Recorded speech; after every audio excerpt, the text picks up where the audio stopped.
Prologue, the beginning after the end.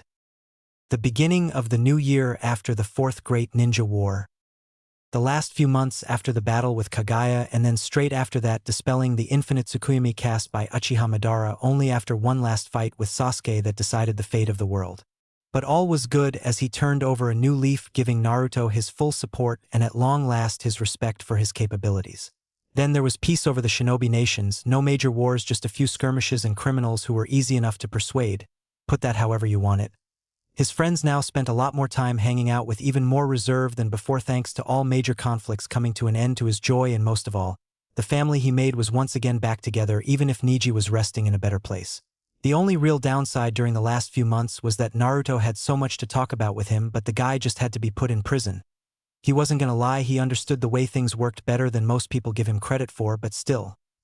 No need for all that chain and bonds crap. But what was even more infuriating was that after Kakashi-sensei's inauguration to become the 6th Hokage, to use his authority to clear Sasuke of any crimes and Naruto's own reasoning to further push for his freedom, the freaking team decides to go on a guilt trip, literally. But it was for his own good rather than ours, so we all understand. And I'm glad to see that underneath all that cool demeanor, he subtly hinted at returning Sakura-chan's feelings with that poke to her forehead. That moment for some reason made me want to do what Lee does. Cry tears of joy seeing both my teammates, who I saw as the closest things to a brother and sister, get together, but I did envy them, wondering if I would ever get to know what that felt like. Naruto's POV. After Sasuke team's departure, we all split up back in the village to get back on with our lives, and whilst I was wandering around the village with a few people greeting me with a little too much glorification in my eyes, but all the same gave my usual grin as I found respectful, and was stopped by an umbu who asked me to go to the academy as requested by Lord 6th, Kakashi-sensei. I quickly made my way there and headed toward my old classroom and saw Iruka-sensei and Kakashi-sensei waiting there. I greeted, "Oh, Iruka-sensei and Kakashi-sensei, what are you guys here for?" They greeted me and we made some small talk for a while. Eventually Kakashi got straight to the point and asked me, "Naruto, you never got to take the Chunin exams, right?" I nodded. "Well, by my authority as the 6th Hokage, I promote you to Jonin." I stood there dumbfounded with a look of pure shock of joy until, after you finish 3 years of studying, I ended panicking and tried running out the window proclaiming I just stay a genin until I'm Hokage. But I was knocked out of my panicking when I heard Konohamaru tell me my own words. "There are no shortcuts to becoming Hokage. You aren't giving up before even trying, are you?" This came along with another statement from Kakashi, who told me what it took to become Hokage. It takes more than being a powerful ninja, but a sharp mind and making harsh decisions for the sake of the village.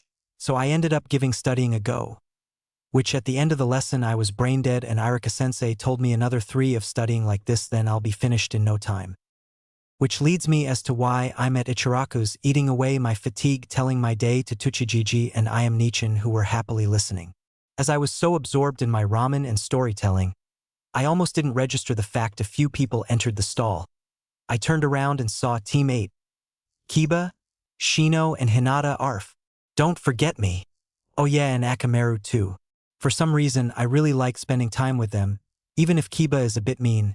Shino being a bit hard to understand, and Hinata's natural soft and caring nature that made me for some reason not wanting to make feel uncomfortable around me. Akamaru is fine as he has Kiba around.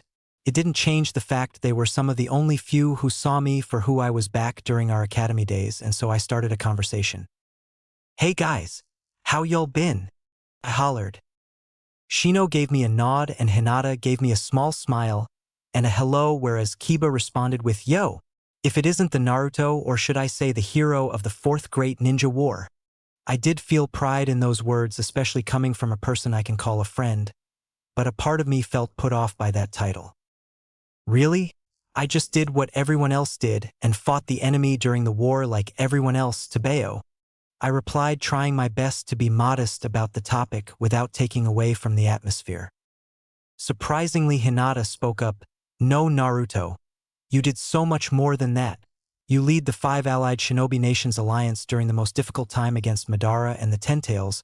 You inspired everyone to keep fighting with your words when we wanted to give up, saved Gai-sensei from an inevitable death, and saved the whole world from the infinite Tsukuyomi. So, tell us what doesn't make you a hero." With a conviction she rarely shows at times when it's necessary. Hell, she didn't even blush or stutter during that speech to the point I couldn't form words and probably looked stupid.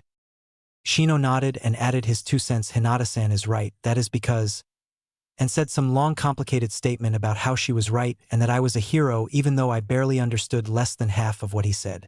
Should I be worried about my Jounin studies if I couldn't understand much of what he said? I'll worry about that later. Honestly, I was flattered, but mostly by what Hinata had to say, and I was so mesmerized by her unique character and sincerity behind her words that I found myself staring intently at her, which caused her face to flush pink and fidget with her fingers whilst looking down. Third person. Being the oblivious and brash guy that only Naruto was, he quickly regained his happy composure and gave Hinata a huge grin that made her shy away even more. However, that didn't stop him from saying what he said next.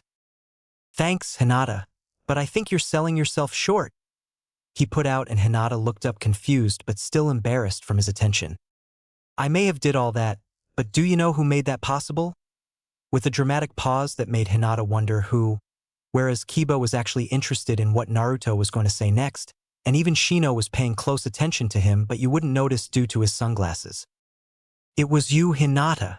Naruto shouted out. This declaration made Kiba and Shino confused but kinda happy with where this was going, especially with Hinata going all red and sputtering due to Naruto saying she was responsible for his achievements. He continued on with a much calmer demeanor in contrast to before. When I thought about giving up so no one else would die because of me, I really wanted to give up. But you slapped some sense into me. You told me that everyone who died gave their lives for a good reason. To fight for a world to make our dreams a reality and live in peace, and you held my hand and stood by my side. You helped me find my strength again. You brought me back from my darkest moment, and because of that the Shinobi Alliance could win in the end. So Hinata, even if I ended the war with Sasuke, you were responsible for making it happen. Hinata listened closely, and this time she in a daze at what she was hearing from the boy, now man who had her heart, and she was blown away by what she heard next. Even if you are a bit shy and quiet, that doesn't change the fact that to me you are my hero, he exclaimed. With that Kiba was smiling at the two and Shino gave a small smirk. Hinata just stood there captivated. However, she wasn't for long as Naruto swept her off feet in bridal style, eliciting an audible EPP from her. He then said, and for that guys, we should celebrate that we have someone as amazing as her among us. Ramen is on me, Databeo. While he gently plopped a blushing Hinata down on a stool next to him. Kiba gave a small chuckle whereas Shino had a wide smirk on his hidden face towards the comical scene. Shino then replied, if that's the case me and Kiba will be celebrating outside. Kiba nodded in response as he knew what he was up to and walked out with him after ordering a large serving of gyoza for him and Akamaru, and some plain soba for Shino. Naruto was a little confused, but paid no mind to it and went back to ordering a huge number of miso ramen for both himself and Hinata. It never ceases to amaze him just how much she could eat. He swore it had something to do with the things on her chest. He started a conversation with Hinata by asking her about what she has been up to lately, which she managed to stutter out that she has mostly been training and hanging out with teammate and visiting Kurenai-sensei and her baby. In response, he told her he understands how spending time with Kiba, Kurenai-sensei, and her baby is considered hanging out, but why Shino? He barely talks and anything he says is more like a riddle than a conversation, he joked, making Hinata stifle a giggle, and in a mock-serious voice, Naruto-kun. That's not nice. But Naruto broke her into a full-blown laughing frenzy with, what can I say? Just like his bugs he plants on people, he slides into the any group without anyone noticing. He added with a shrug. Then to top it off, he ended it quietly with Shino, and I could have done so many pranks back then if he talked just with me rather than his bugs at the same time. At this point even Kiba was laughing at Shino's expense, but if one looked closely you could see him shaking a bit from anger or laughter. A good half an hour or 15th bowl of ramen for both Naruto and Hinata. Into the celebration, Kiba and Shino already said their goodbyes, leaving them both at Ichiraka's ramen. After talking a bit, Hinata mentioned something about the how she wished her home had a bit more colorful flowers in the compound to emulate the atmosphere that Ichiraka's gave off. Naruto actually. He surprised her with his sudden mentioning of a grass-type plant that blooms white glowing leaves tinted with a gold hue that also grows lavender fruit. I don't know the name. I saw it grow in my garden at one point. I just put it in because Naruto is surprising good with flowers since he has his own garden. Hinata's eyes sparkled and she was suddenly more outgoing, wanting to know more about the plants he nurtured as all the flowers he mentioned she has never heard of, which was strange to him since you'd think a rich family would have the rarest of things. He was delighted to know that she liked gardening as much as he did and promised to show her when she could see him again. Another half an hour later, they finished their ramen competition with Hinata winning by 16 bowls, which had Naruto pouting that she had an unfair advantage whilst looking at her chest. But she didn't realize that was the case. They talked to each other on their ways home and split up afterwards, saying "see ya later" to each other. Naruto went back home for some unknown reason, feeling happy due to the warm feeling in his belly and chest staying with him for the rest of the day. But he decided not to ponder why that was, but hoped to spend more time with Hinata soon. With today's events over, Naruto arrived at his little apartment, which, contrary to what others may believe, was very neat and clean save for a cobweb in the corner of the ceiling or two. Even the unexpected large stash of books and scrolls in the two corners of his bedroom was quite organized despite being considered messy by his standards, and he was no neat freak either. Nevertheless, this was what he was looking for. He picked up a book and 3 scrolls that were part of his heritage he received from Kakashi-sensei when he became the 6th Hokage after today's lesson. With a look of determination and eagerness for what he was about to learn, he entered his mindscape and greeted Kurama. "Yo, Kurama-chan." The fox yelled back in response, "Don't you ever called me that, Kit." Laughing at how easy it was to unnerve Kurama, Naruto apologized before asking seriously, "You ready to start working on fuinjutsu, Kurama?" The giant fox in question nodded. "I am. I've picked a thing or two about it, as I always was at the receiving end of it." Naruto chuckled, "Quiet, Kit. Anyway, even with my timeless knowledge, fuinjutsu isn't exactly a straightforward art. Sure, you can know all the basics and all the advanced knowledge, but even then only a few people can be called seal masters. Hell, even Hagoromo couldn't be called one, as he just did with only chakra at his command when he sealed the Jubi. It was until your ancestor Ashura that sealing became a thing, and I would consider him to be a seal's master." Naruto let this information sink in, but remained undeterred. "I don't care, that was what they could do. I know I'm not the sharpest when it comes to theory, but I do know I have a lot of ideas I want to try out, so even if it takes a while, I won't give up trying to be the best I can be at what I was supposed to be born for." Databeo. Kurama just observed him intently before cracking up. "Oh boy, you never will change that will of fire of yours. Well, not to blow smoke up your ass, you being an Uzumaki and better yet a reincarnation of Ashura, you find you will have the strongest natural affinity for fuinjutsu, meaning you could potentially become the next greatest seal master after him, your father and that perverted godfather of yours. But even then, you gotta work for it, Kit," Naruto replied. "I wouldn't have it any other way. No point getting something if it was easy to Bayo?" Kurama nodded. "By the way," Naruto continued, "I want to train myself in a few new ways since I got the Super Gramps to awaken my 6 paths yang chakra. You know how you have a tendency towards an element or two? It affects your fighting style, including taijutsu." Kurama grunted in understanding. "I was wondering, since I have all 5 elemental affinities being pretty strong already, maybe I could mix in a few basic moves from each derived elemental fighting style and make my own style, being unpredictable, as people say, so I could make, let's say, Uzumaki style. Naruto's 6 paths yang, light, life force or physical, spiral storm fist. Or 6 paths yang fist for short." Instead of laughing like Naruto was, Kurama actually was quite taken back with his suggestion that could work. He blurted out, and Naruto was knocked out of his laughing fit out of shock. "Kit, get ready, since we are going to grind you into the ground with what we have planned for you," Kurama said evilly. "Wait, I only know that we plan on studying Fuin and maybe shinobi training, but nothing else I know from you." "What is it?" Naruto screamed. Kurama said in a dark voice, "We are making you someone on par, if not better, than the sage." Naruto gulped. And that is how his journey to becoming a sage of Hagoromo's level began. Chapter 1. A Change in Style. A week into Naruto's new regime. Third person. Basking in Konoha no Sato's afternoon sun beyond its walls, situated considerably far from many of its training grounds, in fact close to where Konoha and Tsunaforce's first encountered Deidara, was the one and only Uzumaki Naruto in his own personal training field, that he easily made himself with a few Rasen shurikens here and there, along with his self-taught planting skills to make things look nicer and more natural. Why he made one so far away? Well, to avoid harming anything and anyone near the village due to the scale his techniques can level, even if it was just a taijutsu move. Also, it was to avoid the fangirls and unfortunately some fanboys from getting too eager to greet him. Thanks to them, he took back everything he said to Sasuke about why not date his fans back during their academy and genin days. They were terrifying.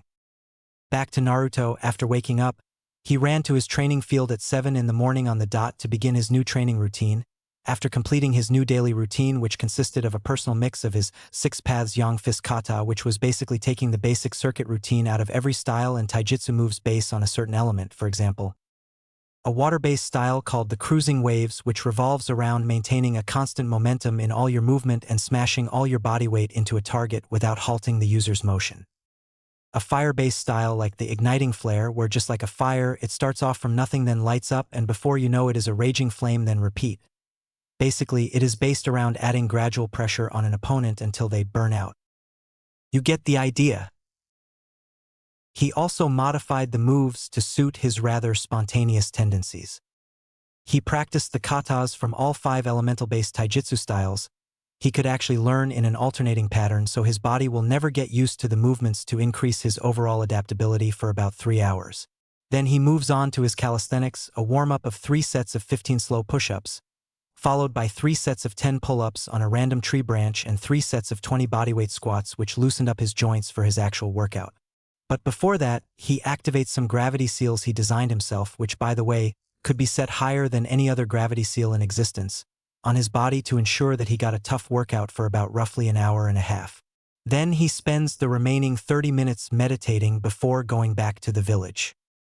This was the routine Naruto and Kurama made and agreed on. Ever since he started, his friends and other people well acquainted with him were genuinely shocked and worried to see him in the early afternoons so drained of energy when he'd usually be bouncing around. Back in the village, Ichiraku's ramen. The first one to inquire about this was none other than Konoha's surest resident, Hyuga Hinata. Since the day Naruto began hanging out with her after his first jounin lesson, they have been spending a lot more time together, and this became widespread knowledge due to Ino. She was so scared of the low energy levels that Naruto was displaying that she even brought out her healing bomb and even told him to see Sakura to get better. Honestly, Naruto found her frantic worrying cute, to be honest, but all good things must come to an end. Don't worry, Hinata. I just started a new training schedule that starts early in the morning when no one is awake, he assured her, along with poking his chest where his heart would be. Although Hinata was relieved that he didn't come down with anything, it still didn't stop her from advising him. Okay, if you say so, Naruto-kun, but still please don't push yourself too hard too often, she told him. Hey, come on Hinata, you know me, I need to push myself hard if I even want to improve just even a little bit, he exclaimed, but what came next made him surrender. She made a puppy-eyed look and said, just not too often, okay? I don't want to see you get hurt. Naruto's head went haywire. How the hell are you meant to say no to that? He questioned himself inwardly whilst keeping a calm look outside. Okay, Hinata, I promise you that I won't hurt myself, so you won't need to worry about me. Tabeo, he promised with a hint of a pink blush on his face. She smiled, thank you. By the way, how are you training with just on one arm? You can barely eat with your left hand, she asked, stuttering. Naruto gave her a proud smile. I use a chakra arm to substitute for my missing arm to avoid the problem during training only. I don't want to use it for something like ramen, he declared. But wouldn't it be better if you used one in instead of mef feeding you? I'm sure that I bother you, she finished with a sad look. Naruto rebutted with, hey, come on. Don't make that face. I like it when you feed me, he admitted with no shame. But Hinata took a red hue and began stuttering the word, what, in disbelief. You're always helping me. Even when I don't ask. Others just greet me and go away, but you stick with me, and I like that since I like having you around, he added, making Hinata feel faint. I don't know what to say, Naruto, she stuttered out, still embarrassed. It was the truth. He really did like having her around, even though he didn't quite understand why he did, but she always made him feel more like himself when they were together and made his heart feel bigger. Then, in a moment of epiphany, Naruto proclaimed, you know, Hinata, I actually don't like people like you. Hinata's breath hitched with tears beginning to well in her eyes. I just like you because you're you. The tears threatening to come out stopped, which were replaced by a face of pure bliss, and then she fainted onto Naruto's lap face first. Hinata, was it something I said? Ayam and Tucci were just crackling up at the scene that unfolded.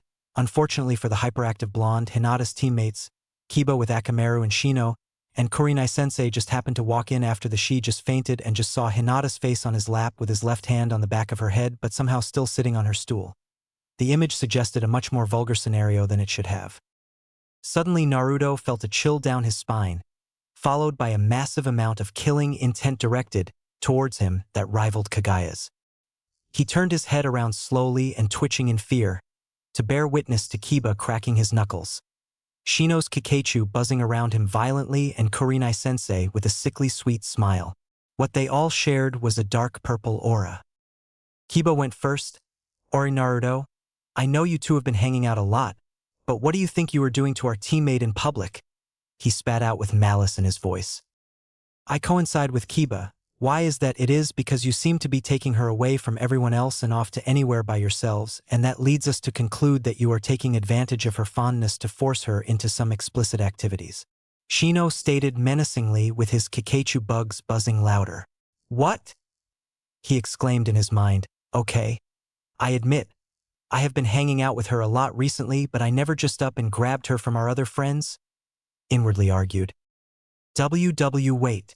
This isn't what it seems like. You got this, Al Dash. He tried to placate his situation. But Kurenai cut him off. Oh, we know exactly what is going on, Naruto. And we'll see to it that Hinata is safe. Hold up. Let finish arg. Naruto tried to defend himself but got cut off painfully. Too late. He was bombarded with a Getsuga combo from Kiba and Akamaru, with Shino's bugs biting him and sucking out his chakra, and to add to the mix, Kurenai cast a genjutsu on him where he laid witness to all the ramen around him being eaten in front of him or being replaced by green vegetables that have spoiled and force-fed it by a genjutsu Kurenai. All that was heard from Naruto was a loud "oh," and the rest of the Ichiraku's stand being destroyed in the process.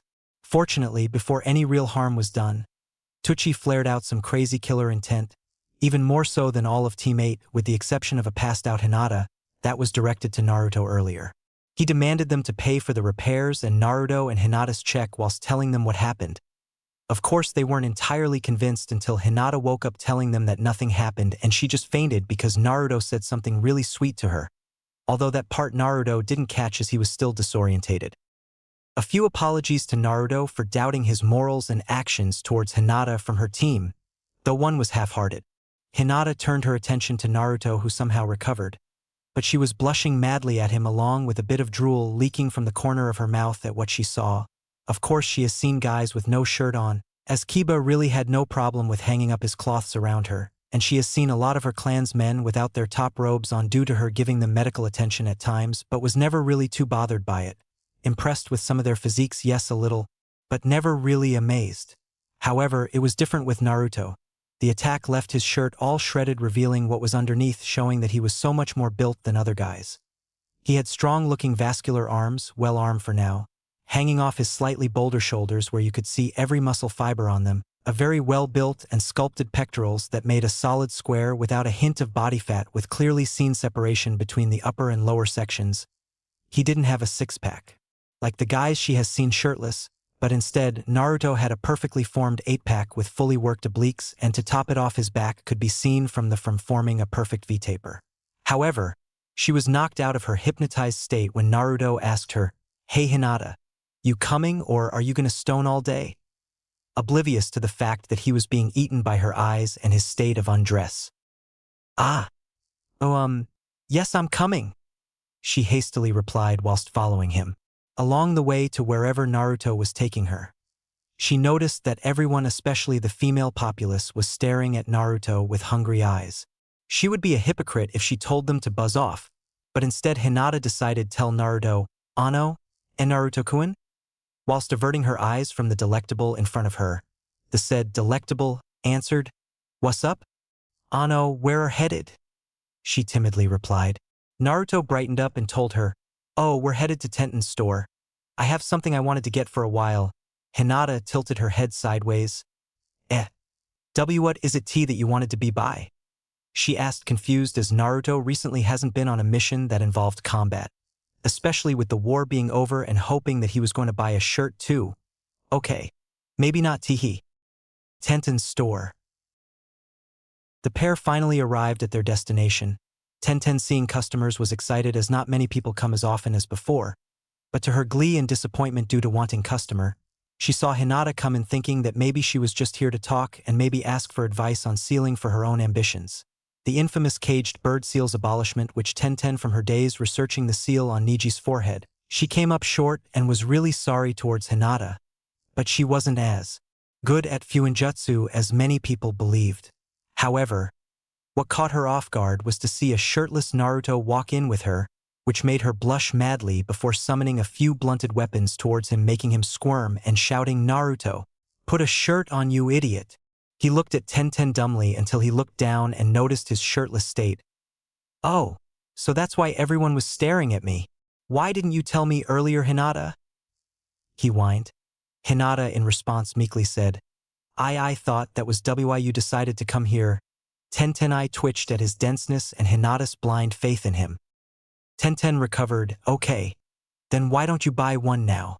All good are on sale," she cheerfully stated, hoping to make an exchange for once.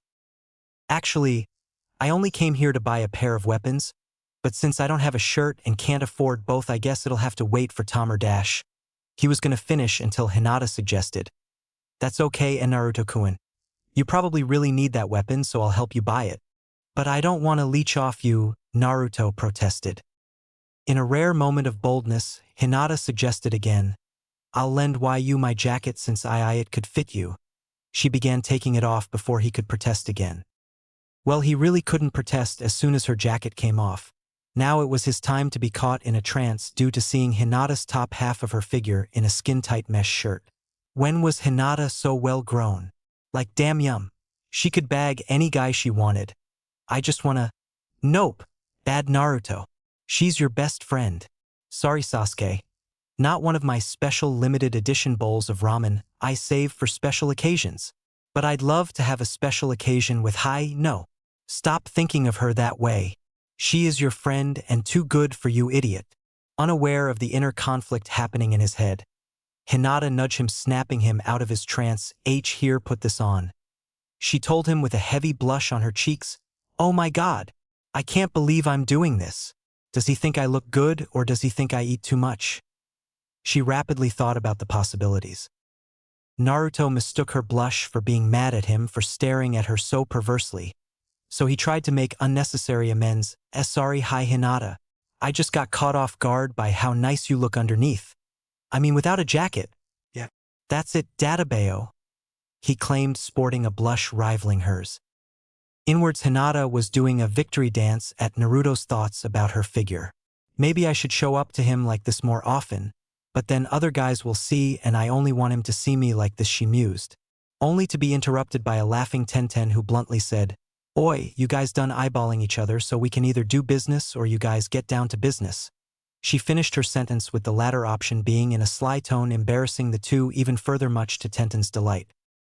The two mortified individuals quickly regained their composure, with Naruto slipping on Hinata's bulky jacket that was rather form-fitting on him. The warmth from the jacket made him have more dirty thoughts that would have made Jiraiya bleed to death if he was still around. "So, Naruto, you said you wanted a weapon earlier? Are you after some kunai and shuriken again?" Tenten inquired in her usual cheery tone. Both Hinata and Tenten were surprised by his answer. "Nah. I'm looking for a weapon set like dual swords or something similar. You know, like the land of iron samurai." He nonchalantly dismissed her prediction. "Oh ho ho, finally seeing the awesomeness of weapons now, I see. Well, I didn't expect you to take interest in weapons now that there isn't much action going on nowadays. But back to you, I see you already figured out what suits you already. When I saw the way you with all your Rasengan barrages, I noticed you had a natural tendency to either slightly slash it or thrust it instead of simply slamming it like a street brawler like you normally would. So, I'd say, given your height right now, a set of dual Nodachi will be perfect for you in the long run." Tenten advised him in a matter-of-fact manner, completely impressing him. Whoa, you could tell all that from the way I fight? You are amazing, you know. Naruto warmly complimented, but Tenten kindly shrugged it off. Whatever. I'll bring the set that best suits you in SEC, she informed. A minute later, she brought out a pair of huge heavy-looking katanas that didn't have a sheath, and Tenten wasn't kidding. It could only be used by someone of Naruto height, which was much taller than he was a few months ago, and it wasn't his 18th birthday yet. Hinata would never admit it, but she was envious of his sudden growth spurt since Naruto was now around 180 centimeters tall, whereas she stopped growing at about 160 centimeters, and to add injury to insult, he was still growing. All she ever seen him eat was ramen. Does that mean he could have been taller if he had a proper diet? She pondered and inwardly pouting why she never inherited her father's height.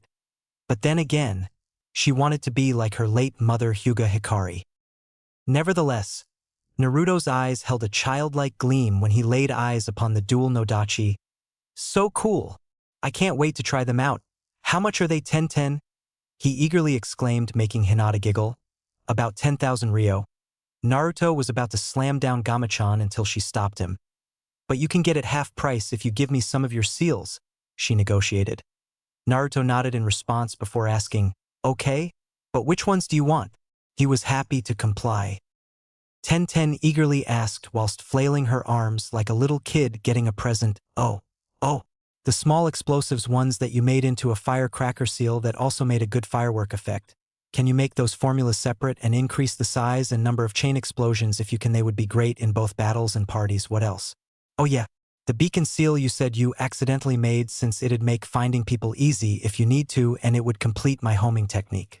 And that really cool summoning seal you designed yesterday, the one that could summon whatever equipment or supply you needed in any amount, no matter where you were, as long as it was within range of the seal where you left them. With that, shinobi wouldn't have to hold so many scrolls containing different equipment when you can just leave it at home and summon it whenever they need it. Hinata, on the other hand, was surprised. So many different thoughts went through her head. When did Naruto learn fuinjutsu? Why is Tenten asking him for seals? As far as I know, she is the more experienced one in seals. Could have I been wrong? Well, if Tenten is asking Naruto for seals and his services, does that mean he is better than her? Maybe he could. No, I can't get my hopes too high, but maybe, just maybe, thinking about the possibility that Naruto could have helped in her endeavor to find a solution to removing the caged bird seal. Ano, Tenchan, why are asking Naruto-kun for seals? I thought you already made your own? She asked out of curiosity.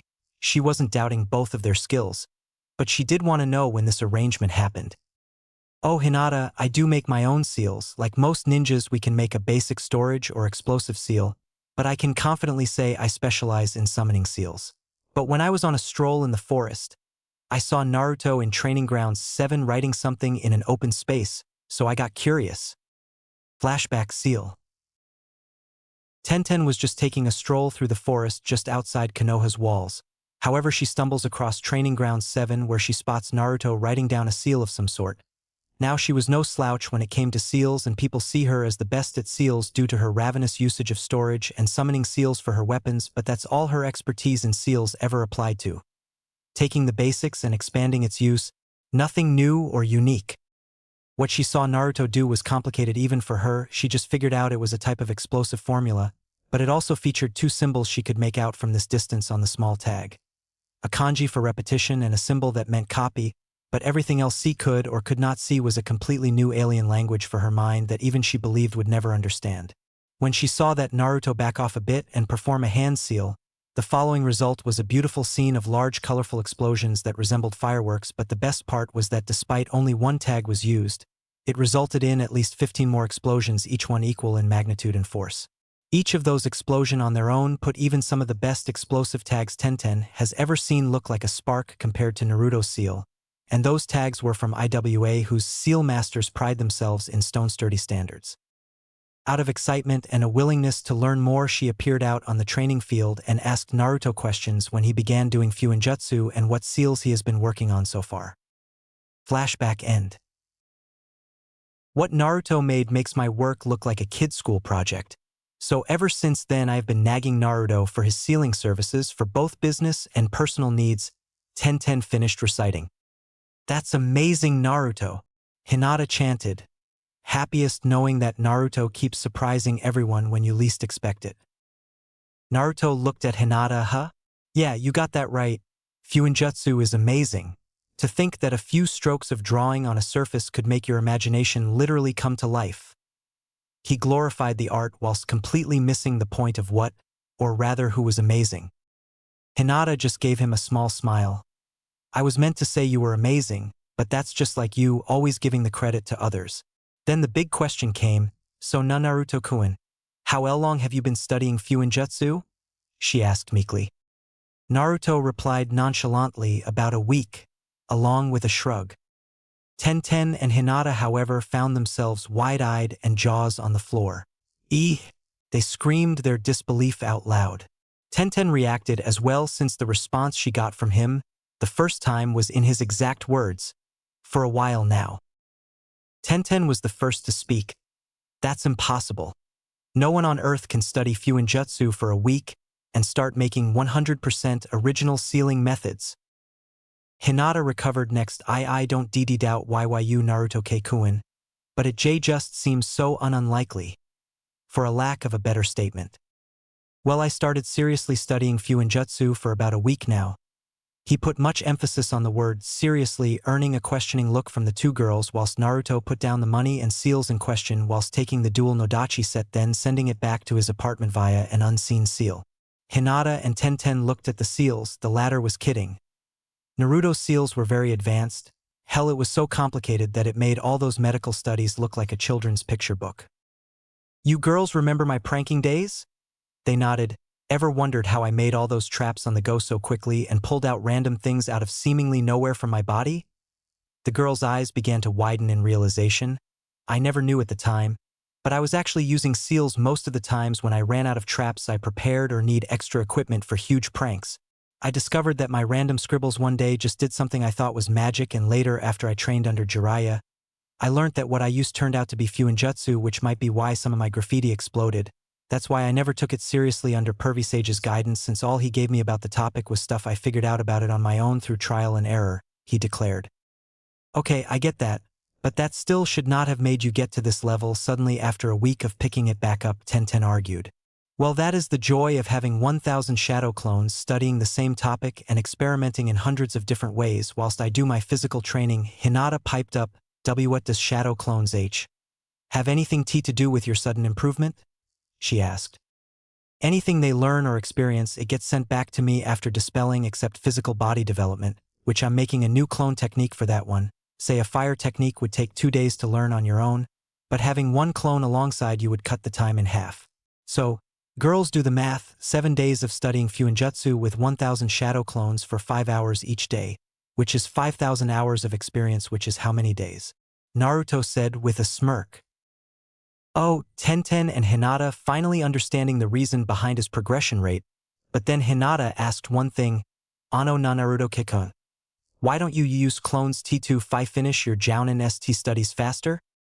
For my personal training, sure, I'll do what I can to get better no matter what, as long as I put the work in. For things like that, no, everyone else goes through it too. It would be unfair, and if I want to be Hokage, I need to be among the people I protect, not above or below. Naruto stated with conviction.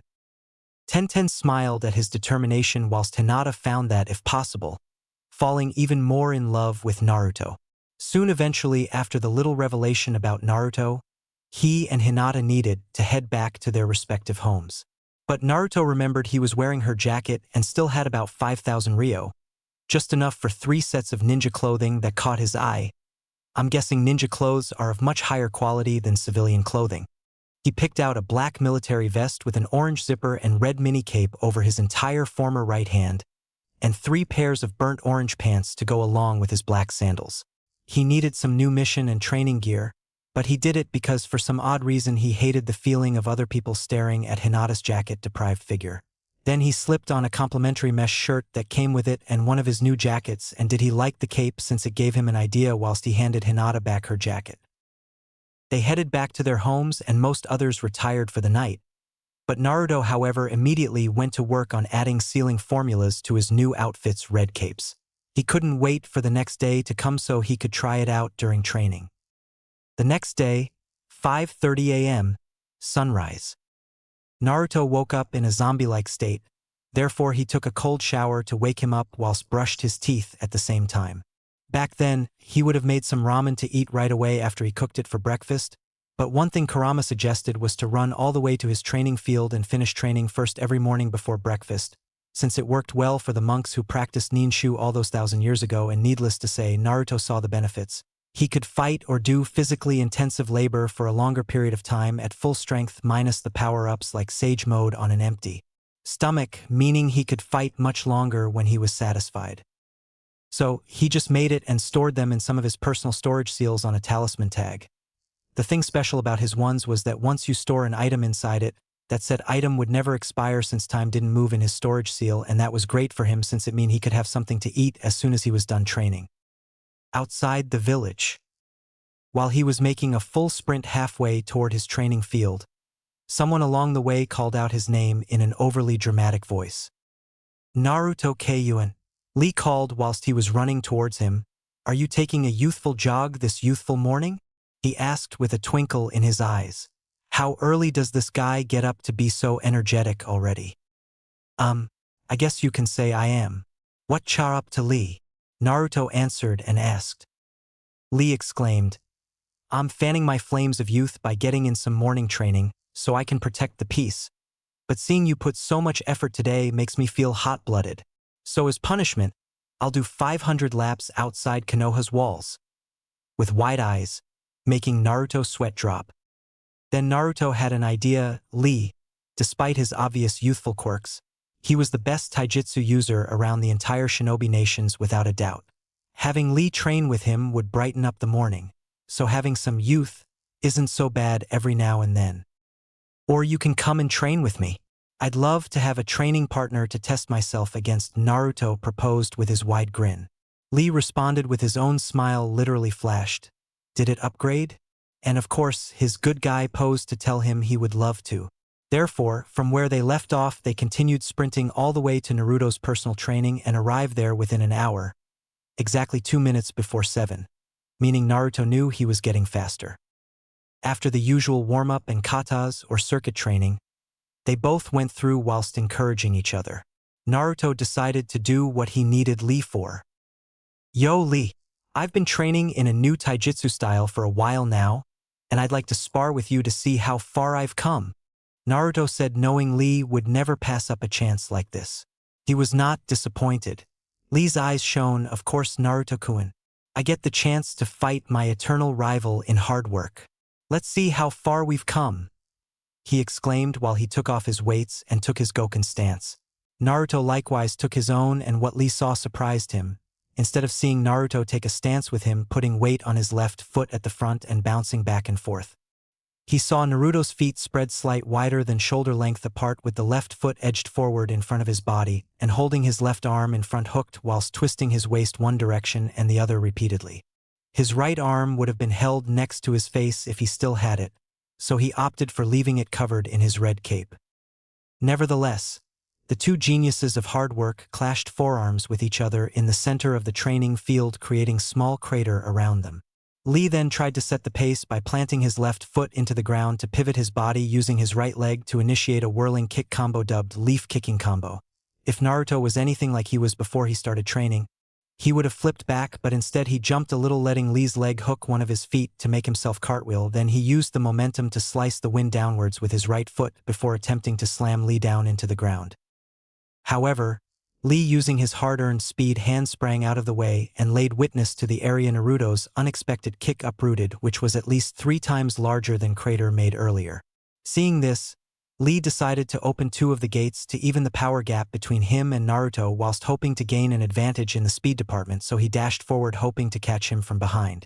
However, to Lee's surprise, Naruto kept up with him when he leaped back to avoid being blindsided whilst simultaneously throwing a left hook at him. Naruto was glad he had deactivated his gravity seals after his kick had landed, or he would have been clobbered. Lee managed to narrowly avoid it by leaning back on time, proving, He had just a small advantage in speed despite two gates being opened, but what he didn't expect was for Naruto to transition into a butterfly flip motion using his legs to lock Lee's arms and head. And when they both landed on the ground with Lee face down, Naruto then laid back on Lee's legs to prevent him from kicking him off using chakra-enhanced strength. With that, the spar came to an end in just 3 minutes. Naruto relented his hold on Lee, causing his to shoot right back up, ignoring any fatigue he had from using two of the gates. That was amazing, Naruto-kun. A youthful display of your skills. I lost, so I must train harder with 10,000 mountain climbers as a warm-up. Until then, Naruto-kun, I'll challenge to another spar. Lee shouted before running off. Naruto didn't have a chance to say goodbye. With that spar, Naruto knew he had gotten better. He didn't even need to use shadow clones or sage mode to beat Lee in a straight-up taijutsu match when he used two inner gates. He got so excited about his achievement that he entered his mindscape to speak to Kurama. Yo, Kurama, did you see that? I did all those cool moves out of nowhere.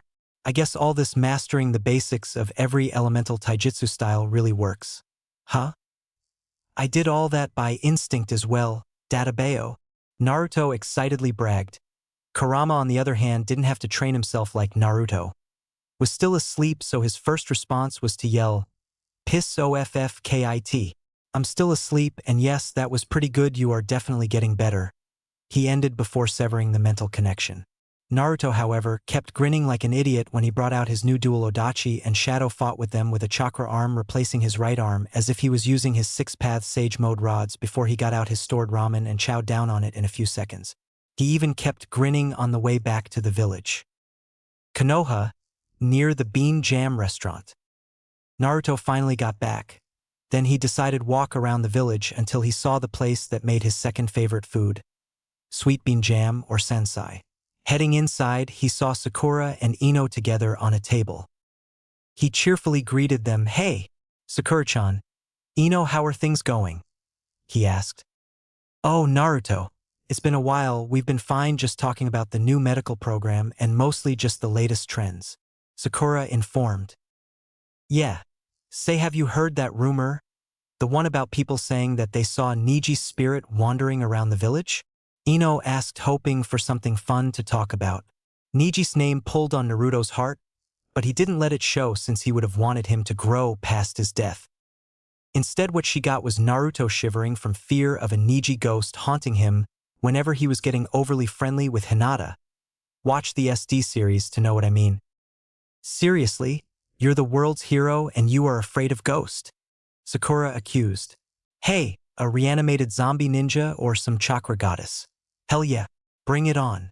But a ghost ninja who you can't touch? Nah, never," Naruto argued back.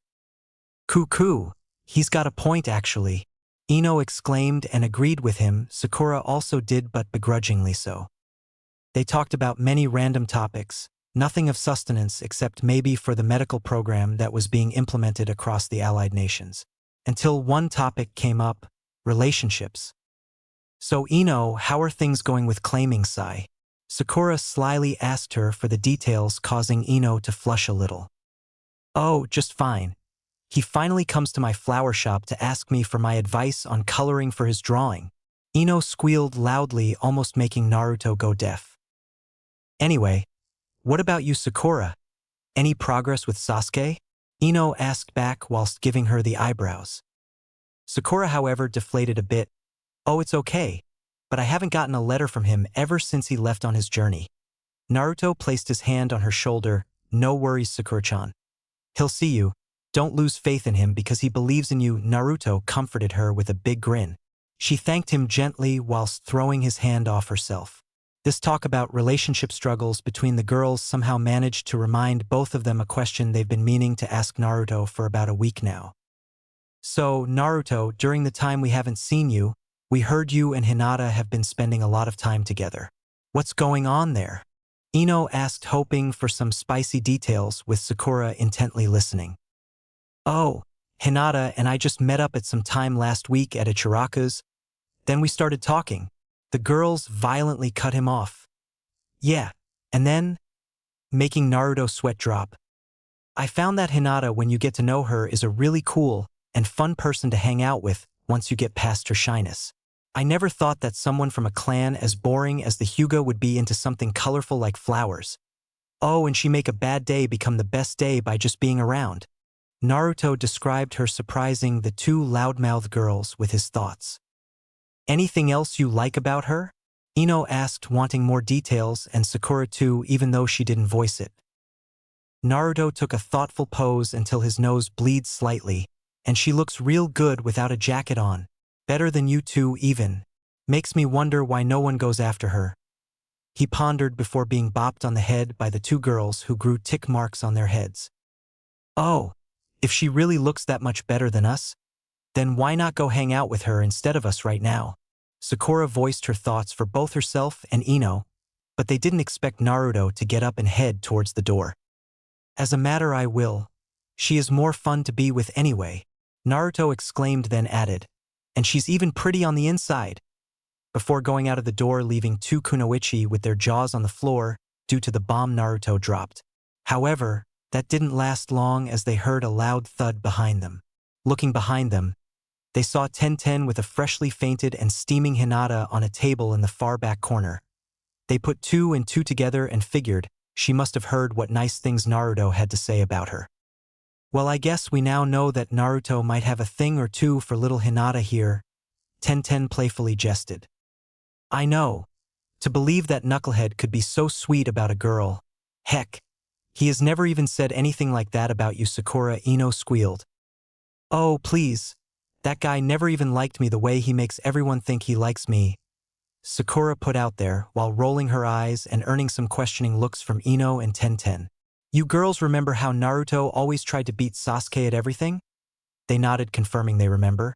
So Sakura continued, he never once talked or even looked at me for more than a second until everyone started muttering how I liked Sasuke. Their eyes all widened in understanding, including Hinata, who had just woken up. Not only that, but I think he's always actually had a thing for Hinata since then as well. Again, they were left confused again. Hinata was blushing obviously at the claim. Sakura signed, do you remember how during class sometime, 3 certain guys would be picking on or beating Naruto if they could? They nodded. Well, Naruto picked a fight with them saying he's going to be Hokage, but really it was to protect someone from them even if it meant getting beaten. Tell you who that was? They all looked to the girl who just woke up in time to hear the revelation, Hinata. They yelled whilst she said, "Me?" at the same time. Yes, Hinata. If Naruto really didn't feel anything towards you, do you believe he would have still come to your rescue? I mean, that must mean you take a pretty big place in his heart, Sakura told Hinata, who was blushing hotly now and feeling really giddy. I see, you're right. Hinata replied with a faraway look in her lavender orbs and a bright smile on her face. With Naruto. I can't find her. Well, maybe tomorrow, he said to himself. He could always hang out with his favorite dojutsu-using friend next time. With Sasuke somewhere. Achoo! A dark-cloaked Sasuke sneezed. He began to brood. I feel as if a rivalry between the Uchiha and the Hyuga clan has arisen once more, he darkly muttered. He wasn't gay, but he couldn't help but suddenly feel jealous of a certain indigo hair heiress who without a doubt took his place as Naruto's best friend and favorite dojutsu-using friend. Chapter 2, Old Times, New Lessons. February 5th, a month after the weapon's purchase. During midday in Konoha, we find our world-renowned knuckle-headed ninja walking towards the academy for his daily jounin lesson with Iruka-sensei with a stride in his step.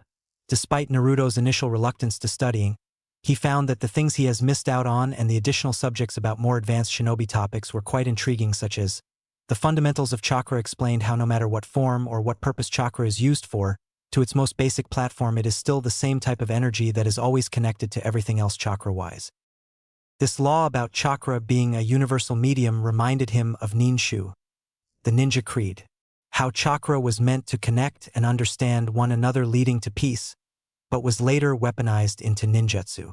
But from the memories Naruto has gained from his past ancestor and the Sage of Six Paths, Hagoromo himself gifted upon him, he couldn't help but frown at just how much more versatile and lethal Ninshu was than its modern counterpart. He saw in his memories that often Indra and Ashura, especially Ashura, could manipulate chakra inside and outside of their bodies by simply willing it to do what they imagined as if it was second nature. Now Indra, being the genius who created hand signs, of course, could be called the father or progenitor of the base for modern ninjutsu.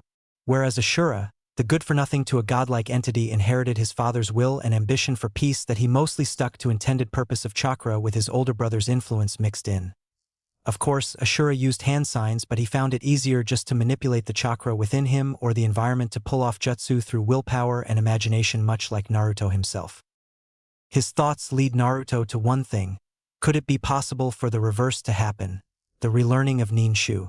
He remembered a conversation he had with Kurama 2 weeks ago during training. Flashback. Naruto was in the middle of his daily training schedule. After he somehow gotten used to his constantly changing taijutsu patterns, he began mixing in moves. He managed to snag off Lee during one of their bouts and a few taijutsu patterns he found from his jounin studies recently to change things up.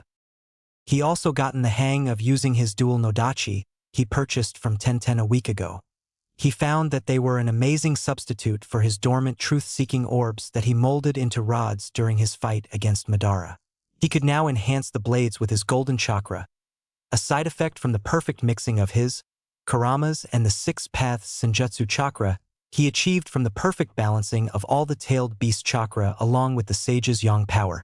What his chakra did to the blades aside from its golden shroud made the blades stronger, sharper, more durable, nigh unbreakable, and overall enhancing all of the weapon's qualities, bringing it on par with the truth-seeking orbs he once used. It even made it lighter, and he could use it with more skill than the average user, to the point he could deal 20 to 30 slashes in about 1 second. Although he was no way near as skilled as Sasuke, Naruto's unique way of fighting could still give him some trouble if they fought with swords now. Suddenly he was pulled into his mindscape. In Naruto's mindscape, a loud and regal voice filed the corridors. "Yo Kit, you've come along nicely so far," Kurama complimented, which was rare, so Naruto beamed. "You bet I am. Just wait till I finish the new seal I'm working on to let you come outside my body without killing me, so we can spar. Tabeo," Naruto excitedly said. Kurama grinned in anticipation. "Yes, I'm looking forward to that. To believe the little runt-sized brat grew up to be a surprising smart yet immature man in all but mind," he teased back. Naruto, despite being much calmer than he was back then, he still had a short temper. "Screw you, Kurama. I am a grown-ass man mentally too. I'm pretty good at seals now, which is said to the hardest thing for a ninja to learn. How about that, Tabeo?" Making Kurama laugh in amusement at how easy it was to make fun of him. Once Kurama stopped laughing and Naruto cooled off, Kurama's presence suddenly became heavy, telling Naruto that whatever the fox had on his mind was important. Kurama began, "Naruto, since we are training you to become the next sage, I believe it would also be a good idea to revive ninshu." Naruto was at a loss for words. He knew that the sage and Ashura wanted peace through chakra connection, but he wondered what the benefit would be if he did learn it. "I know what you're thinking, Kit, but bear with me and this will make sense." Naruto dropped his idiotic mask and paid close attention at what the fox was going to mention next. Kurama continued, "Ninshu was meant to create peace by understanding one another through a connection via chakra. What this basically meant is that your chakra and everybody else's is connected." Naruto nodded in understanding. "You already know that ninshu will allow you to use chakra for jutsu without hand signs, which is what you normally find easy anyway." Gaining another nod from Naruto, "What completely learning ninshu will do for you is allow you to expand your sensory abilities by syncing your chakra with everyone else's to the point you will be able to read their thoughts and feelings, letting you know the best course of action to satisfy both parties. A handy ability to have once you become Hokage." Naruto had stars in his eyes. "Cool. So, it's like your negative emotion sensing? But ninshu lets me see the positive side of it, right?" Kurama confirmed. "That's basically what ninshu will let you do for our desires. That's why I want you to master ninshu. It shouldn't be too hard since you've done sage training, which is a requirement to truly master it. There are some people who are deceptive to the point that they can smoothly lie without lying, avoiding my negative emotion sense, if you know what I mean." Naruto nodded in agreement, since he has had people who have somehow bypassed that ability, and knowing that ninshu will erase that loophole would come in handy. Well then, how you think I sure start off Kurama? Naruto inquired. Kurama advised him, well, it's basically your sage mode training, but instead of gathering natural energy to become one with nature, you are spreading your chakra's reach to connect with others, in other words, making you one with the people. Therefore, do the reverse without leaking your chakra. You just want to connect with their chakra, not let them know where you are. Naruto took a determined look and left his mindscape to use the last 30 minutes uses to meditate instead to train and connect his chakra with others. Outside his mindscape, Naruto began to meditate and tried to let his chakra touch others, but instead he ended up making a chakra flare alerting anything and anyone within the vicinity to his presence. Luckily, he shot out so much chakra, nothing could pinpoint his location within the 300-kilometer radius. It wouldn't do to have his fans bother him. In the back of his mind, he heard Kurama sigh loudly saying that this will take a while. Flashback end. It indeed took quite some time to get used to learn the basics of Ninshu, but he managed to do it. The problem was that he was trying to connect his chakra to others, knowing that chakra from others has different signals, frequencies and essences that people unconsciously have a natural firewall against the connection, like an enemy trying to storm a castle's wall only to be pushed back by its defenses. The trick was actually quite simply in nature. Chakra, no matter the differences, was still chakra down to its purest. One and the same. All Naruto had to do was pre-program his chakra to connect with others, then filter out his essence and what made it his chakra before letting it spread out to connect to other people's chakra. Since the chakra is pure chakra, it is readily accepted by other people's chakra, and since it was originally from Naruto, it made the connection, allowing him to hear their thoughts and feelings. He finally learnt Ninshu. Although Naruto was proud of this achievement after a month of practice, he was still limited to having to meditate to connect with many people's chakras at once. He could only subconsciously do it if he was doing a one-on-one conversation with someone, but it still took a bit of willpower to start the Ninshu process, as Naruto calls it. Once he arrived at the academy, he walks into the class expecting to see a bunch of books and scrolls with Iruka-sensei. But instead he found only him. Naruto greeted Iruka. "Yo Iruka-sensei, what's going on today? Why are there no books?" he asked. Iruka warmly greeted back before saying, "Well, I have something important to do today, so you have a day off today," Iruka happily told him. Though most of Naruto was excited not to have to study today, a small bit of him was looking forward to class as things got more interesting as he progressed. Wanting to know what Iruka was up to, Naruto focused a bit on filtering his chakra after commanding it to connect to Iruka's. What he found out put a huge shit-eating grin on Naruto's face. Half of it had to do was that Iruka-sensei confirmed that Naruto has gone through most of the jounin material at a phenomenal rate, to the point that Iruka needed more time to prepare more topics for him. He said in his mind, at the rate Naruto was going, he finished his 3-year course in one, but that wasn't what gave Naruto that face. "So, Iruka-sensei," Naruto started off slyly, "you got yourself a date with Anko-sensei," he teased. Iruka went red from embarrassment and shock. "What? How the hell did you know? Are you spying on me, Naruto?" Iruka questioned whilst using his big-headed jutsu. Naruto gave a small chuckle, clearly proud of himself that Ninshu works. "No, why would I do that, Iruka-sensei?" "No, I have just been training myself in Ninshu," Iruka asked. "Ninshu?" in a questioning voice, not because he didn't know what it was, but rather what does it have anything to do with how he knew. Naruto then explained to him what Ninshu was meant to be used for and how it'll let read people's thoughts and feelings. A handy ability for important political negotiations once he starts attending meetings. Iruka found himself quite impressed. "Wow, Naruto, you have come such a long way from that little troublemaker I used to catch all the time," Iruka reminisced. Naruto joined in too, talking about his old pranks with Iruka, earning a few laughs here and there. Maybe a few scolding glares from Iruka when Naruto mentioned how he had some ideas he wanted to try out next. Eventually Iruka rushed out so he could make it on time for his date with Anko. Naruto, still using Ninshu, knew that he would be broke at the end of it since he had saved up to take Anko out to an all-you-can-eat dango restaurant. Shortly after Naruto took his leave, somewhere near the park, with so much time on his hands, Naruto decided to travel towards an old park he used to frequent when he was a kid, and to his surprise, he found Kiba, Shikamaru and Chuji hanging around. The old class skipping squad was back together. Naruto became excited at the thought of maybe finally having some guy time to fool around a bit that he loudly made his presence known. "Yo, Kiba, Shikamaru, Chuji, how have y'all been?" As full of life his voice could possibly be filled with. Kiba replied happily, "Hey Naruto." Shikamaru smiled and muttered troublesome, and Chuji said, "Hey Munch, we've been munch good." After the rather loud greeting, they started talking about whatever they could come up with, such as how their lives were now and any missions the guys have been taking, which somehow lead up to them joking around about how nice it was to be back being monkeys in the trees, courtesy of Kiba, and Naruto talking about tree huggers. The group laughed loudly except Shikamaru, who gave a small snicker.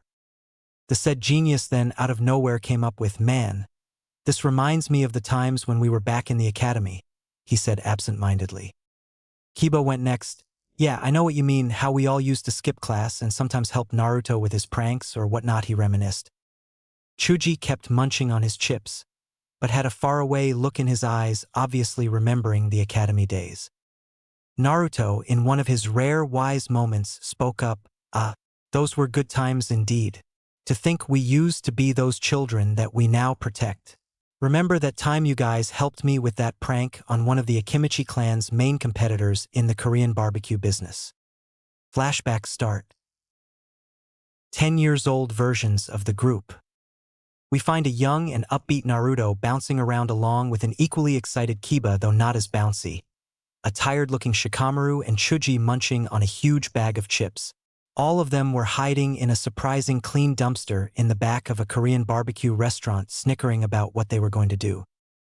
Naruto told them, "All right guys, you know what to do," he said, and they all nodded before jumping out of the dumpster to initiate his prank. Naruto snuck into the staff's kitchen undetected, taking a few bites out of what they had pre-made along the way. His special ingredient to the marinade, meat, and other edibles if they could be covered up. He then replaced the ones that couldn't be tampered with rubber versions that looked real. Once he was done, he escaped the restaurant without anyone noticing that he was there. Kiba could be seen adding extra chili sauce to all the marinades and sauces. Following Shikamaru's advice and Chuji's knowledge about food, he added a bit of coconut flavoring to mask the heat. Chuji and Shikamaru just waltzed in the restaurant asking for a table for two and ordered everything on the menu. Then when they saw Kiba and Naruto outside on a rooftop, they knew the magic was going to start. They people who starting chowing down on their food started complaining about the meat being too chewy like rubber, people getting up with the need to go to the bathroom after having one piece of meat, courtesy of the chili Kiba added and the laxative Naruto added. People then started complaining about how this restaurant is a fraud for selling fake food for premium prices. At this point, Shikamaru and Chuji's part was now on. Chuji suddenly had a stomach ache with a loud groan of pain. Shikamaru quickly came to his aid whilst demanding to see the manager. When the manager came, Shikamaru told him that his friend was having a lethal reaction due to the poor food quality of the restaurant giving him food poisoning. With that, the manager was panicking about how this happened since he made sure everything was perfect. Shikamaru said that if he wanted to really help, then they want the amount they paid for their meal to cover the hospital expenses. The manager was in such a panic that he didn't realize these kids didn't even pay yet, which of course included interest. Once that was done, Shikamaru was rolling a sick Chuji out of the establishment. The prank was a success, and we find the group celebrating at Chuji's family's Korean barbecue establishment, the only other place that let Naruto in due to Chuza and the rest of the clan knowing the boy's father. They had a good feast with Naruto and Chuji coming to a draw.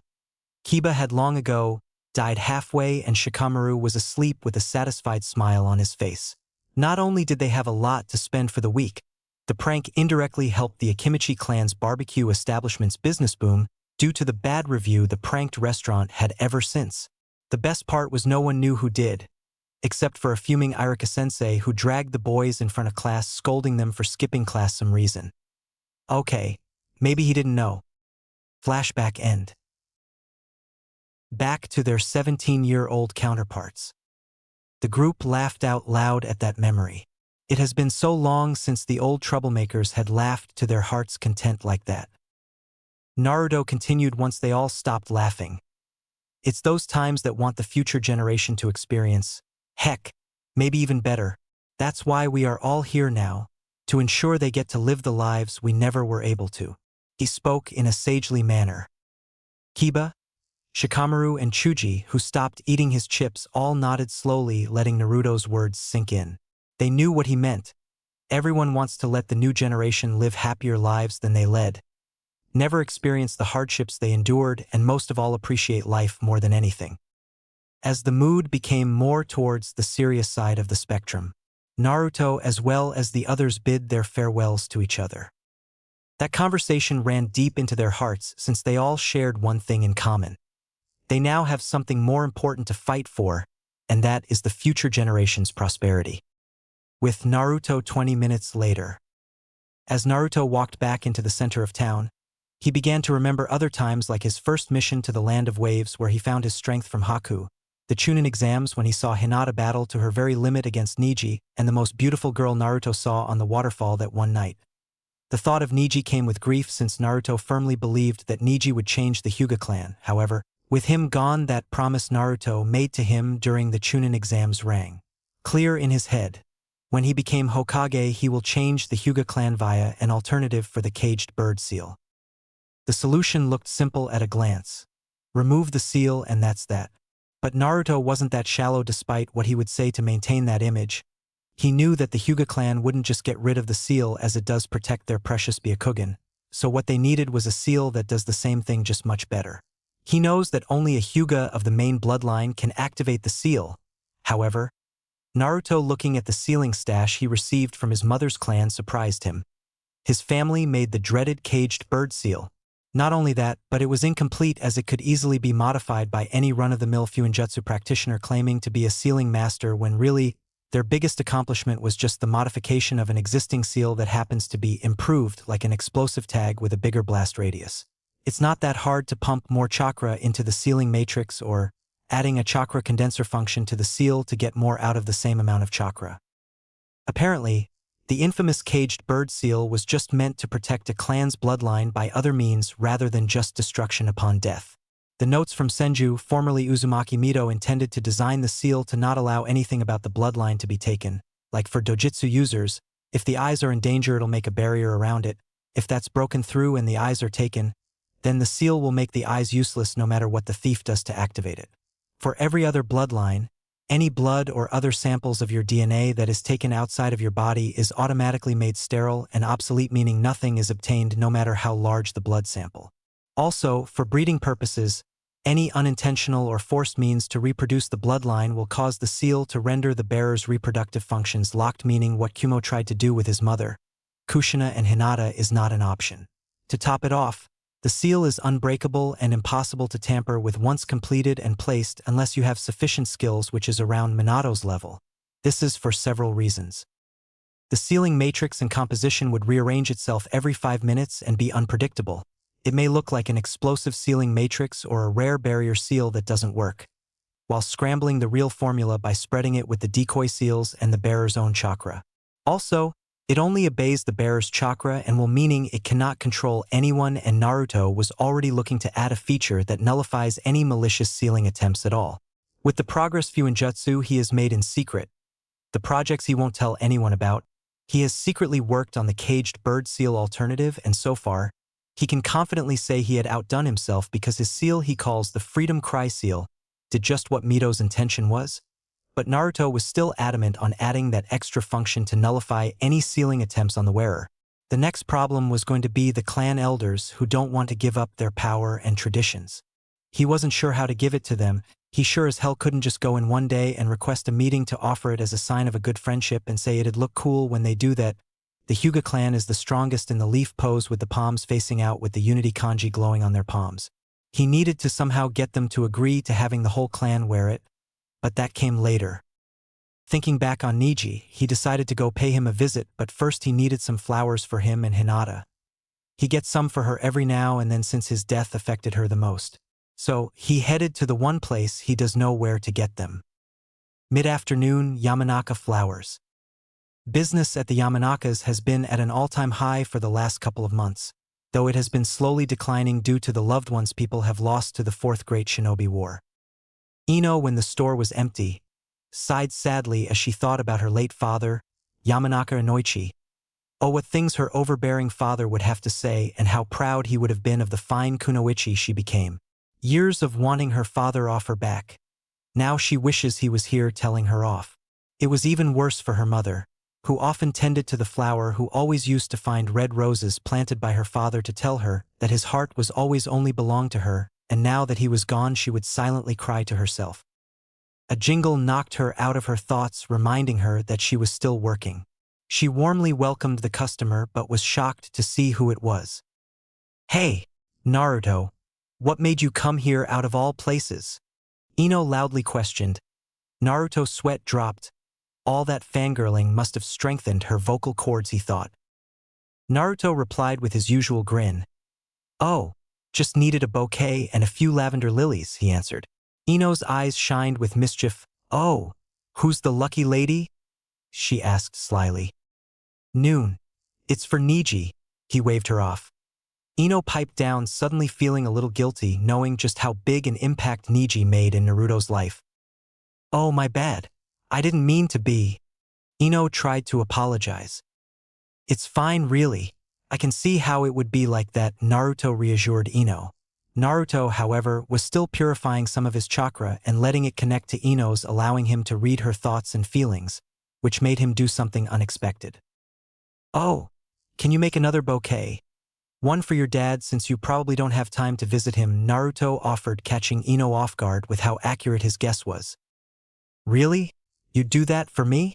Wow, Naruto. You really are a good friend." Ino gratefully thanked him. Naruto modestly replied that it was the least he could do for a friend, and he wanted to thank her dad for his help back when he was a kid, referring to his tough childhood. To which Ino nodded. After getting the 2 bouquets, Naruto stopped her. "Oh, can you make the lavender lilies separate from the bouquets there for another friend of mine?" Surprising Ino again. "Really? Who's getting these?" she asked. Naruto replied. Hinata. Ino hid a smile. "She's more affected by Niji's death than anyone else. So I thought getting her these flowers, which reminded me of her quiet resolve to make her feel better and remember just how strong she is," Naruto reasoned. Ino had to stop herself from awing at the unintentional romantic gesture. "That's sweet, Naruto. I'm sure coming from you she'd be ecstatic," Ino assured whilst hinting at Hinata's feelings. Naruto thanked her before leaving, seemingly not getting the hint. When he left, also said, "I left a surprise for your mother," leaving Ino confused. Ino's mother walked in, greeting Ino before tending to the flowers in the shop, and gasped in happiest, shedding tears of joy.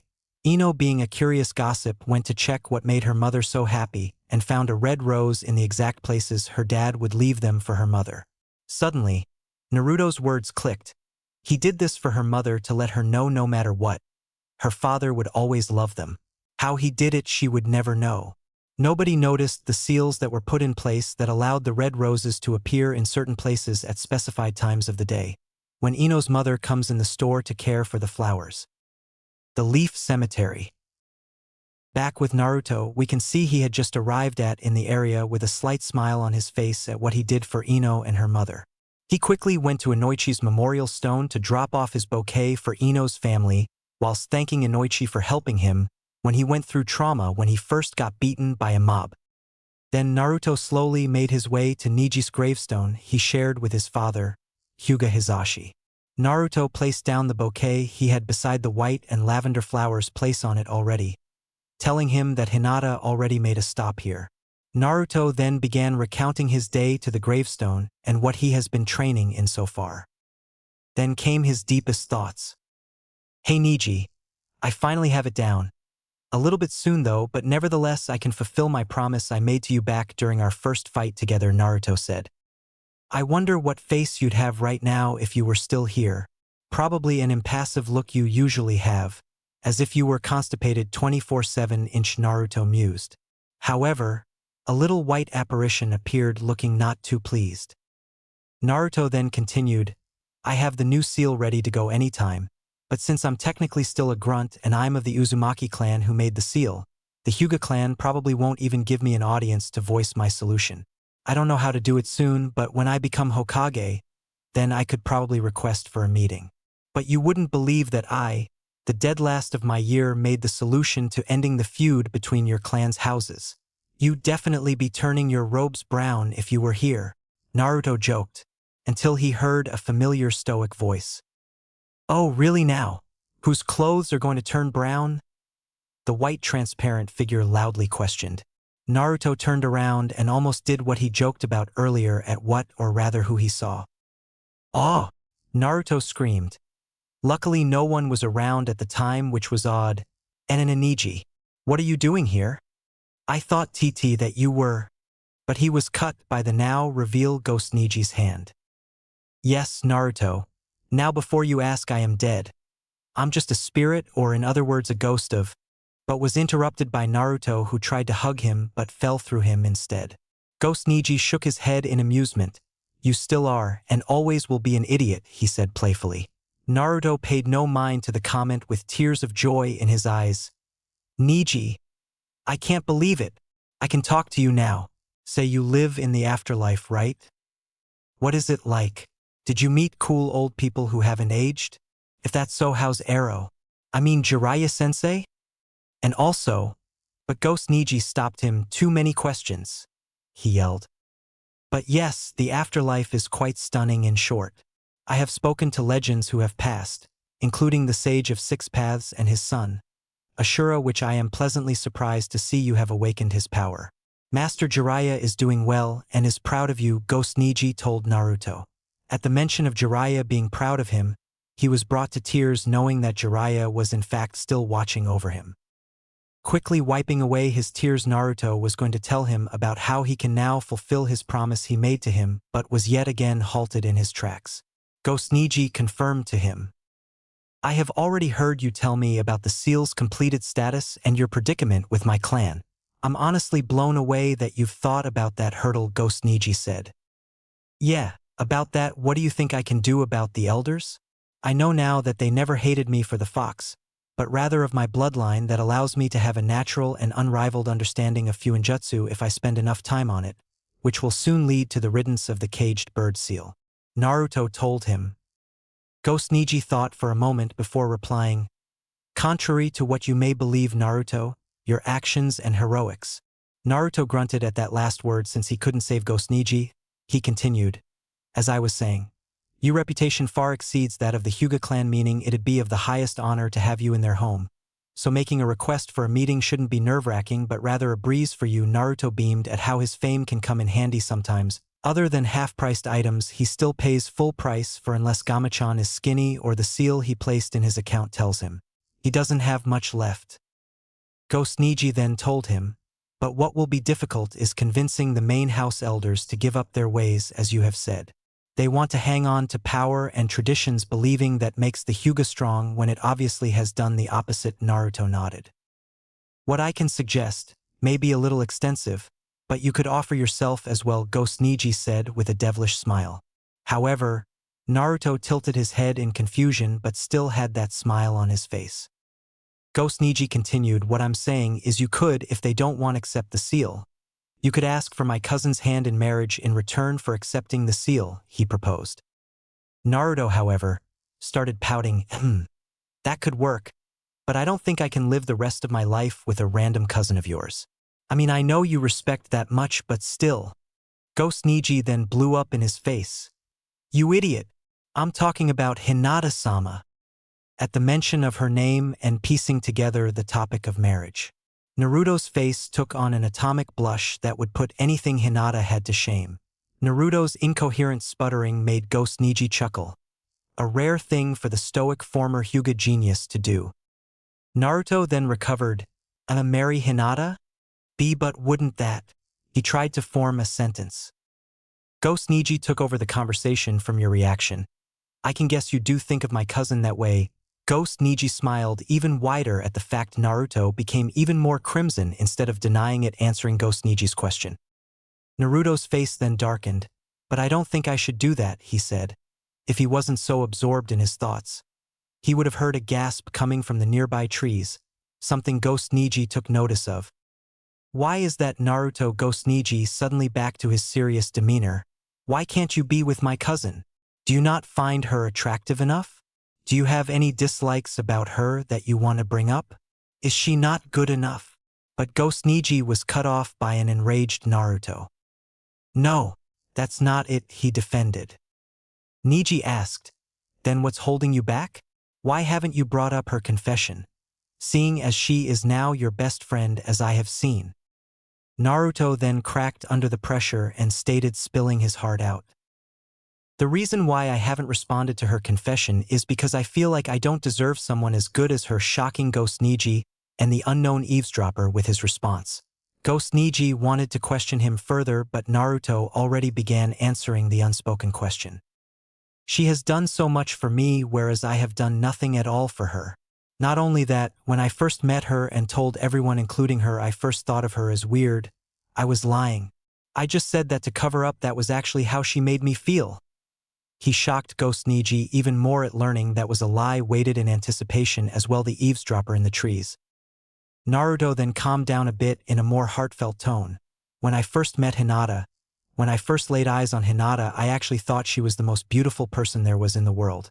That has changed with time, and the more I learnt about her, her sweet and caring personality began to surface, making her, in my opinion, a real-life angel who brought me joy with her radiance, impressing Ghost Niji with his poetry, and surprising him and the eavesdropper with his thoughts about Hinata. Naruto continued, she was just so great, to the point that she was just too good to be true, that the words beautiful would be an insult to her since she's more than that. She's strong, kind, caring, and everything the world could imagine in an angel. I always thought that there was no way someone like that could ever think of me that way. So, imagine how happy I was to learn that she loved me back the whole time, and angry I was at the thought that I lost her right after. Naruto took a deep breath. I wanted to start dating her, getting to know her personally and more. But when I went to the Hyuga clan compound after the battle finished, the guards wouldn't even let me thank her for saving me, Naruto told them. At the mention of this, Ghost Niji was furious that Naruto, the man he respected most, wasn't even allowed to see Hinata, and the person hiding in the trees wasn't too happy either. One of them mentioned how whenever I even get into her life, bad things seem to happen to her, like her near-death experience during the Chunin exams and the battle against pain. It made me feel like that I just brought sadness to her life, and I really do care for her more than me. So I thought that if I really do love her, then I want her to be happy. Naruto admitted, making Ghost Niji and the eavesdropper smile as they knew he wasn't lying. But I heard it was her dream to be married to me. But I also know that it's her dream to abolish the caged bird seal and reunite the Hyuga clan, making them a family once more. One of which I can fulfill, he said, confusing Ghost Niji and the person hiding. The seal was the easy one. That can be done anytime now if I play my cards right. But Hinata is a being from a realm whose standards surpass our world's best. She deserves someone who can make her happy, someone worthy and is willing to fulfill every promise to her, even if they are unwanted. But unfortunately that guy doesn't exist, Naruto stated with a grim tone.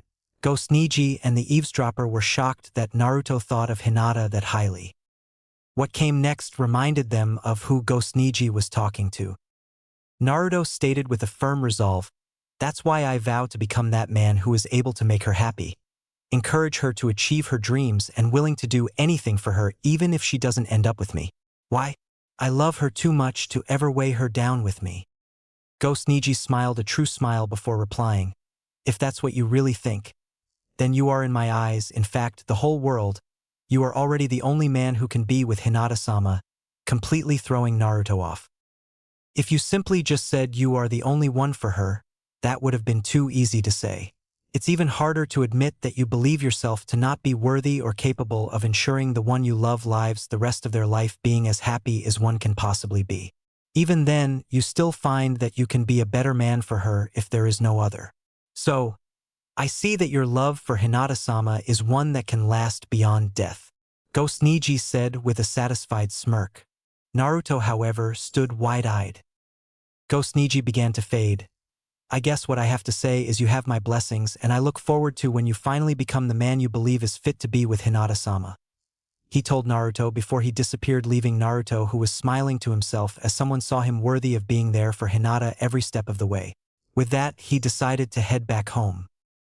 After Naruto left the cemetery, the figure who was hiding behind the came out in the open, with teary eyes that they were trying to hold in, and this figure who was listening was Hinata, who saw Naruto coming to the cemetery earlier and decided to hide as she still had some shy tendencies around him. Listening to how Naruto really felt about her was the greatest surprise to her. Learning that he did have feelings for her so far back in the academy days, as Sakura theorized, and she was right. Hinata was also happy that Naruto thought of to be so amazing to the point he felt like he needed to be a better man for her. But hearing him vow to himself to become that man already made him the man that she would be happy with for the rest of her life. But she could wait a bit longer for Naruto. It was something he must do for himself. He has proven countless times that he was the only man who could ever truly make her happy. But never has she thought that Naruto needed to prove to himself that he was. Knowing that, Hinata vowed she would wait for the time Naruto became the man he believed could make her happy. Omake. Shrunken, but not beaten. Naruto was hanging out with Sai one day. They were heading towards the public bathhouse for Naruto to give Sai some advice on what he could do to start getting Ino to see how much he liked her. At least that was the plan. Oh boy, here we go. As the two young men settled into the hot water, Sai decided to have some fun and insult Naruto on his package. It wasn't that Naruto was small, in fact he was actually many sizes larger than others, to the point even the most adventurous of women would wish he was smaller, possibly due to his Uzumaki lineage extending the period of his growth spurts and whatnot. For you see, Danzo had informed Sai about everything he knew about the Uzumaki clan. What was considered above average for them was considered small for them, and this was apparently genetically pre-programmed in their blood. Apparently, that rumor was true, as Naruto's outburst have proven so. Sai teased. So, you're the hero of the world and you haven't gotten yourself a girlfriend. Probably because you are dickless. This had the desired effect on Naruto. He was furious, saying he wasn't dickless. He has one and it's decently sized as well. Sai ended up continuing this for a while until Naruto out of nowhere used a jutsu that made himself shrink. Sai was surprised and confused but didn't show it as he watched on. Naruto then challenged him in a now high-pitched voice. Alright Sai, let's compare. Sai was nervous as he actually never let anyone see his package, so he tried to talk his way out. There's no need to compare since it's obvious that you don't have a dick, he calmly said. Naruto, however, kept pestering him. Oh come on, if you are so proud of yours, then you'll put me to shame, Databeo, he exclaimed loud enough for the girls to start paying attention. The ones who already were, being Sakura, Ino, Tenten, Temari and Hinata, with a little blush on her cheeks due to the nature of the topic the two men were talking about. They heard Sai say something next. Boys sighed. Sai said back in his usual tone, although he was sweating this time, no, I don't want to show it to you, he replied, seemingly calm but was panicking inwardly as he ran out of snappy responses. Naruto in his mini size saw this and decided to drop the ultimatum. What? Even in this size? Are you scared it's bigger than yours? Which had some of the girls laughing and saying ooh at the insult. Sai finally gave in and stood up, let the towel drop, sucking in his pride. What Naruto saw made him sweat drop. All that teasing, and this is what Sai had to hide. Naruto returned to his normal size and bluntly said, without realizing the girls were listening intently to know how big Sai was, mostly Ino. Naruto began, really? Sai nodded with his fake smile, somehow emitting pride in himself, but came crashing down when Naruto showed his package. Naruto continued, that's about 5 inches. Making Ino nosebleed and the rest blush at his size. But what came next blew them away, especially Hinata, who was going to have some new fantasies. That's less than a third of Make's own size, and I'm talking in both length and thickness here. Tabeo, he shouted in triumph. Girls sighed. Oh my god, Naruto hides that thing? And comments like that were thrown around between the girls. Except Hinata, who sank into the water a bit more, sighing happily. Daydreaming about Naruto letting her have it, but she still couldn't help but worry. I always wanted him to be big, but I never thought that I'd wish he was smaller, especially with his stamina, she thought, scared about doing it with Naruto.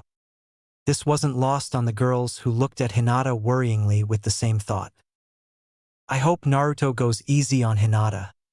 They hoped. Chapter 3, Deep Down.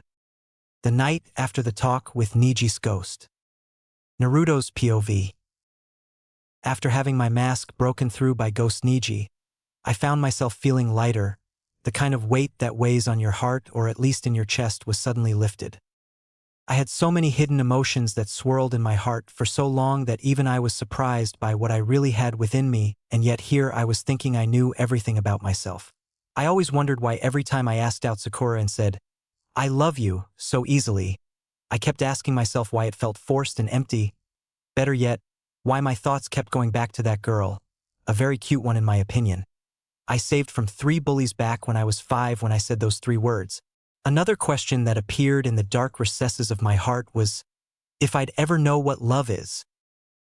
The only people he can ever say without a doubt who he loved were Ero Sennin, his parents, Tsuchijiji, Ayame-chan and Old Man Hokage, Hiruzen the third Hokage. But now that Ghost Niji brought out his true feelings, he now discovered what he felt for Hinata was much stronger than even what he felt for his parents and godfather, Jiraiya, which still confused him. He lacked love his whole life and that's what he wished to have, but never thought about the possibility of an even stronger positive emotion than love, if it ever existed. Regardless, that still didn't change the fact that he cared for her so much to the point that, even if she somehow ended up hating him, he'd still be supporting her to help her achieve her goals and dreams just the same for the sake of making her smile for real. His feelings for the Lavender Heiress were just that strong that it confused him. To complicate things further, he would never tell anyone this, well maybe Jiraiya if he was still alive, but he has been dreaming that the beautiful girl he saw dancing on the waterfall was Hinata for the past few months. However, he laughed at the incredulous possibility of that ever happening. The sweet and innocent Hinata, doing a sexy nude dance in the water.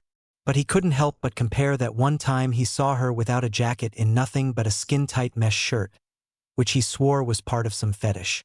Her form, despite being more grown and curvaceous than even the girls he saw in those magazines for the time he made his Oiroke no Jutsu, was just very similar that girl. But he decided to ponder on that on a later date. As he thought more about his true self, it eventually wound up making him think about his mother, Kushina's homeland, the land of Eri Yuzushio.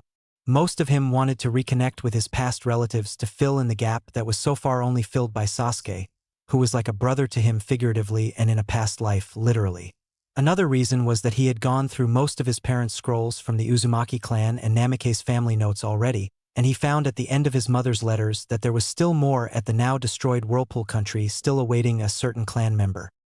With all that thinking done, Naruto decided to fall asleep due to the fact finally got the new clone jutsu down, which he calls the flesh clone, since this clone jutsu, unlike the shadow clone jutsu which made a physical and identical clone by splitting his chakra evenly. The flesh clone required the usage of his yang release to pump more life into his clones, making them genuine copies of his body to the point that his clones remained after one of them decided to try the clone explosion, resulting in that said flesh clone to blow off its only arm. Even better was that they transferred his physical training results due to the fact that the flesh would convert back to a chakra form to go back to the user. The downsides, it took 10 times more chakra, so the most he could make was 100 flesh clones, but he only needed 3 due since Naruto could only take so much punishment from training. Also, when the flesh clones dispel, they technically die, so no knowledge is passed on to the original, only the physical body results. And finally, unlike the shadow clone jutsu where it felt like a sudden splash of cold water over his brain, the feedback from the flesh clones felt like someone was melding a piece of metal onto him. To put it bluntly, it burnt like a bitch. Despite that, Naruto was excited to see what results in his physical training he could achieve now after using his flesh clones for training the next day. With that, he finally nodded off. Early in the morning. It was 4:55 a.m. Naruto did get plenty of sleep, often too much, and he was content to keep it that way until someone knocked on his door. Who the hell would see him at this time of the day? He looked at his clock and scowled as he still had a good 5 minutes before he actually started his training routine, with Lee if he was lucky enough to meet him. Annoyed, he begrudgingly made his way to the door and found an Umbu awaiting him. This quickly made Naruto sober up, knowing that this was important since it meant Kakashi-sensei needed to see him. "Hey there, Miss Cat," lacking his usual cheery enthusiasm. If the purple-haired Umbu was surprised, she didn't show it. She then told him, Uzumaki-san, Lord Sixth has requested your presence immediately, with a monotone voice only a drone could pull off. Naruto went through the motions of saying he'll be there soon as he was still in his pajamas. No, not the old frog where he wore, but he now just sleep in boarding shorts and a black baggy t-shirt. If Kakashi-sensei needed him immediately, then it must be urgent. He took a cold shower to wake, brushed his teeth and wore his mission gear, the clothes he got from Tenten's store a few months back. At the Hokage's office, Kakashi, now 6th Hokage, while seated on his throne, was seemingly going over the Forbidden Scroll and adding some new things, like making Sasuke's Chidori variants and Naruto's Rasen Shuriken's forbidden jutsus. Little did his assistant Shizun know that Kakashi already finished that, but to have some reading time, he cleverly transferred all the Forbidden Scroll's contents to a fake Ika Tactics book and made the once Forbidden Scroll an Ika book. So he was giggling like Ino who found some new gossip. Fortunately or unfortunately, Naruto arrived a bit too early for his taste. However, he examined Naruto now. He was no longer a loudmouth midget he took under his wing, but instead was a well-grown man whose height could now easily rival the Raikage's, at 192 centimeters tall with a build that could have only been achieved from years of grueling training, possibly due to Naruto for the past few months after his morning running. He summons himself to Mount Myaboku for its low oxygen levels and higher gravitational environment to push his stamina. The mission gear that Naruto now wore made him seem functional, yet regal, especially with the red cape with a white whirlpool swirl that Naruto sewed on himself, a black military jacket with an orange zipper, with burnt orange shinobi pants, baggy around the thigh, form-fitting around the calves, and jet black armored sandals. Overall, Naruto looked like he could do both missions and formal occasions since he looked like a prince. Kakashi, once he stopped his thoughts which only lasted a glance, he started to inform Naruto about a mission for both diplomatic reasons and for Naruto's sake. He smiled, Yo, Naruto, how have you been, Never mind, I've already seen how you are, he happily said whilst looking at the crystal ball, making Naruto chuckle.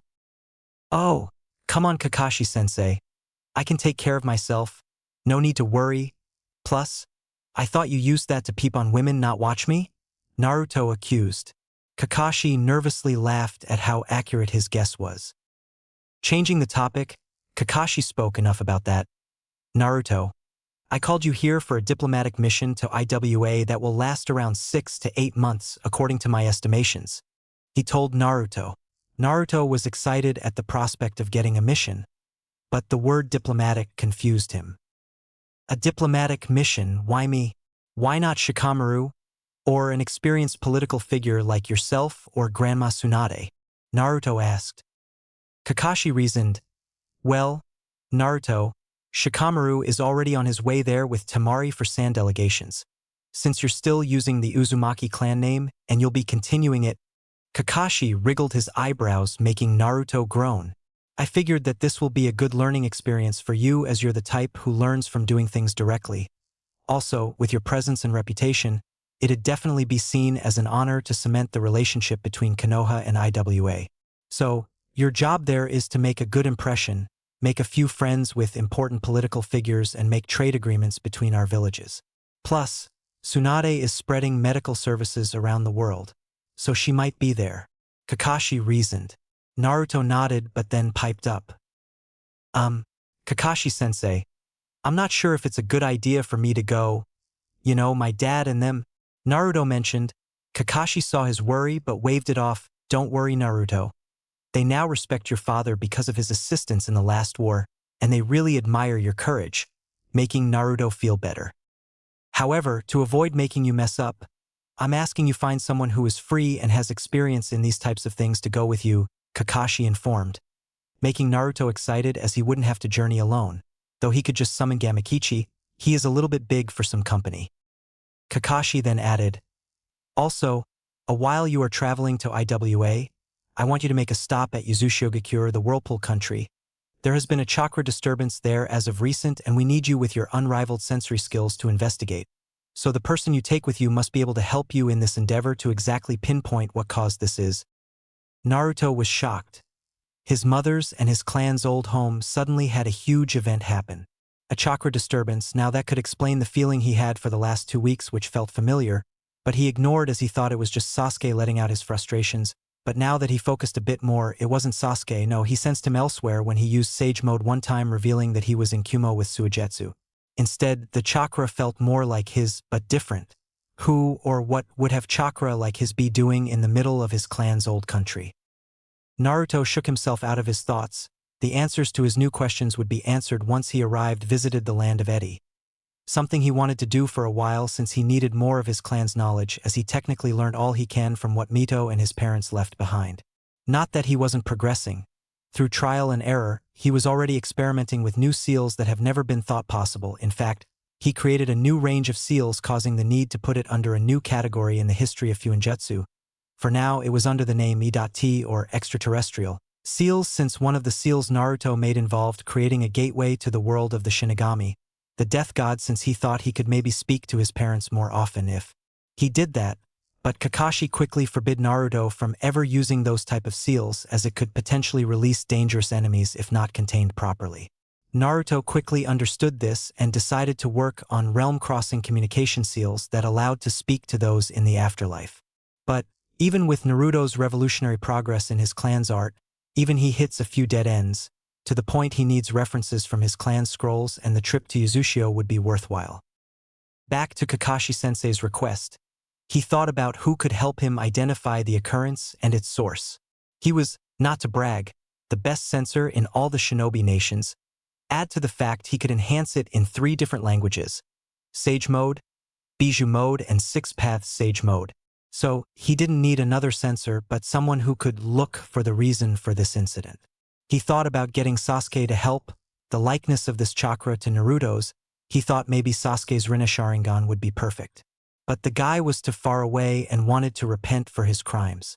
So, he thought about anyone similar, so naturally the Hyuga, whose eyes are better are locating chakra sources. He found most of them stuck up and didn't look forward to having to choose a random Hyuga. Until something clicked. It didn't need to be a random Hyuga. With a bright smile that could have been mistaken for guys, Naruto assured Kakashi that he had the perfect person to accompany him. A person who can pinpoint the source of the problem. I got someone. When it comes to tracking and recon, no one is better than Hinata when you need to find something. Naruto beamed at the mention of Hinata. He didn't notice, but Kakashi smiled under his mask. Kakashi complimented him with his eye smile. Yes, that's a very good choice. Though, you need to ask the Hyuga head for permission first, as they are going through a little debate now. He ended. Naruto was curious and wanted to ask, but Kakashi just simply said it's a clan affair. Only those inside or involved can know. Which of course made Naruto even more eager to know. He wondered if Hinata would be willing to divulge the information, or else he can just use Ninshu, which he used on Kakashi for a split second. His thoughts weren't even about anything important, but rather Naruto could hear Kakashi's mind screaming, just hurry up and go. I have a book that needs to be read. This told Naruto to get going, and that he still had a long way to go if he wanted to be able to then sort out people's thoughts like a Yamanaka. Therefore, he said his farewell, and just as he was about to body flicker out of the window, Kakashi asked, "So, Naruto, when is the next installment of Ika Ika coming out?" He eagerly wanted to know.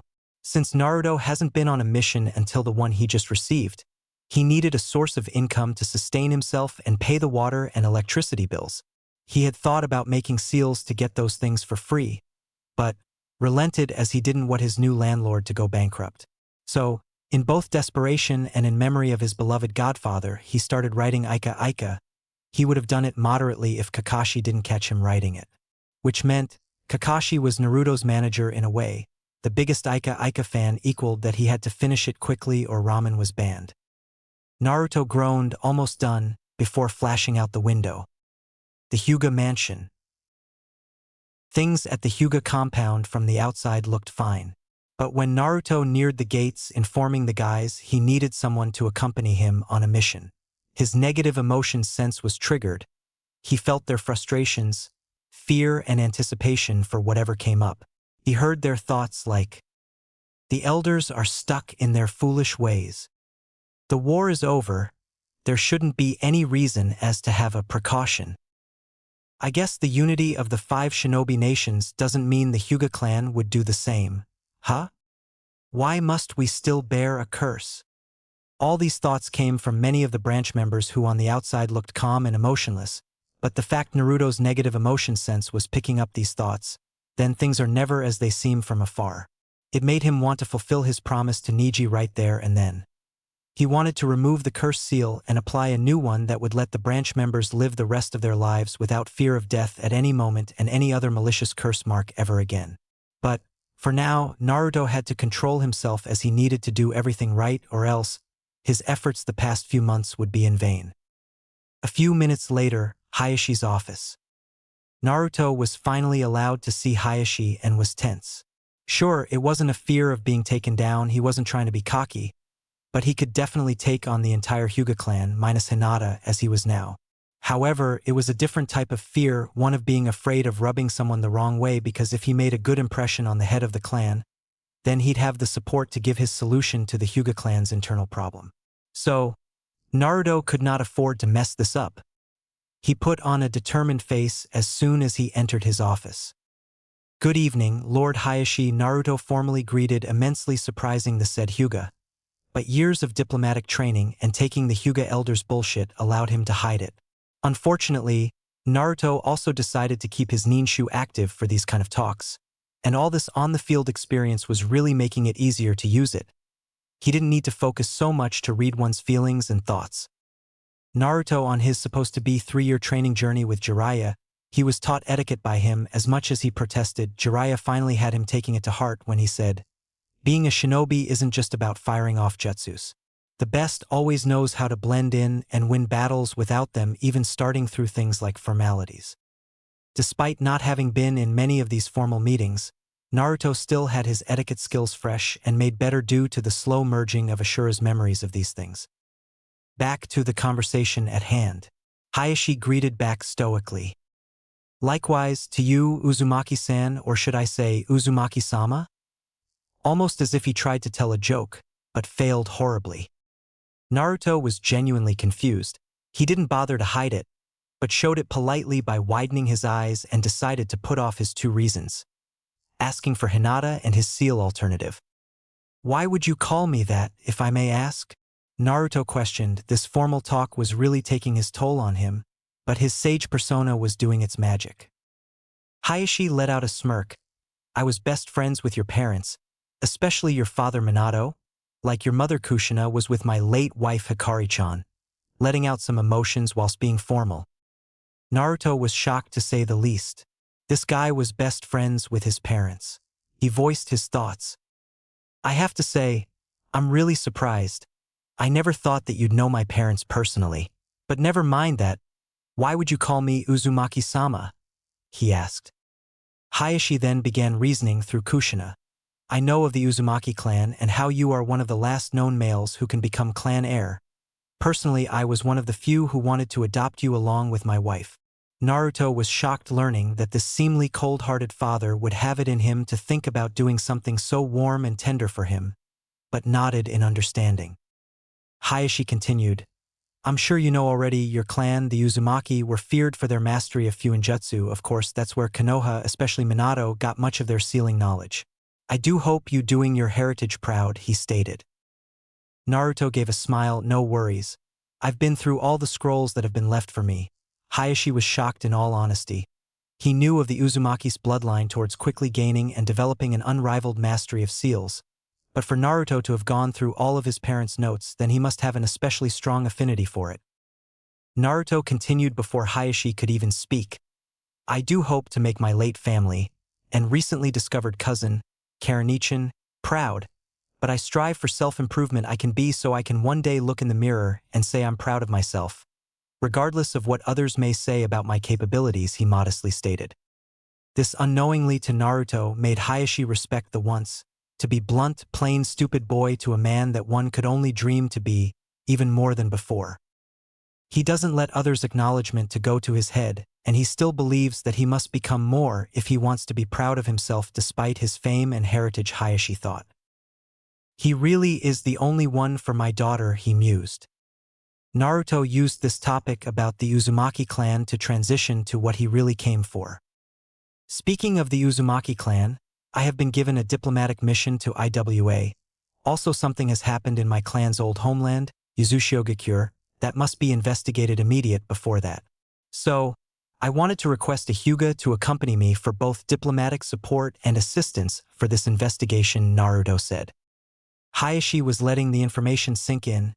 He already knew that a political event was happening, which happened to be IWA, since he was invited to go over there next week. But for something to happen in Uzushiogakure that needed to be investigated immediately was big news. At the request of a Hyuga, he already knew who he wanted to join him. Hayashi then spoke up.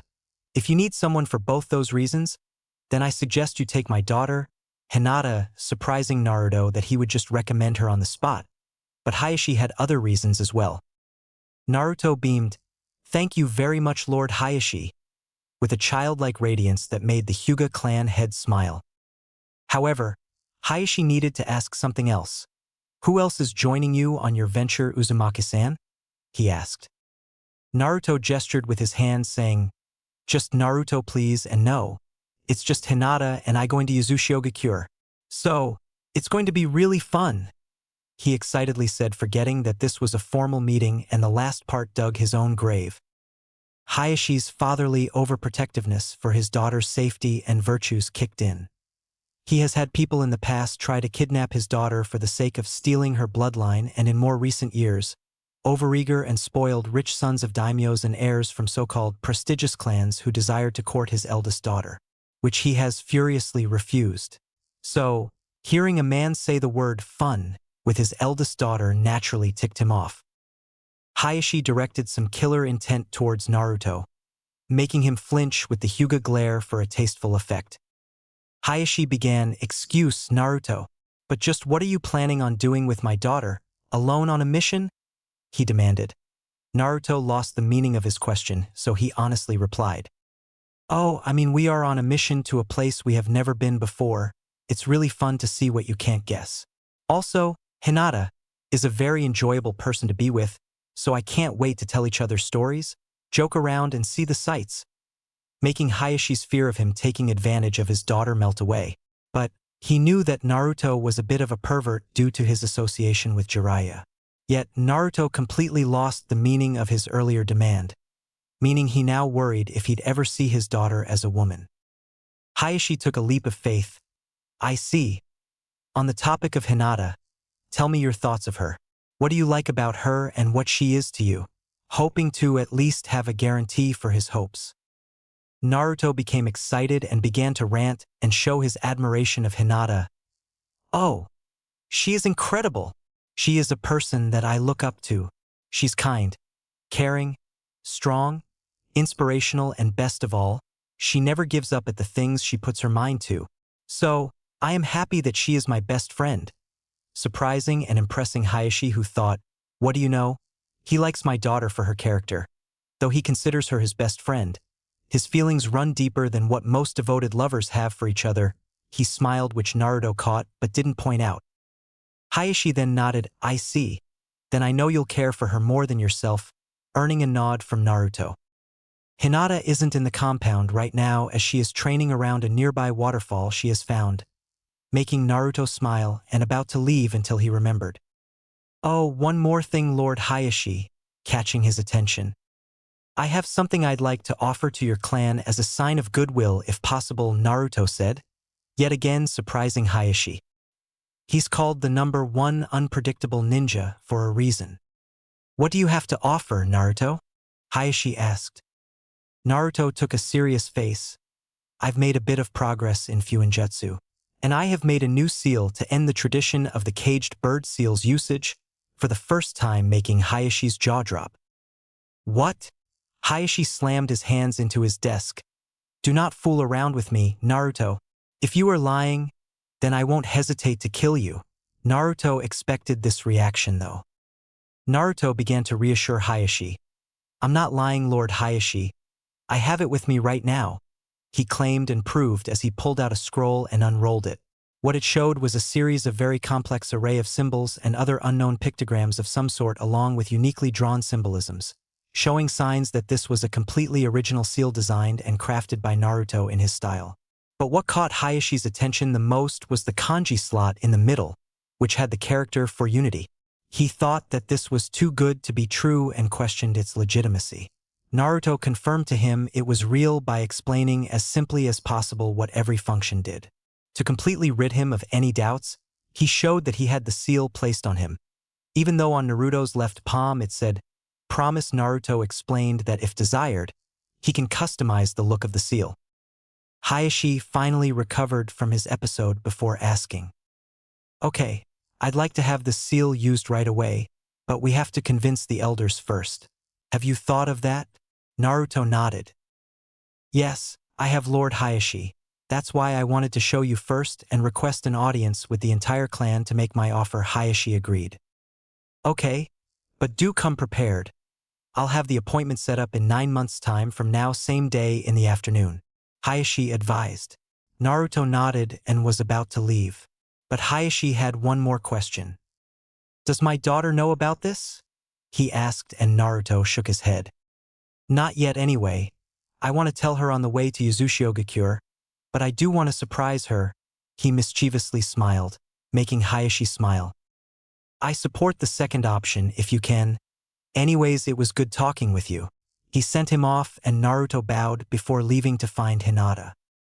Once Naruto left, Hayashi took out an old document that was well maintained. It was made between him and his wife, Hikari, alongside Minato and his wife Kushina, when both the said women were pregnant, finally knowing the genders of their children. So, they joked how if one of the women was of the other gender they would have gotten married instead. So they thought they would put little Naruto and Hinata, as they called them in their bellies, into a betrothal contract saying they will love each other. How right they were. Hayashi mused, "I guess mothers do know what's best for their children." With Naruto, his POV. Once I was a good 15 minutes away from the Hyuga compound, I was suddenly let go of a breath I didn't know that I was holding. I never thought it would be that tense talking to the Hyuga clan head, Hayashi. Then I remembered the audience in 9 months, which made me shiver in fear. How the hell am I meant to survive 100 Hayashi lookalikes staring at me? Once I relaxed myself, I was off towards the only waterfall I knew that was near Konoha, where I trained in elemental manipulation. I knew Hinata would be at that particular one, as I wanted to show her the cool waterfall Captain Yamato made for me back when I was making the Rasen Shuriken. Which reminds me, I still need to show her my garden I keep on my apartment building's roof. Yes, on the roof, and I have the key to the door. Not that I need it, just to keep others away from it. I could remember her face when she saw the waterfall. She looked just like a little kid who just had a bunch of presents dropped in front of them. As I made my way to the waterfall, I didn't see her there, surprisingly. Was I wrong? That couldn't be, my guesses are usually right. Just as I was about to gather natural energy, I heard a splash. It sounded pretty far away, like really far away. The only reason I could hear it was due to my enhanced hearing due to Kurama and the other 8 guys. At least say my name. Shikaka's voice went unheard, and the momentary focus that comes with gathering natural energy. Out of pure curiosity and believing that it might be Hinata, I power walked in the general direction the sounds were coming from. And did I mention just how far it was? An hour later, full moon. I could not believe that after an hour of walking, the water from the Yamato's waterfall went all the way here. I thought about just using Sage Mode and then search for Hinata that way. But there was just something familiar about the situation. The full moon in the night sky, the trees of the forest, and the pitter-patter of water. It was as if I was reliving a memory. Click! Now I remember the Bikutsu mission that one night where I needed to take a leak. After that I heard a sound and followed the source to find the most beautiful girl I have ever seen. Even more so than my mom, and that was despite having short hair. I just wish I saw her face. Then I thought, wait, am I going to see her again? It was unlikely. But the situation was just too similar to not be. I hope she was there. I still dream about that girl from time to time, and so I walked a bit faster. I wanted to meet her. I finally reached a lake that had fluoride blue water that glowed like a neon light, which in turn made the edge of the lake's grass and lilies to glow too. The moon was even perfectly placed at the center. There she was. The girl of his dreams. My, how she had grown. If he thought the girl he saw 5 years ago was the definition of the word beautiful, then this woman was just unreal. Her legs were lean, with toned and thick thighs, a bubbly shaped behind that formed what seemed to be a upside-down heart shape, which merged into a thin waist that sported a well-toned flat stomach which trailed up to her. Did she have melons on her chest? Oh God, those were her boobs. They had to at least be Granny Tsunade's size, or even a bit bigger. But this woman, the water fairy, defied gravity much like the water that floated around her.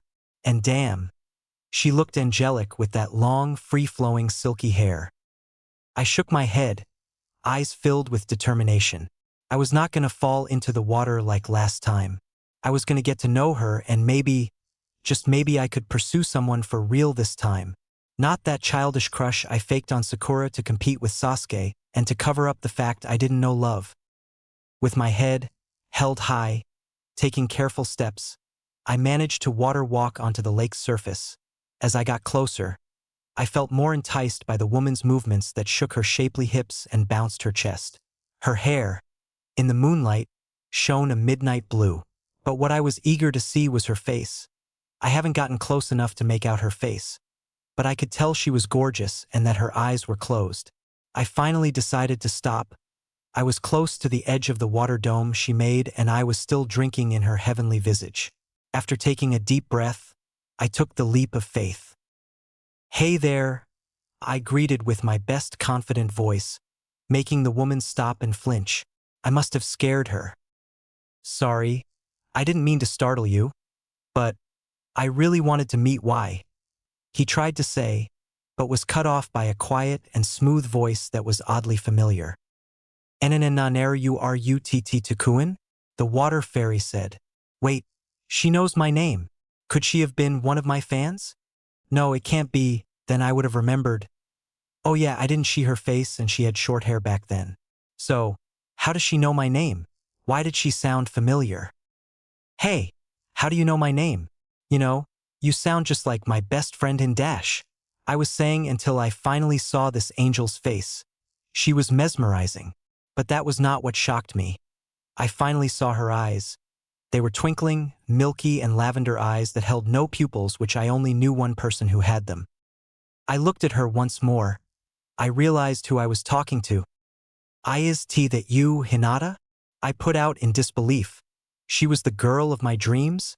Then I remembered how I managed to describe her body, which made me feel flushed and guilty.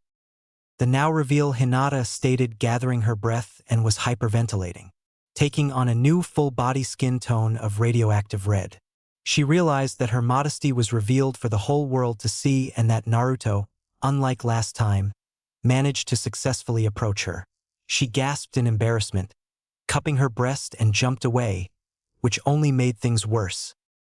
When Hinata jumped away, Naruto then had one last gaze over the water fairy, Hinata's body, burning a pleasant image in his mind for all his dreams to come. Once this happened, Naruto realized she was naked. Hyuga Hinata, that girl who always wore baggy clothes and never really revealed much, was naked, doing an erotic naked dance on the water. Sure, he has seen her in a towel once when Lee broke the bathhouse roof. She was the girl of his dreams this whole time. But I had no time to ponder, and Hinata did something I was sure only Ino and Sakura combined could do. Scream like a vulture. "Eh-ha-heh," Hinata screamed out of sheer embarrassment. I finally got knocked out of my trance and took on a massive red blush. I then realized that she was trying to cover herself and had taken to dropping into the water with only her head peeking out looking at me. And I swear she was so embarrassed that I felt the water heat up. Was that steam? I finally got my voice back. "Essay, why don't we head by to dry land and settle down for the end night?" I asked, stuttering. Hinata took on even hotter blush as the water began boiling. Since when did she know boil release? Then I realized the context of my words and corrected my intentions. Set up camp to rest for the night. It is kind of late. Databeo, quickly said. Fortunately, she calmed down and began swimming towards the direction I came from. Once I reached the edge, I turned towards her and saw she wasn't getting out. I blushed again, knowing that she was naked underneath the water. so I took my jacket off and offered it to her. Here you go, Hinata. It's pretty cold in the water and it'd take too long to get your clothes as I don't know where they are. I reasoned, finally not stuttering. Hinata nodded and I left the jacket. I'll go on ahead and make a fire, and took off. I didn't want her to see the Hokage tower. I grew in my pants. So I quickly went and took care of that first before making a fire. I felt like a piece of crap for beating off to Hinata, my best friend, my hero, and here I am using her image like a stress relief method. I could only hope that she'd still be willing to be my friend. 10 minutes later, I finally calmed myself down. The fire was burning nicely and gave me something to occupy my mind with other than Hinata's body. Speak of the devil. She came to the fire and what I saw made all my earlier efforts in vain. She was wearing my jacket, but she wore it so damn well. She gripped it closely to herself, reminding me badly of her curves, and the bottom of my jacket ended just above mid-thighs. It made her look cute, beautiful, and sexy all at once. How was that possible? Despite what had happened, she greeted me shyly as usual and sat next to me, which I swear all my earlier efforts to trim the once Hokage tower was in vain. Nevertheless, I greeted back with a bit more timidness that was very unlike me. After a bit of awkward silence, I finally spoke up. Sorry about that, Hinata. I was actually trying to look for you, I said. Hinata then looks at me with wide eyes and sported a red blush. No, I didn't mean I tried to find you naked. I was going to ask you to come with me on a mission for tomorrow. I asked your dad and everything, I assured her. She calmed down a bit and nodded. Okay, you didn't mean to see me like that, she quietly said. I heard a bit of disappointment in her voice, so I decided to do something I usually don't do. But when I heard water drops from afar, it reminded me of that beautiful girl I saw from years ago. So I thought maybe I'd follow the sounds and I could see her again. I told her and she blushed at being called beautiful. I never thought that the girl of my dreams would have been you, Hinata, I said. She erupted in color. But then she calmed down a bit and looked sad again. So, are you disappointed, T, that it was me? She asked, faking a forlorn expression. It worked. No, I'm actually glad. It just makes everything seem more real now. Like that it's not impossible to be with her, since she has always been there by my side, I told her. Hinata was pleased with the outcome but didn't expect what sounded like a confession from Naruto. We looked into each other's eyes. I saw in her moonlit lavender pearls that they twinkled when amused and shone brightly when she hid her excitement. I saw that she was expecting me to say something next. I knew that it was now or never. Might as well tell her how I feel and my intentions before anything between us happens. Hinata's POV. As we looked into each other's eyes, I was hiding my excitement and anticipation. I knew that it was futile to do so as his eyes that read the soul could see that. I always admired his eyes from afar, or any rare occasion. Look into them up close only for me to be overwhelmed by his sky blue eyes' intensity, making me faint. But now that I wasn't looking away, I saw a radiance that can never be surpassed. His eyes weren't just an simple, amazing shade of blue. They were just predominantly blue like the sky, but with a hair-thin strands of other shades of blue. His eyes held every shade of blue from the palest blue threads to the ocean-deep gradient on the edge of his iris.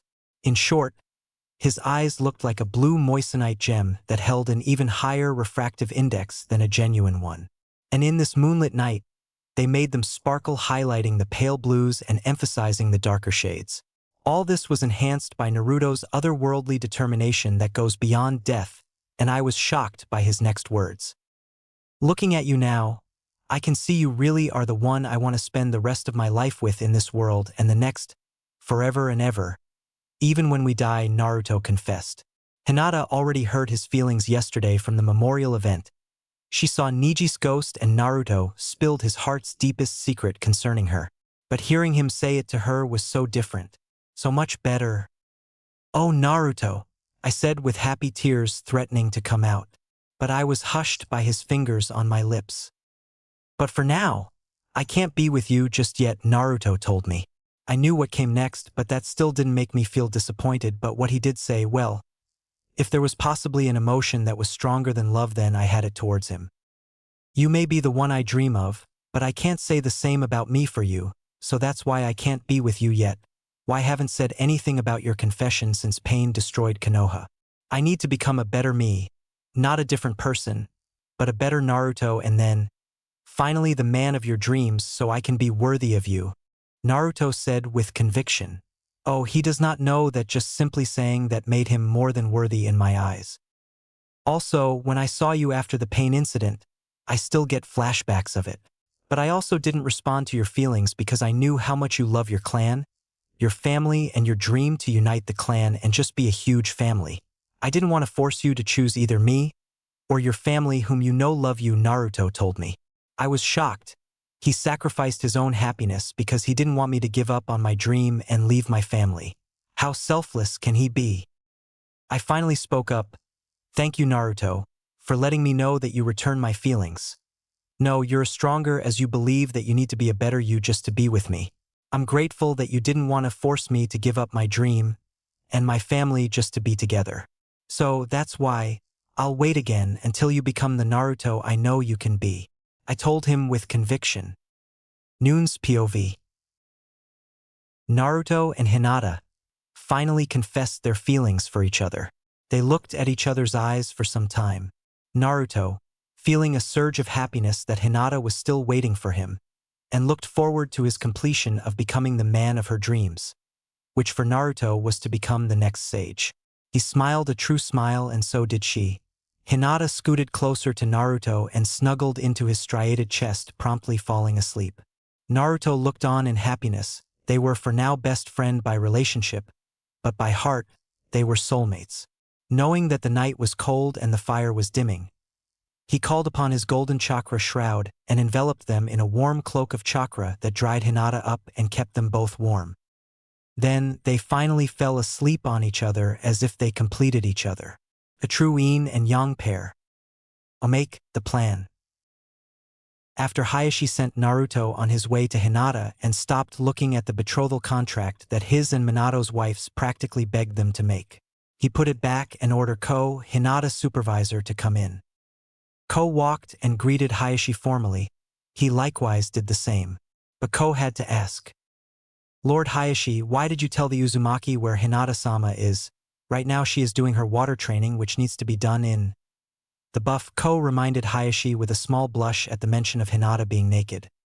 Hayashi caught him off guard with a smile that told him there was a troublesome reason behind his actions. That's the point, Ko. I believe you heard and saw that Naruto has progressed quite a bit in fuinjutsu, Hayashi said. Ko nodded, and still surprised the boy he once tried to keep away from Hinata was now the Hyuga clan's only hope. If he sees my daughter naked, then he'd have no choice but adhere to our traditions, Hayashi said, making Ko pale. Lord Hayashi, you honestly don't mean? Ko stuttered in horror. Yes, they already love each other, and I'm just getting them together faster, Hayashi admitted in humor. Ko could not believe that Hayashi wanted Naruto to wedlock Hinata via seeing her naked. Ko's current location. Which is why he was following Naruto as Hayashi ordered from afar, and was pleasantly surprised as Hayashi was right. Ko heard the entire confession Naruto said to Hinata and had to agree. Naruto's feelings go beyond simply being there for her. In fact, Hinata was the person Naruto would give up for. Due to the smile on Hinata's sleep face, Ko held back his protective side just this once. Chapter 4. Finding Oneself. 7 a.m. at the campsite near the lake. The sun had risen, its rays removing the veil called night to reveal the natural beauty of Konoha's forest and other flora. But for our favorite blonde, still knucklehead but improving, it woke him up to a sight that he'd relive in his dreams. Hinata's sleeping face. He thought to himself, why didn't face my fears and tell her my feelings earlier? This would be something that I could have looked forward to every morning, he wondered. He relished how soft and smooth her skin and hair was for a while. He then noticed that it was a little too bright due to his chakra cloak still being active, so he deactivated it only to blush furiously. Hinata was laying on top of him in his jacket. but was loosened enough that he could see her cleavage pressed up against his stomach, making them more pronounced. He wanted to keep staring, but he remembered that they had to go back to the Hyuga compound to get some of her gear for their trip to Yuzushiogakure and IWA. So, he slipped out underneath her carefully as to not to hurt her or wake her up, then went back to the lake to wash his face and look for her clothes, which included her underwear. Telling himself that it's okay because he wanted her to get ready to head back, he willed himself not to pay too much attention to her undergarments. Back to the campsite. Hinata began to stir. She didn't want to wake up yet, but a sound startled her, making her head shoot up. To her relief, it was Naruto who had come back with her clothes. "Morning, Sunshine," Naruto greeted cheerfully, calling her Sunshine due to the meaning of her name. "Morning, Naruto," she said, playfully surprising Naruto with her newfound confidence now that he had seen her naked. Naruto grinned. "Naruto, then I'll call you Hina-chan." "Tabeo," he insisted. Hinata blushed at the affectionate title but smiled either way. After they finished flirting, Naruto gave Hinata her clothes and gave her some privacy to change into them. To little Naruto's relief and Naruto's disappointment, she was back in her usual baggy attire. Once they finished changing, they headed back to the village and onwards to the Hyuga compound, where they saw a stoic Hayashi awaiting their arrival. "Good morning, Lord Hayashi," Naruto greeted. "Good morning, Father," Hinata greeted at the same time. Hayashi did the same to them likewise and took notice of how much more touchy the two were, making him inwardly grin at how effective his plan was. "Good morning to you too as well.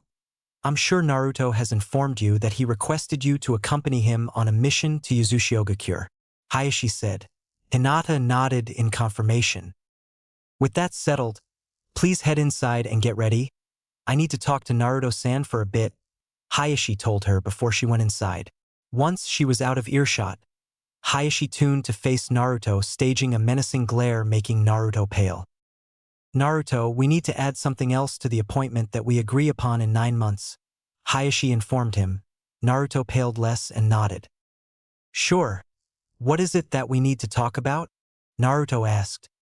"I am very well aware of what has transpired between my daughter and you last night," Hayashi stated, making Naruto blush and pale in fear. I didn't mean to see her naked a second time. I swear. I didn't know it was her the first time, and this time nothing was stopping me," Naruto admitted at a rapid-fire pace. What Naruto said made Hayashi raise an eyebrow. "What do you mean by second time?" Hayashi questioned, more out of curiosity than anger, but kept that mask for his image. "On the Bikuchu mission, I saw this waterfall with a really beautiful girl dancing in it. I didn't know it was Hinata, but I was dreaming of her for years to come, and this time I finally saw her again, but I found out it was Hinata and I ended up telling her my feelings," Naruto said. "Looks like there wasn't a need to set that up," Hayashi mused. "I see. Anyway, we will discuss this matter at the scheduled audience. For now, you and Hinata have a mission to complete. Also, I'll be seeing you in IWA," he said. Naruto relaxed, although he wondered why the incident needed to be discussed in the audience. "Okay, but why are you going to be in IWA?" Naruto asked. "I'm seen as one of Konoha's most influential political figures, so of course they'll send me to handle such matters," Hayashi answered. Naruto nodded, impressed. He wondered if his mother had to do any of this stuff back in her homeland. Once they finished talking, Hayashi bid farewell to Naruto and he did the same. A few minutes later, Hinata finally came out ready to go. And she was indeed ready. Instead of her usual blue baggy pants and baggy cream-colored jacket, she was wearing a form-fitting, sleeveless lavender kimono-style blouse with a dark purple obi holding it together, with dark brown chino short shorts that revealed much of her legs. Even lower, she wore black knee-high leggings and black shinobi boots. Her outfit in the last. Her hair was even done with a few curls at the ends across her back. Stunned by her look for a few minutes, Naruto smiled at her. "Wow, Hinata, you look great. Ready for anything," he complimented. Hinata blushed prettily and thanked him for admiring her new look. She was glad that she bought this as she found it harder to get used to the heat in recent years. Naruto exclaimed that it was time to go, but something clicked in his mind. He was going to be gone for about 6 to 8 months meant he'd have to hold off his jounin studies with Irika-sensei. So, he decided to find him first before anything. At Irika's place. Finally arriving at his home with Hinata closely following behind. He knocked on Irika's door whilst yelling, "Irika-sensei, wake up!" Hinata hit him lightly and scolded, "Naruto-kun, he's probably asleep." "Ouch, Hina-chan, this is how he wakes up," he rebutted with a fake pout. Then at that moment Irika-sensei opened the door looking, to put it bluntly, looking like shit. His eyes were groggy and his clothes had signs of being torn at. "Oh, Naruto, good morning Yon, what brings you here?" he asked in a rushed voice. "Hey Irika-sensei," Naruto said, ignoring his state. "I was going to let you know that I'm going on a mission for the next 8 months to Yuzushio and IWA with Hina-chan. So, you don't have to worry about classes anytime soon," he informed him. If Irika wasn't so tired, he would have noticed Hinata and Naruto's affectionate way of addressing her. But he nodded quickly until a seductive voice purred his name. "Iryu-kun, come back here. I want to gobble up your extra-large dango." A barely dressed Anko purred whilst dragging Irika back inside. Irika was frantic. "Oh, okay. Well, thanks for letting know, Naruto, and good luck on your first mission in ages," before slamming the door closed on a slack-jawed Naruto and a blushing Hinata. "Let's pretend we never saw that," Naruto suggested. Agreed. Hinata complied, and they both set off towards the village gates at a quick pace before they heard the moaning sounds from within Irika's home. Nearing the gates. As Naruto and Hinata approached the gates, they met Sakura with Ino, who was leaning on a blushing sigh. They noticed the two were going somewhere quickly. Sakura called out to them, "Naruto, Hinata, where are you two going?" Getting their attention. "Oh, hey Sakura-chan. Hina-chan and I going on a mission together to the whirlpool and then IWA. Isn't that great?" he exclaimed. The affectionate title was not lost on any of them and they became excited. Ino inquired, Hina-chan?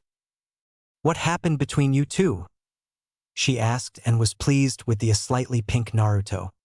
"Oh, that, I guess what happened is that I find that Hinata is my best friend. So, I wanted to show it to her by calling her Hina-chan," quickly covering up the fact that he told her his feelings last night. Apparently Hinata caught the idea and played along. "Yeah. Naruto and I have been getting along so well, and I guess that we just gave each other nicknames," Hinata said. They caught the title she had given him but accepted their reasons as sufficient. Then the girls noticed Hinata's new look and squealed. Ino said, "Damn Hinata, you are looking hot," making Hinata blush at the compliments out embarrassment as no one ever really took her looks into consideration. Sakura also admired her. "Yeah, Hinata, you're letting your figure shine. Every guy is staring at you right now."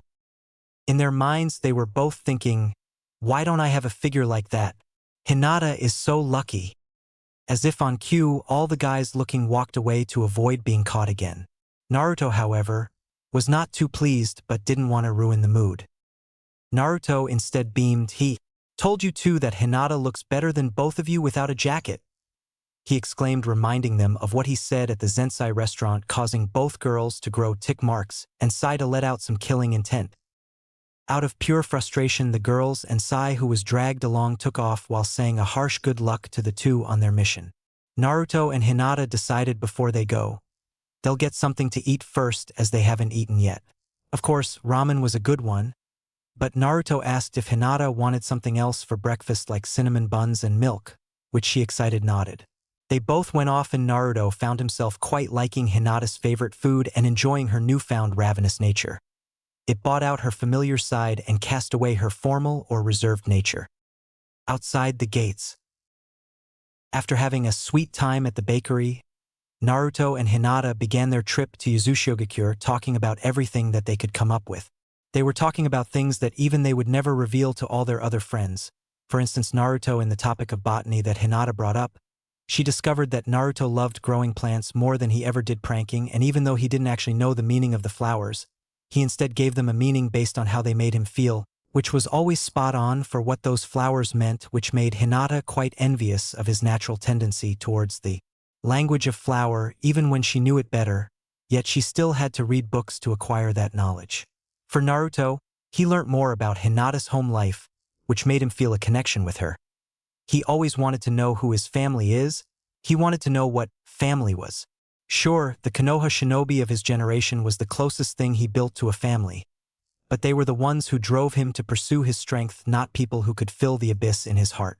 Yet, here was Hinata, someone who had a huge family she loved dearly, but they rejected her due to being different, kind and caring.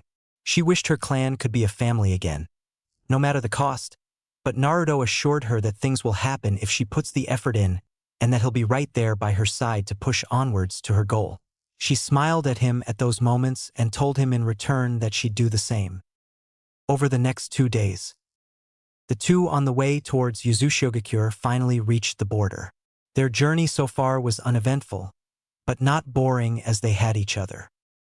Naruto showed his culinary skills on the field with the random ingredients he found in the forest and other types of ingredients that Hinata advised could be used. Hinata was honestly surprised that Naruto could cook something other than ramen and roasted fish. He summoned a giant pot from his seal and filled it water, and the ingredients he found with a variety of mushrooms being the main star. Hinata, not wanting to be outshined, decided to help and add some spices and strong flavored berries they found in the area to enhance the flavor. Once it was done, they had made a breakthrough in mushroom soup recipes, as this was the best tasting soup any of them ever tried. Naruto said, "This is the best thing I have ever tasted so far, probably because of you, Hina-chan. You are an amazing cook," making Hinata blush and happy that he enjoyed her cooking that much. "Thank you, Narukuin, but I never would have had anything this good if you didn't find all those amazing ingredients," Hinata complimented back. This then turned into a competition in who could give the best compliments. This lasted until they fell asleep for the last 2 days. The third day, Yuzushigakure. Naruto, out of playfulness, decided to start a competition, a race to the finish line, being Yuzushigakure. Although Hinata knew she'd lose out in stamina, didn't back down and complied. Apparently, even with Naruto's newfound speed, Hinata was not lagging behind in that department. Sure, Naruto kept his gravity seals active. He was sure that Hinata was now faster than even Sasuke. He wondered how hard she trains herself to get to that level. After Hinata finally exhausted herself, Naruto was still looking fresh and decided to let her rest for a moment and gave her a food pill, which she accepted. Then came something else. "Oi, Hinata, we never really have a chance to train together, so why don't we spar?" he suggested. Hinata saw no harm in doing this. She wanted to spar with him for a while, and there weren't any threats since the war ended. "Okay, I'd like to see where I measure up to you," Hinata accepted. Naruto grinned and deactivated his gravity and chakra disruptor seals, allowing him full strength. Hinata took her gentle step stance, whilst likewise, Naruto assumed his six paths yang fist stance, which surprised Hinata. The two began the fight when Hinata activated her Byakugan and dashed towards each other. However, Naruto had much more power in his muscles to generate, and his training made his twitch response faster, meaning it looked like he body flickered in front of Hinata, shocking her in the difference in speed. Using that to his advantage, Naruto delivered a left hook towards Hinata's temple. However, Hinata still had the advantage in agility, and her Byakugan allowed her to narrowly avoid the punch and the soon-to-be-followed swipe at her legs, which she jumped over whilst she landed the first strike using an air palm to knock Naruto back. Naruto was taken off guard by this, but wasn't disoriented. As his fall back, he also retaliated with a right roundhouse kick towards Hinata, who was still in the air and couldn't avoid the attack, blowing her away a good 10 meters. Fortunately, she had blocked the strike with her arms, but her right arm was out for the count as it was completely numb. Amazing, he didn't even kick a pressure point, and he still rendered my right arm useless with simply blunt force and technique. His taijutsu, while still unpredictable, is now more refined and is very varied. He doesn't have a particular style, meaning even I can't foresee what he'll do even with the Byakugan Hinata analyzed. I have to use this, Hinata decided. Naruto saw Hinata assume a pose that brought back memories of when she saved him from pain and knew what was coming. Here it comes. Naruto anticipated and channeled chakra, enhancing all his senses including the chakra sense he developed from Ninshu. What he sensed surprised him greatly. What the? This chakra is like the Super Gramps but different, as if this was… He kept analyzing this new chakra until… Gentle step, twin lion fists. Hinata exclaimed, and her forearms were covered in what appeared to be lion heads. But what shocked Naruto was that they weren't the blue-colored chakra that she normally wielded. It was purple and radiated divinity. Naruto was shocked. The chakra is coming from her? But how? This chakra is so similar to Super Gramps. Better yet, I can feel her power, he questioned. But he didn't let that slow him down. Quickly he formed 2 Raisengans that he let float in front of him. A trick he learnt from Ashura's memories. This time, Hinata was surprised. Beautiful! His Raisengans are like the sun. Wait, when was his chakra gold? She wondered. Nevertheless, the two stared each other down for a minute before smirking at each other and using that as the K, they charged their attacks towards each other. What happened was a huge explosion that created a dome of chakra much like the one made between Naruto and Sasuke's last clash. But the dome was a cyan color. Once it went away, we see Naruto panting a bit, but still standing, and Hinata on her knees from using so much chakra. Looks gasp like I'm breathe still behind, Hinata says and smiles sadly. Naruto catches this and begins to reassure her. No, Hina-chan, you're not. Naruto dismisses her self-depreciation of herself. You are as strong as anyone else can be. No, in fact, you are unbelievably strong. I couldn't even land a hit on you despite how fast I have gotten, and you matched my Rasengan barrage despite the chakra difference. He encourages her. Hinata is looking at him happily due to the sincerity in his voice. Also, you got to that level because you pushed yourself to get there. Unlike me, I had to rely on strength that was passed down to me. Naruto looked down depressed. Hinata's eyes widened, then softened. Naruto, it may have been passed down to you, but it was for a good reason. You proved to others that no matter what, you wouldn't back down without trying or giving it your all. You received your strength because you proved to the world that you have an even greater strength to harness it. Hinata said. Naruto was in a trance at her words and waited for her to finish. Your determination and guts to never give up, Hinata finished. After a moment of looking into each other's eyes, they finally picked themselves off the ground and decided to keep heading onwards to their destination and enjoyed the comfortable silence between them. After a bit of reviewing in Naruto's mind of the fight, he recalled how Hinata somehow managed to call forth a chakra that was similar to the Sage of Six Paths with a divine feel to it. That deep violet chakra, it even healed her numb right arm when she used the Lion Fist combo. He wondered if she had done anything recently to acquire it. Hey Hina-chan, Naruto called. Hinata looked at him. Yes, what is it, Narukuin? She asked. You know, when we fought, the twin Lion Fist combo you used. Naruto draw on, and Hinata wondered, what about my twin Lion Fist? How did you get that chakra? Naruto bluntly asked, and he forgone elaborating. Hinata was confused. Eh? But it's my chakra from within my body. What, was there something wrong? Hinata questioned. Really? You didn't notice anything different? How can I ask you? Aha! Yeah. What color is your chakra? He suddenly asked. Hinata was looking at him even more confused. The answer should have been obvious, but she answered anyway. Oh, it's blue like everybody else's. But Naruto just grinned and said, Nope. You were really into the fight, weren't you? Well, to answer to my question, your chakra was purple. Naruto corrected her. Hinata was shocked. Her chakra had a different essence now. What do you mean purple? Hinata asked. Naruto just got excited and said, yeah, as I said, it was purple, and not only that, I sensed how it felt as well. It was really similar to Super Sage Gramps. Super Sage Gramps? Hinata confused by the nickname and was for some reason kind of upset for having chakra similar to an old man by the sound of the nickname. Oh, he's the one who gave me my new sage mode. He's the sage of 6 paths. Naruto elaborated. Hinata was shocked. Okay, maybe having an old man's chakra isn't so bad, Hinata mused. But how is my chakra like his? She asked. Hinata was curious as to how it was possible. Well, when I felt Super Sage Gramps' chakra, it was powerful of course, but the feel was like godly, as if he had an eye over you at all times. Yours is similar, but yours isn't as suffocating. Your feels more like always looking out for others and divine in an angelic way. Naruto tried to explain. Hinata blushed at the description of her chakra being caring and most of all, divine. Who knows? Maybe your personality finally affected your chakra, Naruto stated. This did the trick. Despite the newfound confidence Hinata recently gained from being seen naked, she still had her moments.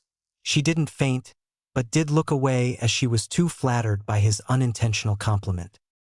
Ha ha ha, it's nice to see that you can still blush like that around me. It's too cute to ever want me to get rid of that. Naruto admitted his like for her blushing. That had done it, Hinata went to automatically shut down. Eh, you can still do that? Naruto questioned. He had no choice, he had to carry her now. But he immediately regretted it. He could feel her pressing up against his back, and they still had a good hour and a half away from Uzushigakure. At the main entry to Uzushigakure, the pair had finally made it to their destination. Naruto was still piggybacking Hinata until she came around. When she woke up, she saw the sight that laid before her eyes. The ruins of many high-rise buildings on many islands surrounded by vast lakes, which still held many bridges to cross the gap. The largest standout feature was the whirling tides in the center of the huge lake. Needless to say, it drew her in a figurative sense. She gasped in amazement at the beauty of this place despite its ruin, the pure waters flowing and gleaming in the sun. The buildings that once stood proud made her feel like reaching the sky rather than feel put down, and the vegetation was lush. Overall, this place made her feel something that even the Hyuga compound couldn't offer her for most of her life. She felt like she belonged here. Naruto heard her gasp and simply said, "It's amazing, right?" he rhetorically asked. He set her down and she walked forward even deeper into the once rowdy capital, only being more enamored with the place. She has been to many places on both missions with her team and diplomatic trips to all the shinobi nations with her clan. Sun, in her opinion, has a really plain sight to be honest, but she could still feel the charm of the sand. Iwa was majestic as the building seems to be part of the mountains the people pride themselves in, but it felt oppressive like you were tied down to the earth. Kiri was rather impressive with its rare oases, but it was mostly mist and water and not much brightness to be seen, and Kumo had wonderful sunsets, but a rather gloomy atmosphere. To her, even if she was born in one of those countries instead, Konoha would always be the most beautiful and brightest place to be at. Much like the people, the will of fire that burns brighter as people work together. But for some reason, she still didn't find home anyway, but rather someone. Naruto, he always made every little thing worth living for with his sunny personality. But now that she has seen Uzushigakure, she found her place to be. It was imposing, but unlike Iwa, the buildings reached for the skies, encouraging her to do the same. Even when they were destroyed, it had an even better sunset than Kumo, as it made the colorful city contrast its palette. Its waters more crystal clear and sparkling than Kiri ever was, architecture more impressive than Suna, and as much as she hated to say it, did Konoha's name better than the actual village. The trees and other flora were more colorful and beautiful than even some of Konoha's best sights. Her eyes were twinkling in delight at the sight. This city was still so beautiful even in ruin, which made her wonder what it'd be like if it was restored to its former glory.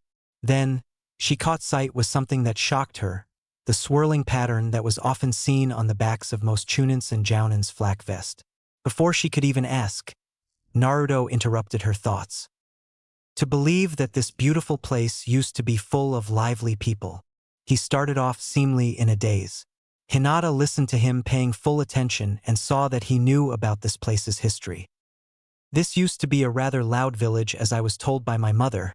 She said that it was full of people like me and her, haha, he told her. Hinata giggled at the thought of an entire village of Narutos running about. Then she wondered who his mother was. She already knew of his father, but not his mother. Naruto, may I ask, who is your mother? She asked. Naruto smiled at her, genuinely making her swoon on the inside. My mother was an amazing woman. She was tough, caring, kind, and very beautiful. He described her as he took out a photo. Hinata examined the photo and recognized immediately the fourth Hokage, Namake's Minato, pressing his head against a woman's pregnant belly. Hinata was mesmerized by this woman. She was beautiful. Her long silky red hair that flowed down to her lower back shined brilliantly. Her visage made her resemble a princess. But what stood out the most was her lovely face. Yes, she was feminine, but she'd recognize that face and smile anyway. She shared the same face as Naruto, so that's why she always found him cute. He was a pretty boy. Naruto continued. She told me about my clan that used to govern this country from this village and how it was destroyed during one of the wars. He said. Hinata had another question. Naruto, you have a clan? She asked. She thought, I never heard of a Namake's clan since the fourth is so respected. Yeah, believe it. I couldn't believe that there was an Uzumaki clan. Better yet, they were feared by the world for their power, he exclaimed proudly. Uzumaki clan? How come I never heard of such a clan in the academy? She asked. Well, you remember how the teachers and civilian council didn't like me back then? Naruto told her sadly, making her feel guilty for making him remember, and she hugged to comfort him. Once he could continue, he reassured her. It wasn't all bad. The old man Hokage agreed to keep it a secret so no one would come after me like Kumo did for my mother. He told her. Hinata was shocked. She knew what it was like to have a famed bloodline and to believe that his clan was so well known that they came for his mother like they did for her, by the same people as well. Which begged another question. What did his clan have that caused that to happen? Naruto, if you don't mind me asking, what was your clan known for? She asked but didn't want to pry, as clan matters are strictly. But she was curious. Oh, apparently our clan was known for its members by blood to have unrivaled life forces. We could live for very long. The average I found out was about 250 years old, so we age slower. We have stronger healing factors to the point some of us can regrow organs if we are more towards the medical side. Some of us can use chakra chains that can hold down a tailed beast. We have naturally higher chakra reserves, giving us both high endurance and crap chakra control. He said, making Hinata giggle. He continued, but that wasn't what the Uzumaki clan feared for. We have a pre-programmed bloodline affinity for fuinjutsu, which was our specialty. No one rivaled us in that field, and our clan member were always made seal masters. Due to this IWA, Kiri and Kumo decided it was too dangerous for my clan to continue living. Naruto told her. Hinata was shocked. His clan was nearly wiped out due to the fear of their clan's specialty fuinjutsu. She was crying that Naruto's past relatives were nearly extinct. She always saw him alone in the village back then, and to know that he was alone out here as well made her heart shatter. She hugged him tightly, apologizing that she should have been there for him and that she should have befriended him earlier. Naruto thanked her and told her not to worry, as he has her with him now. Once Hinata stopped crying, she went on to ask about the last part of his clan. So, Naruto, you said that your clan had a bloodline affinity for fuinjutsu, making them sealing masters if they train in that field enough? Is that one of the reasons why you learnt sealing so quickly? Naruto nodded. Yeah, I'd like to say it was thorough hard work and sweat, but to be honest, the bloodline made studying fuinjutsu smooth. For others it is hard, but for me it came naturally, like chakra control is for you and your clan. Naruto told her his comparison to the Hyuga, making her understand how simple it was for him to learn fuinjutsu. Naruto told her a lot about the Uzumaki clan's bloodline, so he couldn't keep his plan a surprise anymore and decided that he trusts her and wants her to know about his solution. Since I told you about our clan's specialty, I can tell you that most of Konoha's sealing knowledge came from my clan. He informed Elle, citing another shock from her, albeit we gave weaker ones since most of the seals were too complicated or required our chakra reserve levels for most of Konoha to use. Hinata couldn't believe that his clan did that much, but what came next was a shocker. I apologize to you, Hina-chan, for what I'm gonna say next, but the Uzumaki clan is the reason why your family is in turmoil. Naruto told Hinata with a genuinely guilty voice. Hinata was thinking about what it was and remembered how most of the seals came from his clan. Her eyes widened. Hinata was shaking and looked at Naruto. Why you don't mean? The caged bird seal was made by your clan? She exclaimed out of shock, but Naruto mistook it for resentment. I know, Hina-chan. I apologize for what my clan did. I hope you can forgive us, but it was only meant to protect you bloodline. But some of your clan used the fact that it wasn't finished to modify it and enslave some people into branch members. Please forgive my clan and me. I understand if you hate me now, Naruto was guiltily saying, but Hinata cut him off with her fingers on his lips. No, Naruto, I didn't mean to sound like I was angry with your clan. Or you. I was just shocked that its origins came from outside the Hyuga clan, but I never would have guessed that it was made by your family, she said in a happy tone, making Naruto feel much better. But she continued, but what do you mean that the caged bird seal is incomplete? Naruto looked at her with a serious look. Exactly what I mean, it was just meant to protect your clan's bloodline, not enslave. The goal was to make it so the seal was uncrackable, stop all attempts at getting your bloodline, including the removal of your eyes or breeding. Naruto paused when Hinata's face scrunched in disgust at the mention of breeding. Once she relaxed, he continued. And I was hoping to add a new feature to it that protects the wearer from any other seal that tries to cause harm to them, effectively countering the effects.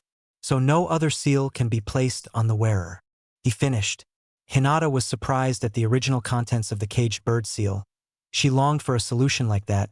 She even went as far as to search other villages during the time of peace for people who can develop a solution, but all were either frauds who made demands or just couldn't prove they were any better than the average seal practitioner. But what came next blew all her concerns and aware. Naruto held up his palm, then channeled chakra into it, revealing the kanji for promise, referring to his nindo. Naruto said, after all the planning, trials, and learning from my mistakes, I finally got it down, he smiled. This is my solution, the Freedom Cry Seal. It does everything the original caged bird seal was meant to do, but I made it in such a way that it adapts to the bearer's chakra, meaning only they can control the seal, and like I said before, it's uncrackable. Even for me, I can only remove since I know the formula by heart. Naruto told her. Hinata thought she was dreaming. Naruto, the love of her life, held the solution to her clan's situation and had the evidence to prove it was real. She wanted to just kiss him right there and then, but was too dazed that she couldn't do anything until Naruto nudged her. You there, Hina-chan? Ha ha ha. Yeah, I know, I wanted to surprise you at a better time, but I believed you should be one of the people who knows about this. Your dad already wants it implemented, but we still have to get past the elders, and apparently, your dad has a plan to do so during a meeting with the whole clan in 9 months' time. Naruto informed her. Hinata didn't believe this was happening, so she said, thank you so much, Naruto-kun. I can't believe it still. It has always been my dream to put an end to the use of the caged bird seal, she told him. Naruto then asked an important question from her. Hinata, I'm aware this is your dream, but based on that I want to ask, do you want me to remove the seal myself for you? Or do you want me to give you the means to find the solution yourself with help along the way? Hinata was confused, but listened on. If I wanted to be Hokage, I want to achieve it with my own 2 hands, my own effort, not have it handed down to me based on lineage or favoritism. So I want to know, do you want me to give the seal to you now and apply as soon as possible? Or do you want me to help you achieve your dream with your own effort? He asked. Hinata was honestly stumped. She had never thought about it that way. She was always willing to give to others for nothing in return, that she never thought about how she'd feel if another person achieved her dream for her. The thought of that made her feel cheapened and regret ever thinking about ever offering herself in return for a solution when she had meetings with various clans who specialized in seals in some department. Therefore, her answer was clear. I'd like to have the seal used right away, but I want to achieve it with my own effort. Sure, I'll accept help along the way, as long as I know that I work towards it myself. Then I call truly be happy with hope my clan with finally become a family, Hinata said with resolve. Naruto smiled. She definitely is the woman who never gives up and wouldn't find shortcuts to achieve her goals. Good answer. I would have been happy either way, but I wouldn't be able to leave with myself if I took your dream away from you by doing it for you, Naruto told her with care, making her heart melt. For a couple of minutes, they stared lovingly into each other's eyes, and for them, they were the only ones who existed. Until someone interrupted. Oi! If you're gonna kiss each other, then do it already and stop being so fucking mushy about it. A loud-mouthed redhead shouted, making them look towards the said redhead with bright blushes on their faces. Naruto's face, however, changed to one of excitement at who it was. Karen-nichan, how everything been going for ya? Naruto exclaimed cheerfully. Not too bad. Just got fed up with the cheesy scene I was seeing and decided to add my input since you weren't gonna pounce her anytime soon, Karen said with a sly smirk. Naruto blushed again, and for Hinata she took an even worse color of red at the thought of that happening. But Hinata was curious. Naruto told her the inhabitants of his clan were almost wiped out, and there was someone out here who he closely called his sister other than Ayam or Sakura. So, she wondered who this Karen was. Good afternoon, Karen-san. I'm glad to meet another close friend of Naruto's. So may I ask what your relationship with him is? Hinata asked. Hey there, boob girl, Karen greeted. Hinata was flustered at the nickname as well as Naruto, who remembered seeing and feeling them. It's Hinata Hyuga. Please don't call me by that nickname, she told her, unbelievably embarrassed. Ha ha ha, my bro Naruto found himself a cute one. Ha ha ha, Karen said. Naruto scratched his head sheepishly and Hinata blushed at being called cute by another girl. Once Karen stopped laughing, she continued.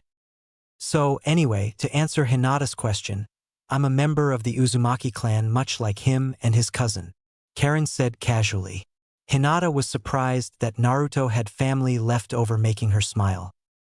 Naruto this time spoke up. Hey, Karane, what are you doing here? Wasn't there something like a huge chakra disturbance around here? He asked. Karen suddenly dropped the happy act. Ah, so, you sensed it too. The chakra signal is why I'm back here as well as rebuilding our nation, Karen told him.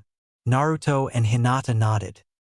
Yeah, I did when I entered Sage mode a few weeks ago. I'm not as good at sensing as you, but I felt that the chakra was identical to mine, just a bit calmer, Naruto informed Karen. Karen agreed. Yeah, I can confirm that statement. The chakra really is just like yours, but it feels older, as in centuries old, she added. Hinata was surprised yet again. The investigation of this chakra disturbance was identical to Naruto's chakra? Who or what could have the same type of chakra he had? Excuse me, but I'd like to know where this chakra is coming from using my Byakugan, so we can see where and what it is exactly, Hinata insisted. Karen nodded and Naruto approved. Yeah, see that whirlpool in the center of that huge lake, Karen pointed. Naruto and Hinata looked. It's coming from within there, but I haven't checked it out yet despite being here a few hours before you guys arrived, Karen said. Naruto looked at his cousin. Karen-nichan, why haven't you checked it out yet? He asked. Karen looked at Naruto with a smirk. I wanted to give you some tips of how to turn your girlfriend on, Karen admitted, making Hinata blush and Naruto scoff. You mean like you, as in creepy and horny like you were with Sasuke, Naruto rebutted. However, this earned a whip to his balls from one of Karen's adamantine sealing chains that burst forth from the ground. Naruto was rolling on the ground comically and Hinata was by his side in a second using medical jutsu on that particular area. Serves you right. But anyway, once you two are done, we'll all head to the chakra source. Karen then walked away to a building on the edge of the water. Once Naruto and Hinata finally caught up, the three of them were on a round platform with the Uzumaki spiral on it.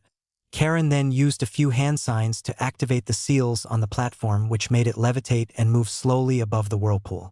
While it was moving, Naruto and Hinata were in awe at the existence of such seals, especially Naruto, who now had an idea to create a flight seal now once he had some time to himself. Amazing! Our ancestors sure knew their seals, Naruto exclaimed with a childish aura, making Hinata smile at his antics. Karen then looked towards him. On the topic of seals, I heard your conversation earlier about your Freedom Cry seal you made for the Hinata's clan. Care to let me have a look? She asked, and Naruto happily complied and showed her the seal on his palm and the contents of it on the scroll her had in his cape seal. Hinata looked at it too, but she was left with a headache.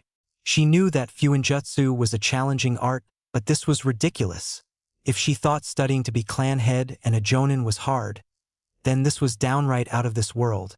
And to believe that all this came easy to Naruto and his clan members, what kind of intelligence does one need to have to comprehend these seals?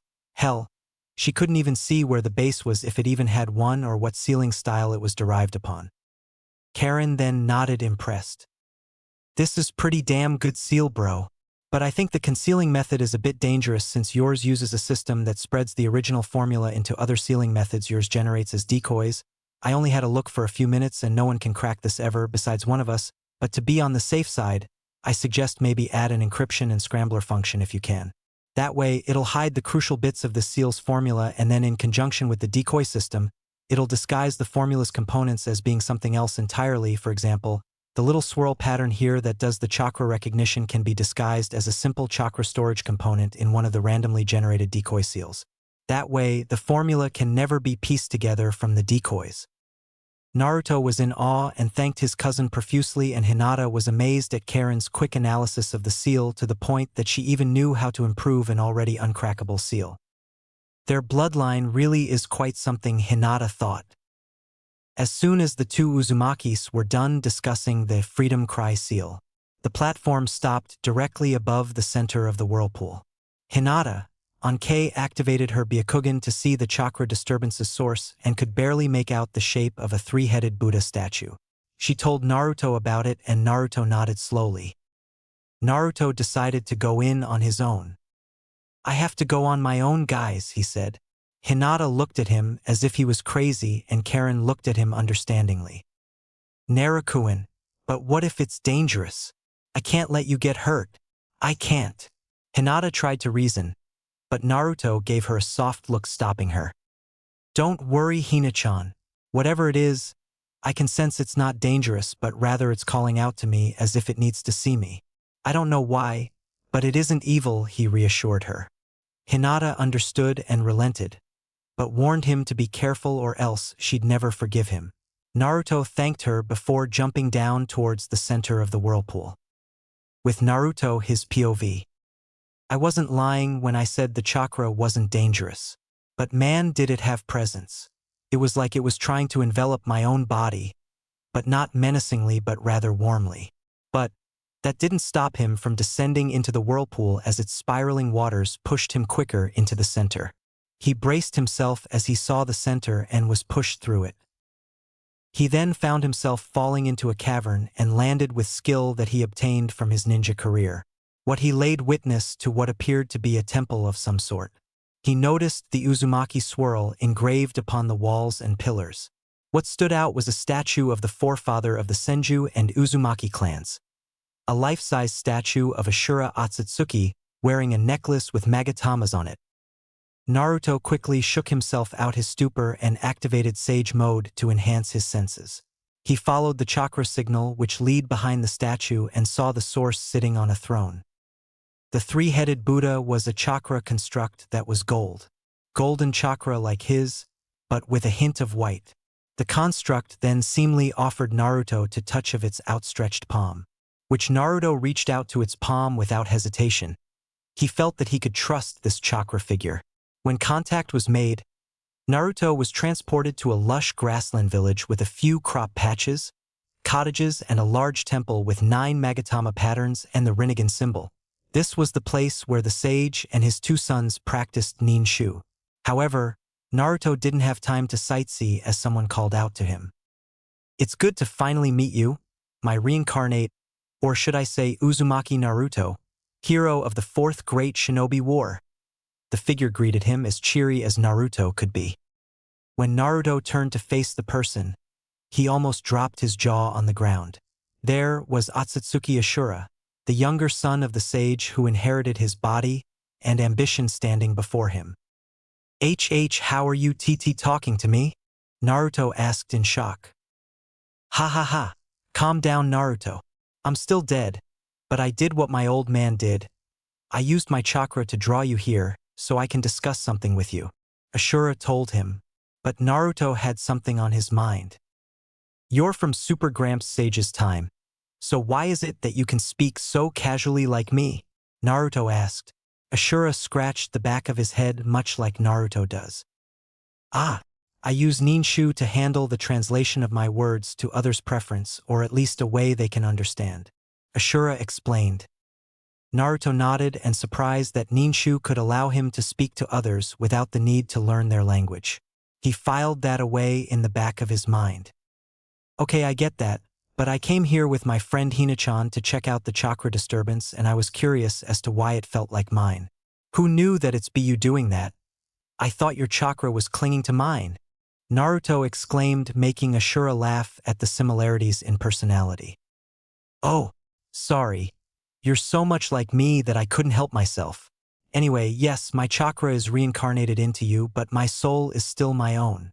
And my chakra flared due to certain requirements being met and a warning I need to pass down to you. Ashura informed, and Naruto listened carefully. What I needed to do was get your attention since you have started practicing Ninshu. Thanks to our furry friend. Ashura grinned as well as Naruto. I wanted to pass down all the knowledge and all I created through Ninshu as to ensure that the peace you are creating is set for good. Ashura told him, and Naruto nodded, excited at the prospect of getting more out of Ninshu and the thought of peace.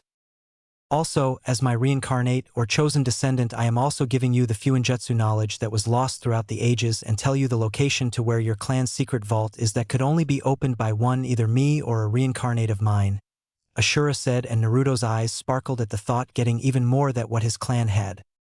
Hey, before you continue, what exactly is in the secret vault? Naruto asked, and Ashura smiled in excitement for what he was going to say. Oh, you'll have to find out, but a clue that it was the weapons I once used to fight my older brother, Indra, Ashura mentioned. Also, thanks Naruto, for ending the feud between me and him. It was my long wish that me and him could finally be at peace, Ashura thanked Naruto. It's okay. Sasuke to me was always like the brother I never had. So I should thank you, since if you guys were our ancestors, I would have never had someone to share that bond with, Naruto replied. Ashura smiled, a true smile similar to Naruto's. Thank you. Also, through your mastery of Ninshu, I can feel that your six paths powers are right now dormant and incomplete due to the yin half of Kurama being asleep and the yang half being the most dominate chakra being in you, disrupting the balance required to achieve the six paths senjutsu you once used. Ashura told him, and Naruto was surprised at his explanation. No wonder why his six paths sage mode was seemingly gone. He still obviously had the chakra, but he just couldn't enter that mode and bust out the truth seeker orbs. He never thought it was due to a balance of tailed beast chakras. That's where I come in and help. I am also going to reawaken that power in you again, and this time, you'll keep it for good, Ashura told him, and Naruto had stars in his eyes. Really? Wow, Ashura. You are a really awesome guy, Tabeo. So what do we have to do? Naruto complimented, but knew there was going to be a catch. He wasn't that far behind in Ninshu against Ashura and felt that something was going to happen. To answer his question, Ashura's friendly aura was replaced with one of power and authority. He simply stated, "You must fight me," whilst summoning 9 truth-seeker orbs, 2 of which he molded into rods. Naruto, taking the hint, entered his 6 paths enhanced tailed beast mode, replacing his lost arm with a chakra construct, and summoned his dual Nodachi, which he immediately enhanced, turning them gold. Naruto took flight towards Ashura and slashed downwards towards him with all his might. Ashura, in response, simply crossed his rods and blocked it with ease, surprising Naruto. He isn't even using any type of chakra mode, and he's still as strong as I am. Even stronger, actually, Naruto thought quickly. Ashura smirked at his reaction. Then he pushed through his rods, knocking Naruto off balance. After that, he immediately transformed his rods back into spheres and created a spiraling sphere of white chakra with the 2 orbs enhancing its power, and Naruto was shocked. Rasengan? Naruto thought. Ashura then thrusted the Rasengan towards Naruto, who blocked it, but the power behind it still blew Naruto about at least a kilometer away, with the remaining blast creating a canyon. Naruto narrowly avoided this by flying up in the air and was mesmerized by the damage Ashura dealt. Amazing! This was my ancestors' power? The power of hard work and iron guts to never give up, Naruto pondered in amazement. However, Ashura decided to take flight as well whilst forming what appeared to be a big ball Rasengan, but white. As a counter, Naruto created his own big ball Rasengan in his golden chakra and flew towards Ashura at breakneck speeds. The two clashed their Rasengans and were evenly matched in power output. Then the following explosion followed. A dome of white gold flashed for a couple of seconds. The chakra that remained was so thick that it made a mist in the air that Naruto had to rely on his sage senses. Once the mist cleared enough for him to sense through the thick chakra mist, he immediately raised his guard up as he saw that Ashura had created many hundreds of smaller Rasengans. He hid inside his big ball Rasengan. What happened was another huge explosion of chakra that cracked the mountains due to the sheer pressure that was generated. When the chakra dissipated and the smoke cleared, it revealed Naruto in his Kurama avatar, saving him from Ashura's version of the Rasengan barrage. Ashura was floating level with Naruto with wind violently circling his form staring down Naruto. Ashura then said, "If I followed your naming sense of that technique, then I'd call it the Rasengan bombardment," he named playfully. Naruto smiled at the guy's personality. He really knew how to have fun no matter what, but he steeled his resolve and with Kurama prepared another attack. "Kurama, let's show Ashura what we're made of," Naruto riled him up. "Got your back, kid," Kurama answered back. They both began forming the strongest tailed beast bomb they could, with Naruto adding Senjutsu and Six Paths chakra to it and his wind nature. Ashura looked in anticipation but didn't flinch. However, he slowly pressed his palms together in preparation for the upcoming attack. Naruto then announced, "Wind style. Tailed beast Rasen Shuriken." The duo launched their attack at for what most others would see as the speed of sound. However, Ashura didn't even show fear. Instead he smirked and suddenly, a giant Buddha statue with 1,000 arms made entirely out of wood popped out of the ground, easily dwarfing Kurama in size. What happened next? The wooden construct simply batted the tailed beast Rasen Shuriken aside like it was nothing. It exploded in the distance. Naruto was in awe at his ancestors' battle prowess. The guy wasn't as strong as Kagaya or Madara. But that didn't mean the man himself wasn't easier. In fact, this guy was the toughest opponent he had ever faced. But he still didn't give up. He wasn't going to let the chance to obtain the chance at instilling peace for good. He was going to prove that he was willing to fight to the end for that cause. Therefore, Naruto created two shadow clones with their own Kurama avatar and had them merge into one three-faced fox construct like he did against Sasuke in their last battle. He then formed two massive Rasen Shurikens, one of lava and one of magnet. He tossed it towards Ashura again and he attempted to do the same thing with the tailed beast bomb, but to his shock, it sliced through the wooden arms that tried to stop it. Also, the magnet release. Rasen Shuriken had Shikaku's curse seal on it, effective nullifying Ashura's movement along with his wooden statue, which was reduced in size due to the attack. Naruto and Kurama then using all 9 tails, began to form his strongest technique, the 9 beast Rasen Shurikens. Once they were formed, they launched towards Ashura who was now sweating. It got closer and closer and it looked like it was over.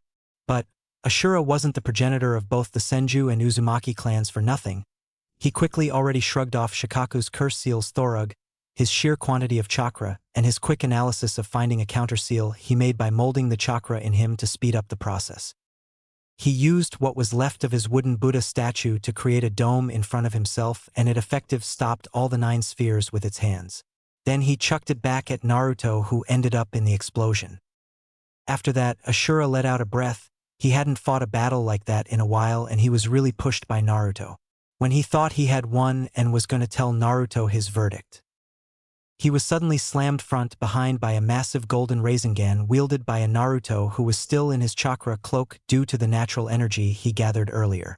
Ashura was shocked, he thought. How is he still fighting? Better yet, how did he get behind me? Then it clicked. The first-tailed beast Rasen Shuriken didn't just use his six paths chakra to strengthen it, but also to mask his chakra signal. To think that seeing Ashura's Rasengan bombardment once inspired him to put himself inside a Rasen Shuriken. He truly is the most unpredictable of his reincarnates. After Naruto blew Ashura away, he summoned Kurama again. In response, Ashura pulled all the stops and summoned his three-head Buddha chakra, construct the same size as Kurama and was gold in color. In all six of its arms, they wielded giant truth-seeker orbs ready to slam into Naruto and Kurama. Facing each other off one last time, Naruto and Kurama formed one last-tailed beast Rasen Shuriken with all the power they could muster and the 5 elements plus yang released to create a super-powered pseudo-truth-seeker orb, whereas Ashura combined all of his truth-seeker orbs into one large mass, effectively turning it into a 10-tailed beast bomb. They chased towards each other and slammed their respective techniques against each other. This created a black dome around them that could be seen from the moon if they were in the real world, that is. Once it disappeared, the two could be seen kneeling before each other. Naruto was exhausted of almost all his chakra and Ashura was looking only a little better as he could still stand up, albeit shakingly. He then spoke, "I gotta hand it to you. You really do know your way around a fight. I could feel your determination to win, and even when I dwarfed your powers, you didn't give up and found a way to attack me," he complimented Naruto. Naruto beamed at the praise. "Thanks. You weren't bad yourself. Damn Ashura. I wish I could spar like this with you all the time. Tabeo, I could learn some things from you so I can better protect the peace," he said. Ashura smiled at his reasons for getting stronger. Then he approached Naruto, who looked at him expectantly. "Naruto, I'm glad I got to meet you. I can definitely say that my father's dream has come true due to you," he told him. Naruto smiled. "As a show of trust and gratitude, I'm going to give you everything I have to help you on your journey to peace," Ashura stated. He raised his right palm, which held a white sun mark, and pressed it against Naruto's chest. Naruto felt all his chakra come back, but even more vitalist than ever, and his chakra reserves on his own now rivaled a tailed beast's own. Also, he felt all of Ashura's knowledge pass on to him, and he swore that he has never been so knowledgeable about fuinjutsu and ninshu. It even became easier to mold chakra without hand signs. When Naruto opened his eyes, he looked at Ashura, who grinned much like Naruto does. "You like it?" he exclaimed. Naruto just nodded furiously. "Hell yeah, I never felt so energized. I can wait to see how hard I can train now," Naruto exclaimed, grinning. Ashura was pleased to know that he still desired to become stronger. Then Naruto noticed that his right arm was back. He looked at the palm and saw the white sun mark before it faded away due to not channeling chakra into it. Ashura said, "Well, if you're going to achieve peace, then you're going to need both hands." Naruto thanked him a lot. Ashura and he began joking around a bit, until someone booped Ashura on the head. "Ashura, look at what you have done. You blew up the pocket dimension again," a familiar female voice said. Naruto looked up and saw. "Hi Hinata? What are you doing here? Better yet, how do you know Ashura?" He questioned Hinata, who was wearing a large white baggy robe that resembled Miko clothing. She looked at Naruto strangely before bursting out giggling, as well as Ashura. Naruto looked annoyed. Sorry, I don't blame you. But that's not your girlfriend Hinata," Ashura said, making Naruto blush at the last comment. Then who is she?" Naruto asked. The Hinata look-alike then looked at him and introduced herself. "Hello Naruto-san. My name is Otsutsuki Hanako, only daughter of Otsutsuki Himura, not as often talked about, but I'm one of his children and I gave birth to the Hyuga and Kagaya clans," she informed Naruto, who was wide-eyed from the revelation. "Cool. You mean Hinata comes from the same family as Super Gramps and his equally ancient brother?" Earning him the most menacing Hyuga glare from Hanako. "You will not disrespect my father. He may be old, but he is still great," Hanako scolded Naruto, only to be tamed by Ashura. "It's okay, Hanako, he was only giving them a playful address," Ashura comforted her. Thank you, Ashura. I guess I did get a little worked up. Sorry, Naruto, Hanako apologized. She then gave Ashura a peck on the cheek, which irked Naruto. Even if she technically wasn't Hinata, seeing someone who looked just like her be intimate with someone else, even if it was his ancestor, just made him depressed. Okay, if I may continue, I am the progenitor of both the Hyuga and the Kagaya. Hanako continued and Naruto nodded. Those clans were very different from the rest, as they didn't get their chakra from the Sage of Six Paths, Uncle Hagoromo, but received it from Himura through me. She stated, and Naruto was very interested. He then asked, Hey, your chakra is exactly like Hinata's when she used her twin lion fist against me earlier today. How is that? Naruto asked, and Hanako quickly found herself seeing why Hinata loves this boy. Well, that Hinata girl looks just like me, so it stands to reason that she's eventually awakened my chakra, she said. But Naruto was still confused, so Ashura took point. Basically, Hinata is like you. You're my reincarnation and Hinata is Hanako's reincarnation. Ashura put simply, and Naruto was slack-jawed. Wow, you mean Hinata is also a descendant of the Otsutsuki family? Whoa, I knew she was amazing. But to believe that we are so similar, I can't wait to tell her, Tabeo, Naruto exclaimed. Ashura and Hanako smiled at his fondness for the lavender-haired descendant. So, that chakra of hers, it felt like Super Gramps chakra, but more on the caring and alien side. Naruto tried to describe, but Hanako understood. Well, my father Himura, like uncle, was born with chakra, and he inherited more of our grandmother's white eyes and spiritual chakra than uncle ever did. Since my father lived on the moon, he didn't have to share his chakra with others, meaning I inherited all of his powers. Though, I only awakened the chakra through hard work and determination, as Ashura inspired me to do, unlike my brother who had everything from birth. Hanako explained. Wait, Himura lived on the moon. Then how did the Hyuga clan end up on Earth? Naruto asked. Hanako began to blush like Hinata before telling her story. Well, you see, on the moon, there is actually an entire world just like yours. Trees, water, flora, and fauna. Oh, let's not forget the artificial sun my father made with a castle in it, she told Naruto, who was shocked that people lived on the moon. She continued, Anyway, life was good and all, but it just wasn't home, no matter how comfortable it was. So one day we visited the Earth to see Uncle Hagoromo and his sons. I first meet Uncle, and he was a very caring man who I enjoyed spending time with, but he was a little stiff. Then I meet Indra, who, to be honest, I didn't really like. He was so dark and scary, to be honest, even if the others found him charming. But enough about him. Eventually I found a few flowers that I was enjoying the sight of, as they are rare on the moon, and then I met Ashura, who was tending to the flowers. We greeted each other and started to get to know each other. The more I learnt about Ashura, the more infatuated I became with him. But we were cousins, so I held it back. He was just so inspiring and hardworking that you just did the same. I liked my time with Ashura so much. I told my father I would stay on the Earth, which he agreed to quite easily, Hanako said before taking a sadder look. However, as time moved on and things happened between Indra and Ashura, they both got married and had children. I was upset that Ashura found a wife, but we were cousins. It wasn't looked upon in high regards. But I was happy for him, and that was all that mattered. Eventually, I found myself a husband as well who was quite charming, but was never really had my heart. Despite that, I gave birth to 2 children. Each started the Hyuga and the Kagaya clans respectively. The Hyuga child believed in keeping the blood pure, so he found a wife whose chakra was very ordinary, but she was of royalty, which is how the Hyuga clan became so esteemed and wealthy. The Kagaya clan didn't really see a problem with preferences, so they became a more civilized clan. She explained the origins of her descendants, with Naruto growing more interested in Hinata's ancestors' lineage.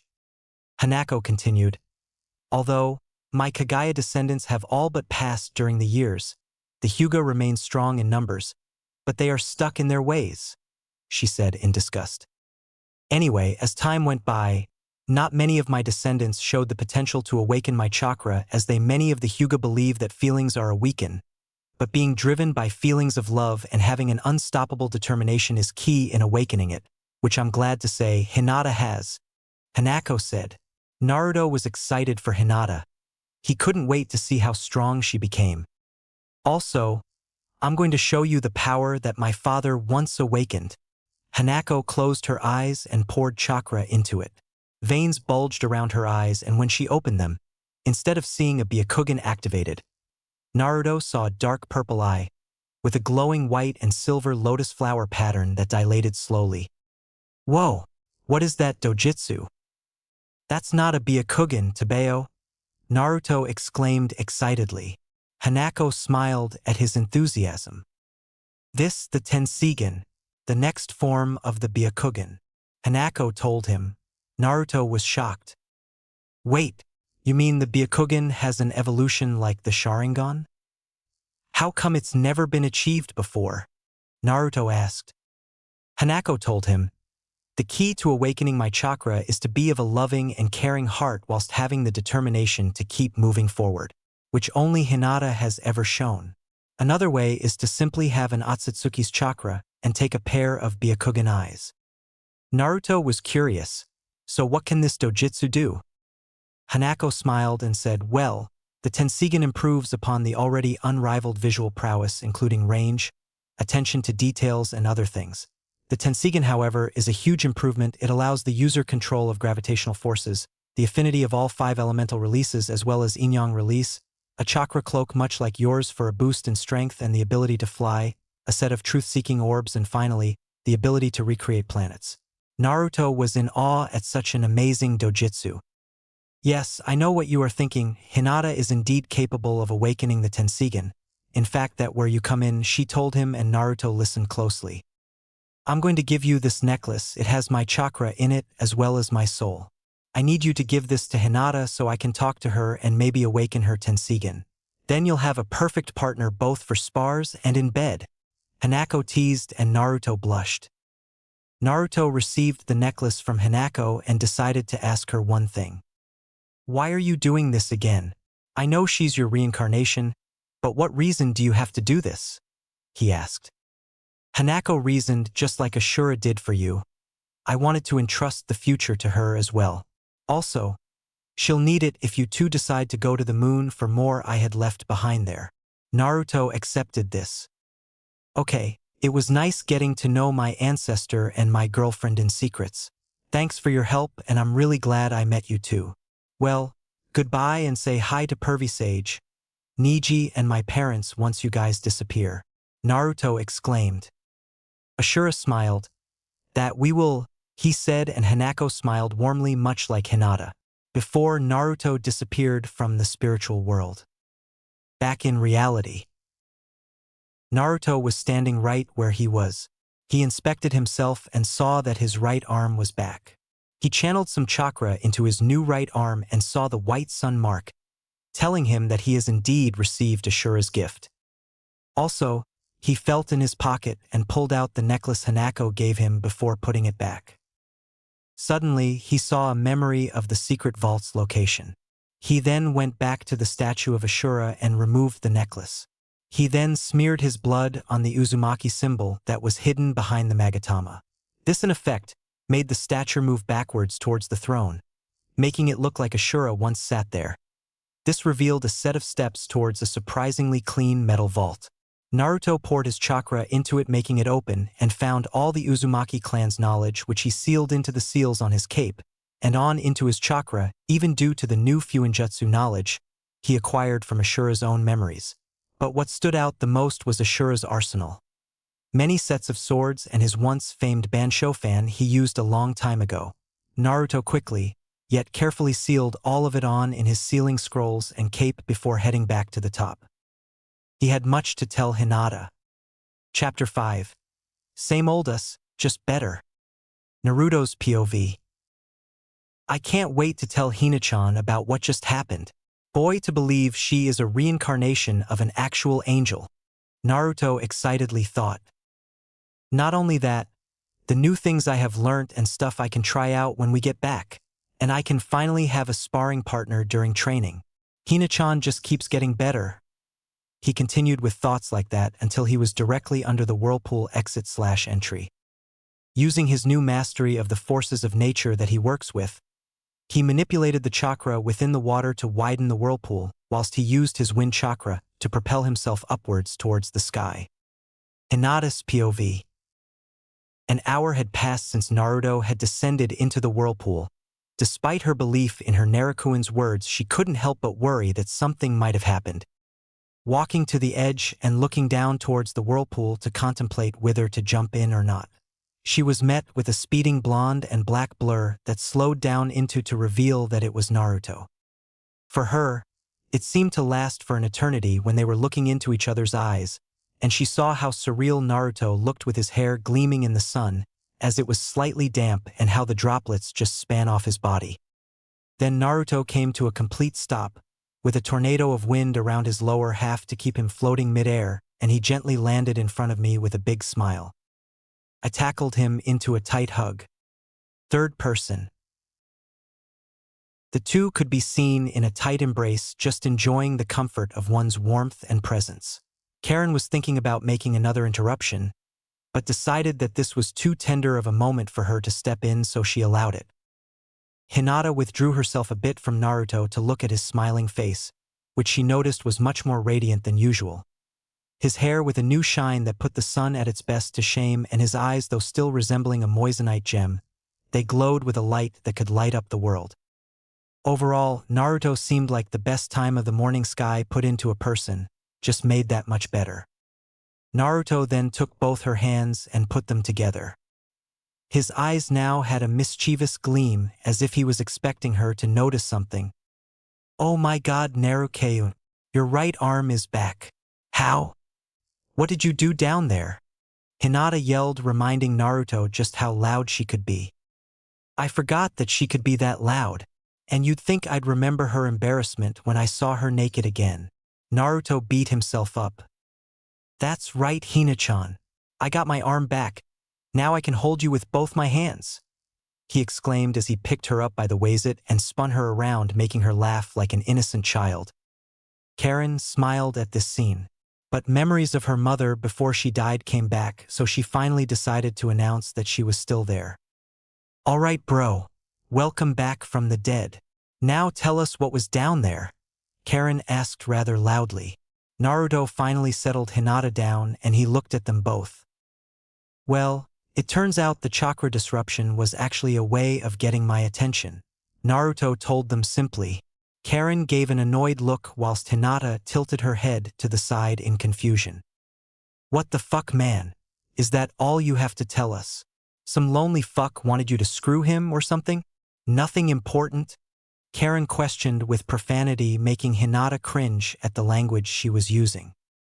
"Calm down, Karen-nichan. I was getting to that. Anyway, it turns out since I learnt Ninshu, my ancestor, Otsutsuki Ashura wanted to meet me and test my resolve before he deemed me worthy at working towards the peace," Naruto informed them. Hinata asked Ashura? "Who is that?" Karen nodded to say that she had the same question. Naruto answered, "The younger son of the Sage of Six Paths, the founder of both the Senju and Uzumaki clans." Hinata and Karen were both astonished to learn that Naruto met his ancestor, who was a child of the great sage himself. "He made me fight him and I impressed him. So, he gave me all the clan's knowledge that was never recorded in its records and reawakened my full Six Paths sage mode. This time, I keep it for good, Tebeo," Naruto excitedly informed. Karen was amazed his discovery, and Hinata was happy to know that Naruto was stronger than ever. "Yeah. Oh. He even let me know where the clan's secret vault is with the Uzumaki clan's knowledge, and it had all his old gear. Check this out," Naruto exclaimed and showed off the Bansho fan he got, impressing the girls with his find.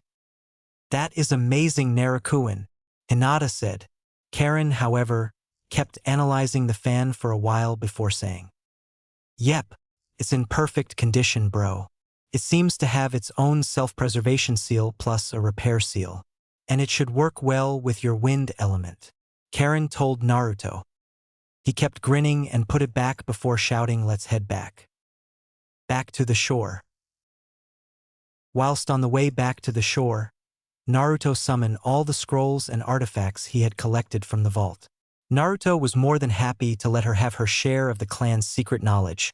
Karen took only the ones that Naruto already knew by heart and the medical seals, which Naruto made copies of in his duplication seal he keeps in his storage seals. The rest she let Naruto keep as she didn't have an interest in other stuff. Not even one of Ashura's old swords reasoning that they are meant for him. As they made the exchange, Naruto suddenly remembered something important. Hina-chan, I have something for you, Naruto said, and he pulled out a sun and moon pendant that he got from Hanako earlier. Hinata was stunned by the offer. "And Naruto-kun, I can't. That looks very important to your clan and very valuable too. I can't accept this." Hinata tried to decline, but Naruto stopped her with the next line. "Hina-chan, this doesn't belong to Karanichans and my clan. This actually belongs to your clan," Naruto told her. "This beautiful pendant belongs to my clan?" Hinata was stunned that something like this was kept at the Uzumaki clan rather than the Hyuga clan compound. "Yeah, well, more like the one who started the Hyuga clan. Oh yeah, I forgot to tell you. The one who gave me this was your ancestor," Naruto told her. Hinata looked at him in shock, learning that information, and became curious. "Am I ancestor?" Hinata asked hesitantly. "Yeah, Otsutsuki Hanako, the daughter of Otsutsuki Hamura, the sage's younger brother's daughter. She looks exactly like you, Databeo," Naruto told her. "Really? She's my ancestor? And this is her gift to me?" Hinata questioned. Naruto nodded madly. Yup. She said that you started to awaken her chakra. Better yet, she wants to meet you through this necklace. It has her soul in it. And did I mention that you are a reincarnation of a real angel?" Naruto exclaimed, and Hinata blushed. "Am me an angel? I'm not anything like that," Hinata argued. "It's true. I always thought you were out of this world, and it turns out I'm right. Hanako told me she came from the moon," Naruto said. Hinata, on the other hand, was shocked. "My ancestor Ella lived on the moon?" Hinata asked. Naruto verified it. Karen became interested in Hinata's lineage. "Yeah, but she found it gloomy and moved here because of Ashura. My ancestor, because just like you, she fell in love with him," Naruto said. Hinata blushed and said, "Wow, I didn't think that my ancestor fell in love with yours," Hinata said. Naruto smiled sadly. "Yeah, but she wasn't as lucky as us. They were cousins." Hinata looked at Naruto in fear. "Wait, our ancestors were family?" Naruto waved off her fears. "Nah, they were. Not us. Not yet," Naruto said confidently for the infinite time, making her blush furiously. "Anyway, she fell in love with my ancestor Ashura, but as cousins, marriage between family members wasn't looked upon too highly even back then. So, she settled for wanting Ashura to be happy with another woman, and she eventually married another man who she could live with, even if he didn't have her heart. As long as Ashura was happy, she was okay. But now that time has passed. They are both together now in world I met them in. So, everything worked out," Naruto narrated, and Hinata was smiling that their ancestors in the end after death found each other. Even Karen was thinking that it should be a movie. "Also, Hanako wants to awaken your chakra to evolve your Byakugan to its next stage," Naruto exclaimed, and this was the biggest shock of all. "The Byakugan has another form?" Karen questioned. Hinata likewise also did, but quieter. "Naruto-kun, I never heard of the Byakugan having another form, so what is it?" she asked. Naruto smiled. "The Tensigan. I won't tell you what it can do. I'll leave that to Hanako, but I can tell you that it is awesome," he claimed. Hinata giggled, then took a deep breath. "Okay, Naruto-kun, I'll accept her pendant so I can meet her, but can you join too?" Hinata requested. Naruto nodded. "I can't see why not," Naruto said, and placed the pendant around her neck. It shone a bright violet and white light before enveloping the entire area. Hinata's mindscape. Hinata and Naruto were holding each other and looked around before looking back at one another. They saw that the mindscape was the beginning of spring where plants start growing through the snow. Suddenly, a familiar voice fills the area. "Well, hello there Hinata, my descendant. I must say you have grown to be very beautiful." "Oh, and hello again Naruto," Hanako greeted. Naruto was about to say something, but saw Hinata run towards Hanako with tears in her eyes and hug her. "Mother!" Hinata exclaimed in happiness, shocking Naruto with her words and making Hanako smile sadly at Hinata. She pets her head. "I'm sorry, dear." Hanako makes Hinata look at her. "But I must disappoint you, that I am not your mother, but rather your ancestor, Otsutsuki Hanako.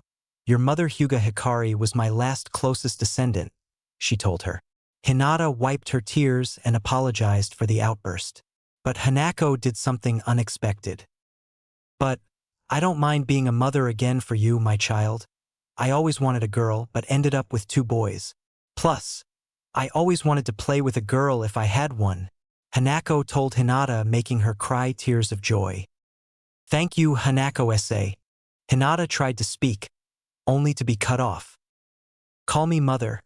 I may not be your real mother, but I can be a mother figure for you at least," Hanako offered with a hidden excitement in her eyes. Hinata's eyes struggled to contain her tears of joy and just hugged Hanako, her new mother figure, even more tightly. "Okay, mother," Hinata replied. Hanako hugged back in a motherly fashion, making Naruto smile and reminisce about the time he hugged his own mother like that when he first met Kushina. After a few minutes of that tender moment, Hanako and Hinata eventually relinquished their embrace of each other to discuss the purpose of this visit. "Now, my dear, I'm going to discuss with you what I wanted to see you for. From the top, I'm going to make the chakra blooming within recently reach its full maturity before we even consider any training," Hanako informed her. Hinata tilted her head and asked, Why you can do that for me? "But why?" Hanako smiled. Hanako replied, "You, Hinata, are a beacon of hope and the light of this world, as you have proven to those who have doubted you. Unlike many of my descendants who have gone astray from the path of love and family, you still have the heart to love them and call even those born in the darkness your loved ones. Better yet, you seek to unify your clan to once again be a family, even if it calls for sacrificing your happiness for many others." Hinata's heart was touched by Hanako. Know her mother's words? Her mother, Hyuga Hikari, always said she'd be someone great if she is kind and strives towards her goals. So, for someone who resembles both her and her mother so much to say that to her made her feel like she was talking with her real mother again. "Thank you, mother, for your kind words. I won't disappoint you," Hinata says with conviction. Hanako chuckles a bit before continuing, "I know you won't. That's why I chose you for what we are going to do soon." She reminded Hinata of her chakra potential. "Okay, I'm ready for anything you have set for me," Hinata stated. Hanako in response raised both her hands towards Hinata. "Hold my hands," she offered with a motherly smile. Hinata complied and gently took Hanako's hands with her own. To Naruto, it looked like Hinata and Hanako were mirror images touching the reflective walls. To him, he saw the beauty that was reflected off their eyes. What next was surreal. Hanako began to glow a deep purple aura. Hinata then slowly emitted a similar aura, but a much lighter lavender shade compared to Hanako's.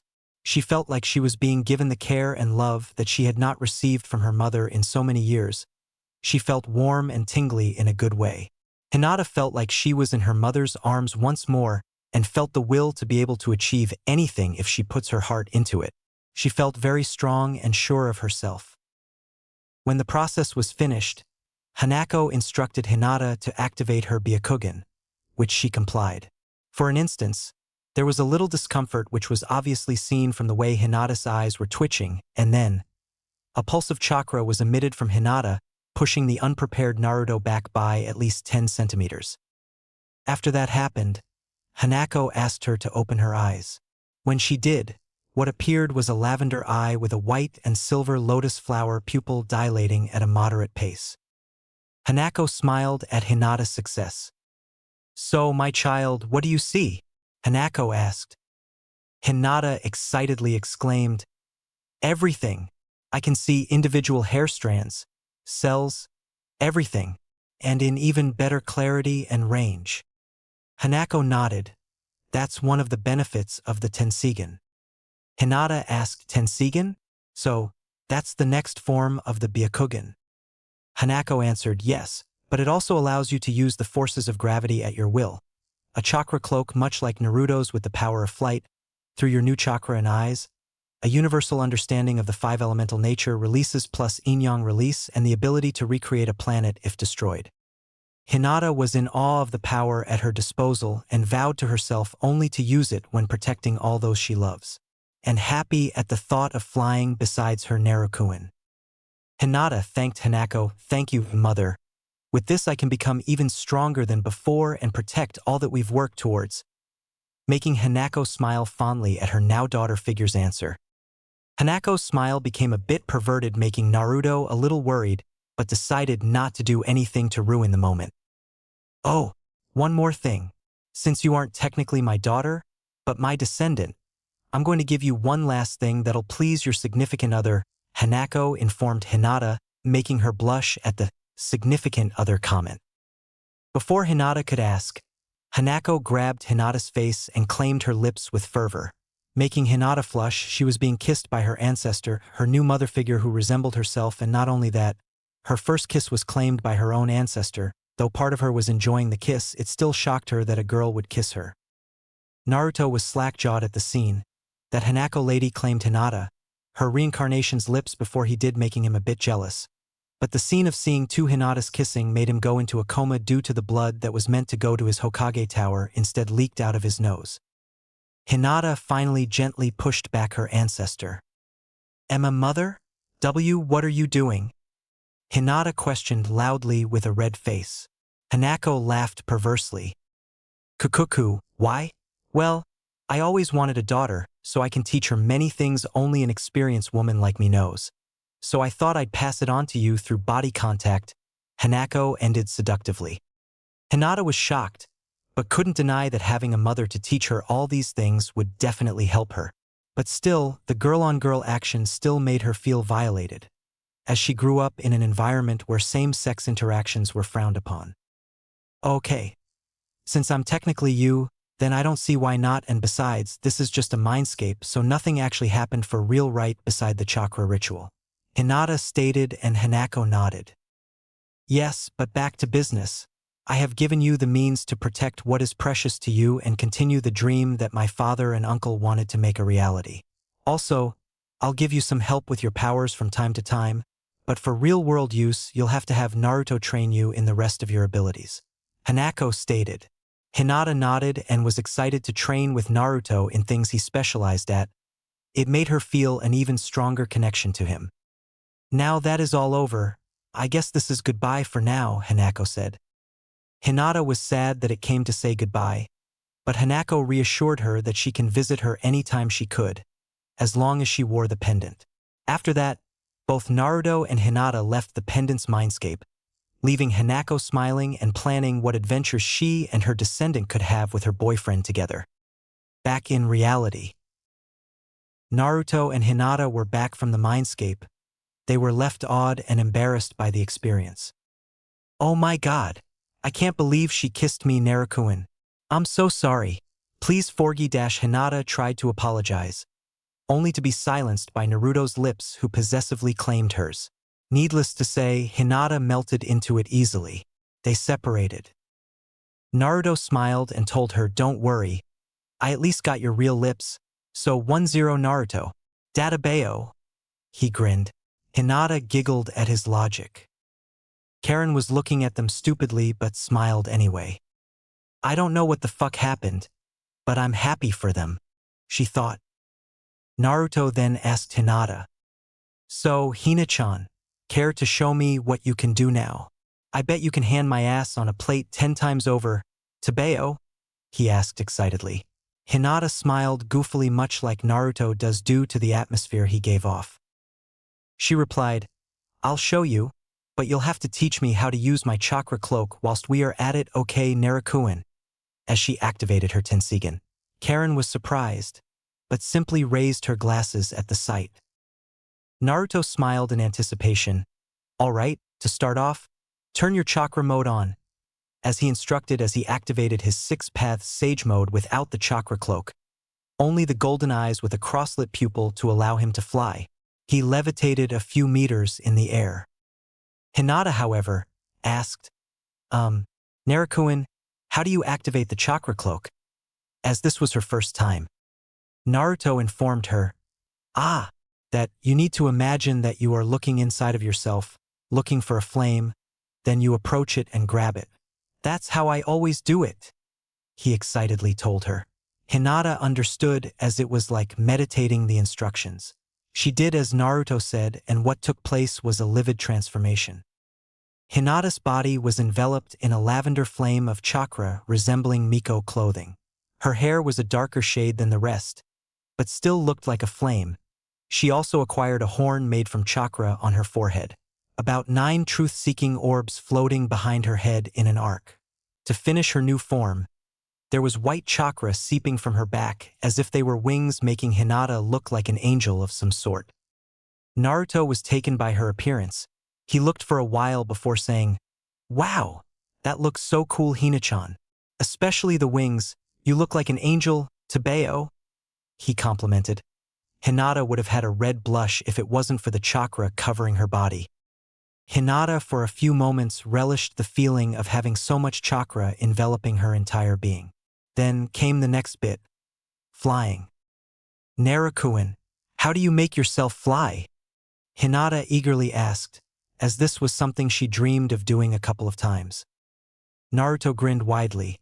"Just think about floating and then push chakra into it," he said like it was nothing. Nevertheless, Hinata did just that and the advice worked. She was flying. Then she flew towards Naruto a bit too fast and ended up hugging him midair in a comical rolling maneuver. Naruto and Hinata were laughing like little kids. Then Naruto commented that he needed to teach her basic flight maneuvers, which she just happily agreed and let herself to some free flight lessons. After half an hour, Hinata, through Naruto's instructions, quickly managed to learn how to fly and found that Naruto had a knack for teaching, most likely due to knowing the mistakes that he has made in the past. After the dancing in the air a bit, Naruto suggested something. "Hey, Hina-chan, now that you have gotten the hang of flying, why don't we race back to Konoha? Date Bayo," he excitedly suggested. Hinata was having too much fun with Naruto to even disagree, plus anything to do with competition with Naruto was always exciting. "Okay, Naruto, let's race." Hinata smiled, showing her perfect teeth. Naruto Golden Sage eyes glowed in amusement. They both got ready, then he started the countdown from 3. Naruto began. 3. Hinata leaned forward. 2. Naruto gathered more natural energy just in case. "On, wait! My nose itching." Hinata cracked up at the randomness of his announcement. 1. Go! He shouted. They took off. Karen was just looking at where they were headed and said, "Rude fucks. They didn't even say goodbye." But she smiled at their playfulness. "Though, I'm glad I took a scroll about flight seals. I could probably hang out with Naruto bro when I'm visiting Konoha," Karen thought. With Naruto and Hinata, the speeds they were going at were ridiculous, even for someone like Mato Guy opening 7 of the gates. They would be at Konoha in less than half a day. Hinata proved herself a fast learner as due to her naturally better chakra control. She figured out how to adjust her speed quickly. She was a good 100 meters ahead of Naruto. Naruto was just smiling at the challenge. He then decided to enter his chakra cloak, but instead he was dragged into his mindscape. Naruto's mindscape. Naruto was looking around for Kurama to see what was wrong, but what he saw surprised him. "Eh? Kurama? The Een-half is back?" Naruto exclaimed. Both Kuramas chuckled at his reaction. Kurama spoke. Of course I am Kit.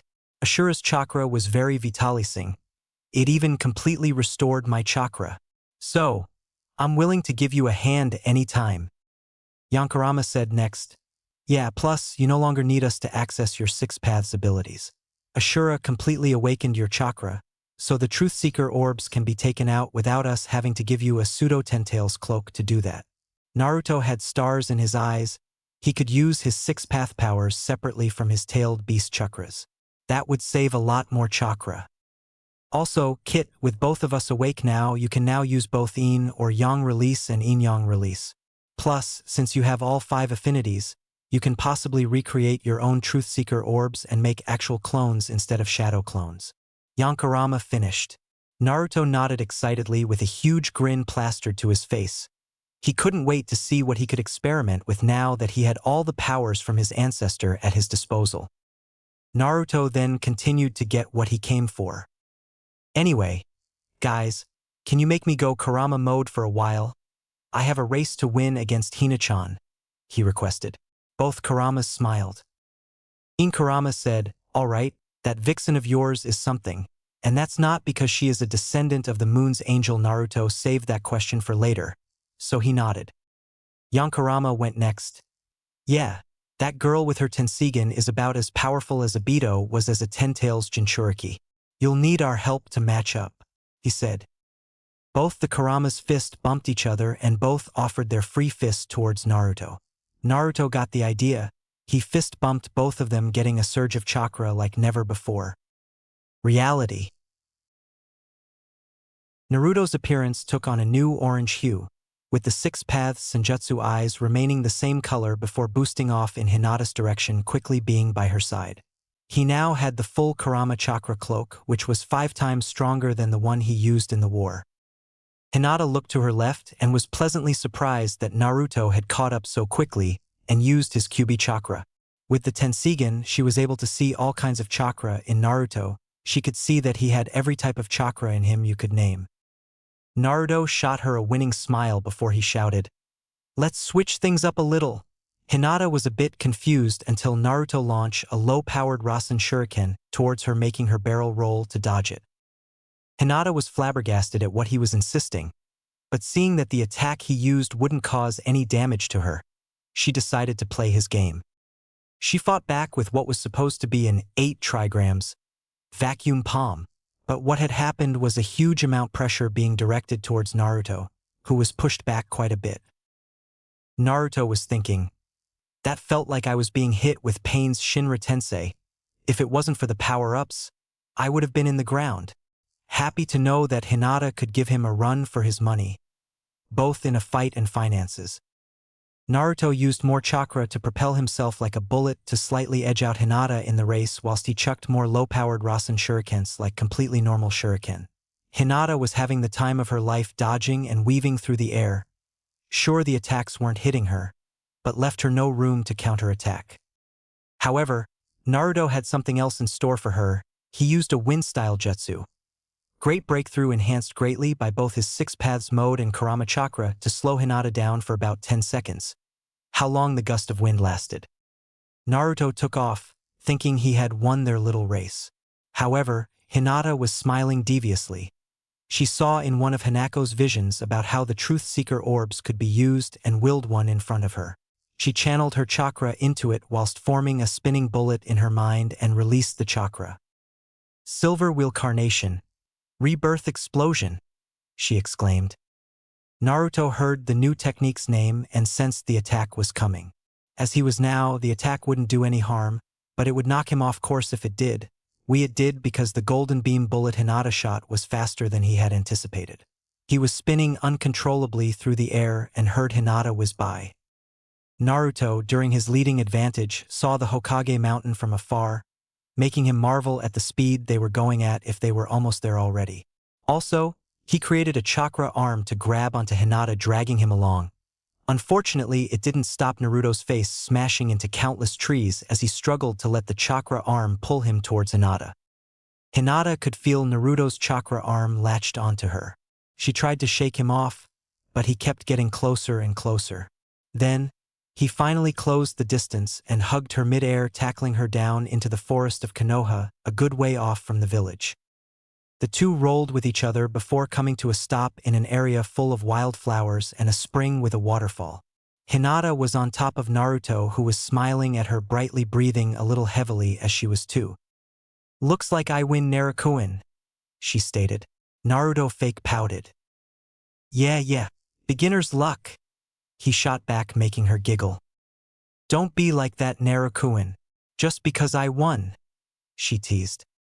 Naruto grinned mischievously. "Oh, really now?" making her confused, until Naruto started attacking her sensitive part. She was being tickled to death. She was laughing uncontrollably, rolled off Naruto, hoping to escape, but he was just so damn persistent. "Naruto, stop please."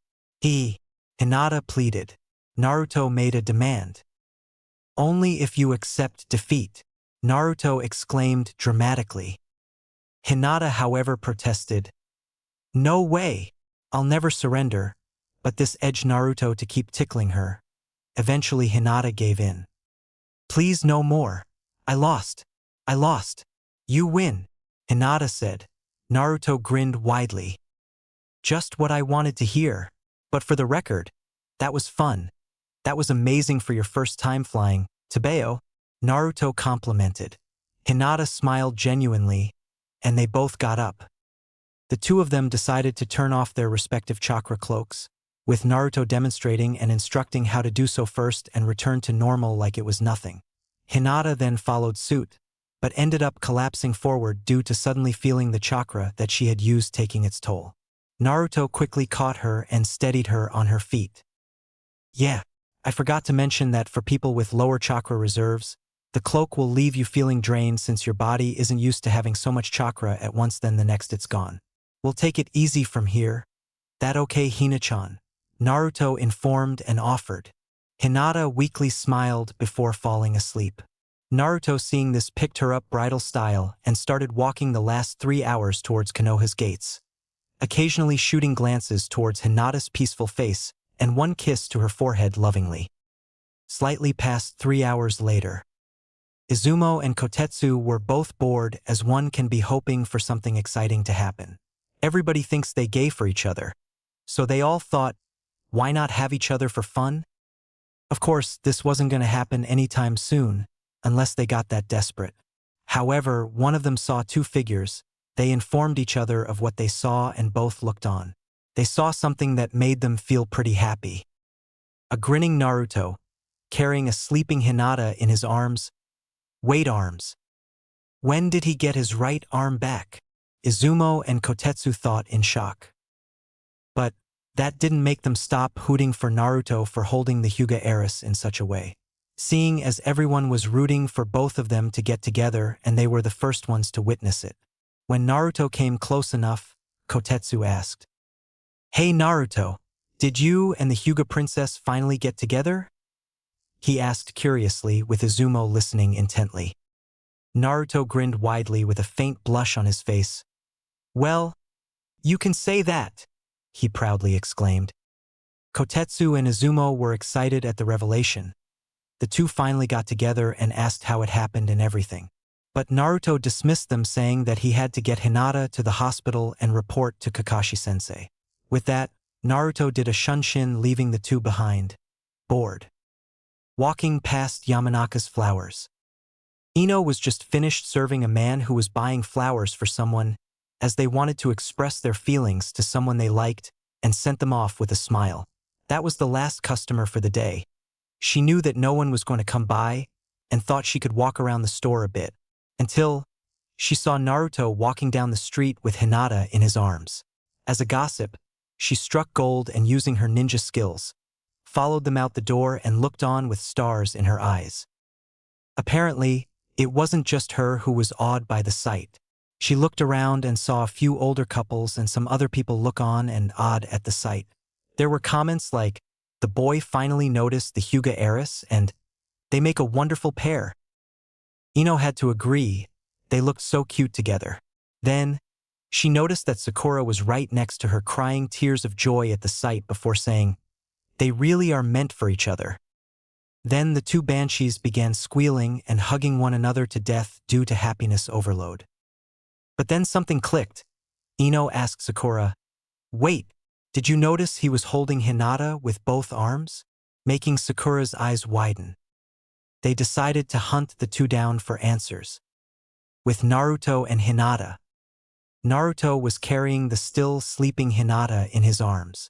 He tried to ignore the couple comments and the fawning over the action. But he couldn't help but have a slight blush due to the attention sent his way. It got even worse when Hinata shuffled a bit into him, making the crowd squeal even louder. So Naruto, having enough of the attention, decided to walk faster, leaving a murmuring crowd of people behind. As Naruto got closer to Konoha's hospital, he sighed in relief, hoping he could drop Hinata off and report back to Kakashi-sensei as soon as possible. Once he managed to book a room for Hinata to rest in and have a nurse take care of her whilst avoiding the sly look the counter lady sent him. He stroked Hinata's hair out of the way and kissed her forehead before heading to the Hokage's office to report to Kakashi. Unfortunately, as he made his way outside, he was stopped by Sakura and Ino, who had many questions for him. Sakura went first. "Naruto, what were you doing with Hinata?" she asked.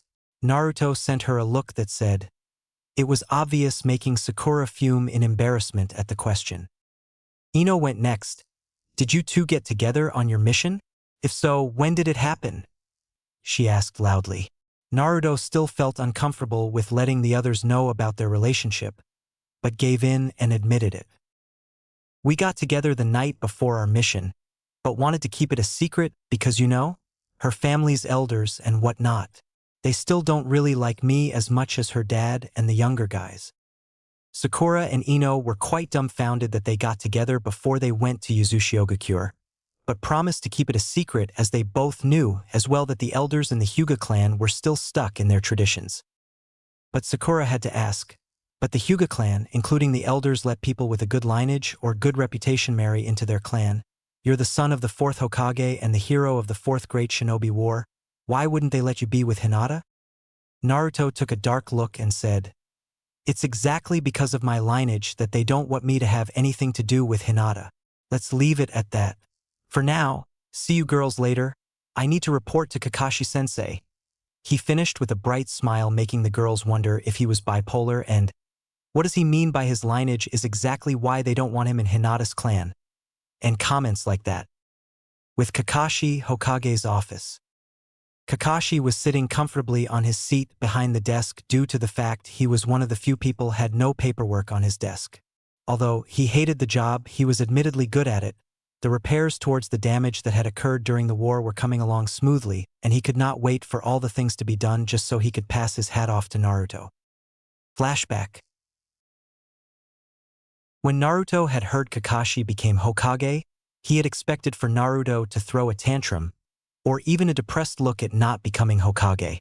However, instead, he saw Naruto was surprised, but happy for him, saying that, "As much as I want to become Hokage, there are still many things I need to learn, as you said. Also, I have another purpose that's just as important, and that's to protect the peace we have created. One big family. So, for now, I'll do what I do best and become a better me, so I'm ready for whatever comes our way. Dada Bayo." Naruto finished with resolve and a maturity that came from his accelerated rate of learning from his Jounin studies. Kakashi was almost in tears at the man who would one day become Hokage. "Sensei, your son has become a splendid man. Much like you. No, he even surpasses the sage himself," Kakashi thought to himself. Flashback end. Knocked out of his stupor, he found Naruto in front of his desk with a big smile on his face. Kakashi was shocked that he came back from Yuzushiogakure so quickly. Hell, he predicted that he and Hinata would take at least a week for the whole journey to be finished. But he, as usual, asked Naruto for an update. "Yo, Naruto, you're back early. So did you and Hinata find out what the chakra disturbance was?" Kakashi asked with his signature eye smile. Naruto grinned and said, "Sure did. And I'm glad that we went. I found so much about my old clan. I even have some new things to try out with my seals," he excitedly exclaimed, making Kakashi feel joy at how happy he was, but asked again. "That's nice, Naruto. But back to the important bit. What was the chakra disturbance? Kakashi asked a bit more seriously this time. Naruto took a straight face but still smiling. Well, you see, with all the things I have been learning lately, most importantly Ninshu, the chakra ended up flaring because the guy wanted to meet me. He said like it was nothing.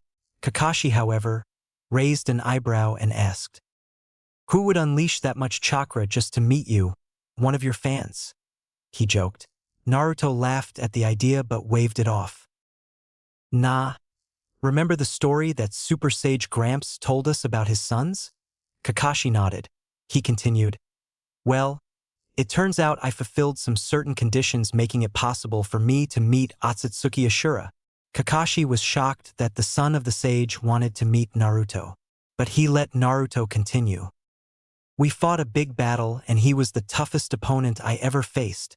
Then after I impressed him, he gave me his power and restored my right arm." Naruto exclaimed, showing off his fully renewed arm. Kakashi was wide-eyed that Naruto got his arm back just by meeting Ashura, but he nodded and asked another question with a grim expression. "Also, Naruto, since you are back early and have 2 days to spare before you go to IWA, I need you to investigate another chakra signal our sensor squad sensed earlier today. They informed me that they sense another strange chakra. They also said they sensed you around that area as well. Do you know anything about it?" Kakashi asked. Naruto thought for a while until he laughed out loud, getting Kakashi annoyed. Naruto apologized and said, Sorry. It's just I know what that was, so no need to worry." But first Naruto threw some seals around and activated a privacy link between just Kakashi and him before saying, "I didn't just meet Ashura. I also met another Otsutsuki ancestor," Naruto stated seriously. Kakashi was wide-eyed. He met another Otsutsuki and asked whose. Naruto smiled widely and said, "I met Otsutsuki Hinako, Hinata's ancestor. She wanted to meet her and gave awakened Hinata's dormant chakra that she was beginning to awaken. Not only that, Hinata doesn't stop getting better. She evolved the Byakugan to a new dojutsu," he exclaimed, and Kakashi was intrigued that Hinata was a reincarnation as well, but even more interested in this brand new dojutsu. The Byakugan has another form? Not surprising if you have seen the evolution of the Sharingan to a Rinnegan. So what kind of dojutsu is it, Naruto? Kakashi asked seriously. Naruto described it to Kakashi. It's called the Tenseigan. It's the second form of the Byakugan, but its powers are more like a Rinnegan's. It comes with its own chakra cloak, much like my own, allowing Hinata to fly, mastery of the 5 elemental releases plus yin-yang release, and the ability to recreate a planet if powerful enough. He finished.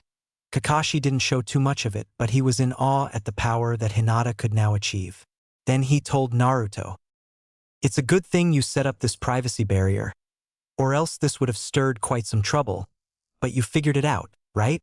Kakashi asked Naruto, who nodded.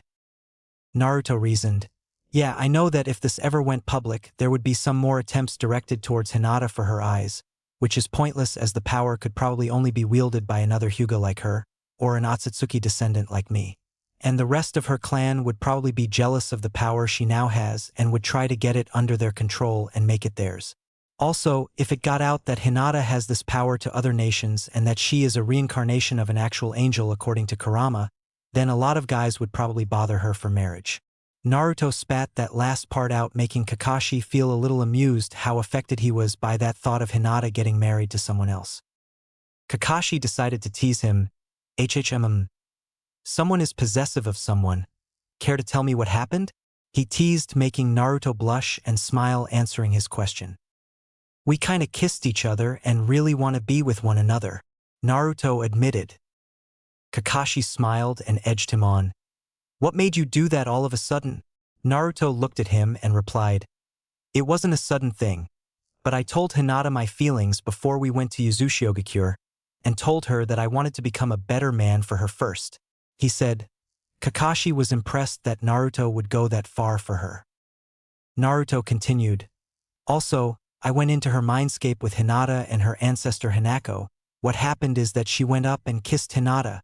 I admit I enjoyed looking at 2 Hinatas kissing each other, but despite that, I was really angry that it wasn't me. So when the whole mindscape meeting finished, I took Hinata's real first kiss since even seeing a girl kiss her made my blood boil. He ended with ferocity. Kakashi smiled widely at how much he loved the Hyuga heiress. Kakashi had enough of his fun and went back to business. Anyway, thanks for telling me of this development. I'll keep it a secret even from her clan, except Hayashi who should be here any time now, he said. As if on K, Hayashi enters the office. Naruto quickly added Hayashi in the privacy link seal, so only the three of them could hear each other and their lips wouldn't be blurred except to those outside of the link. Hayashi noticed this but decided to question it later. Lord Hokage, I'm ready to depart for the delegations being held in IWA, but I must ask, Naruto, how are you back so early and how is my daughter? Hayashi asked stoically. Naruto reassured him, Hina-chan's doing fine, but we have to tell you something about what she got out of the trip to Yuzushiogakure and the development of the seal. He told him, seriously throwing Hayashi off, but he recovered quickly and asked, what happened to my daughter? She wasn't hurt, was she? He glared at Naruto for if anything happened to his baby girl. His head came off. Naruto's sweat dropped a bit, but said, no, she isn't hurt, but a little exhausted after using her new powers she got from her ancestor, Otsutsuki Hanako. Hayashi was surprised that Hinata had gained new abilities. He nodded in relief that his daughter was okay at least, but he was curious about the meeting of this so-called ancestor of hers. Who is this Hanako you speak of? Hayashi questioned. Naruto told him about everything beginning from after he and Ashura finished fighting, how Hanako was her ancestor saying that she looks just like Hinata, how Hinata was awakening her chakra due to being who she is, kind, caring and selfless, then finally the one that finally made his jaw drop, the Tensigen. Hayashi began asking, so you are saying that my daughter has managed to awaken a new form of the Byakugan, that is as powerful as the Rinnegan and can make her strong enough to fight even you to a standstill? Naruto nodded. Naruto said, that's why I set up the privacy linking seal, so that only we know of this, because if this ever got out, then more attempts on Hina-chan's life will occur. Hayashi agreed to this. I agree, not to mention the greedy elders and other in the clan who will stop at nothing to gain what she has at her disposal, and all the increase in clan heirs, princes and other rich men who desire to court my daughter. Your Hina-chan, he ended, teasing Naruto, who flushed at the fact Hayashi caught the fact he is in a relationship with her now. Naruto panicked and swore to him, I promise to make Hina-chan happy, no matter what it takes. No matter what pain I have to feel just so she can live being happy for real. Even if it means giving her up to another man just so she can be happy, I'll do that. But there is no guy like that in existence so far. So instead I'll strive to always be the one that makes her happy, encourages her to achieve her dreams and reminds her just how strong and special she is.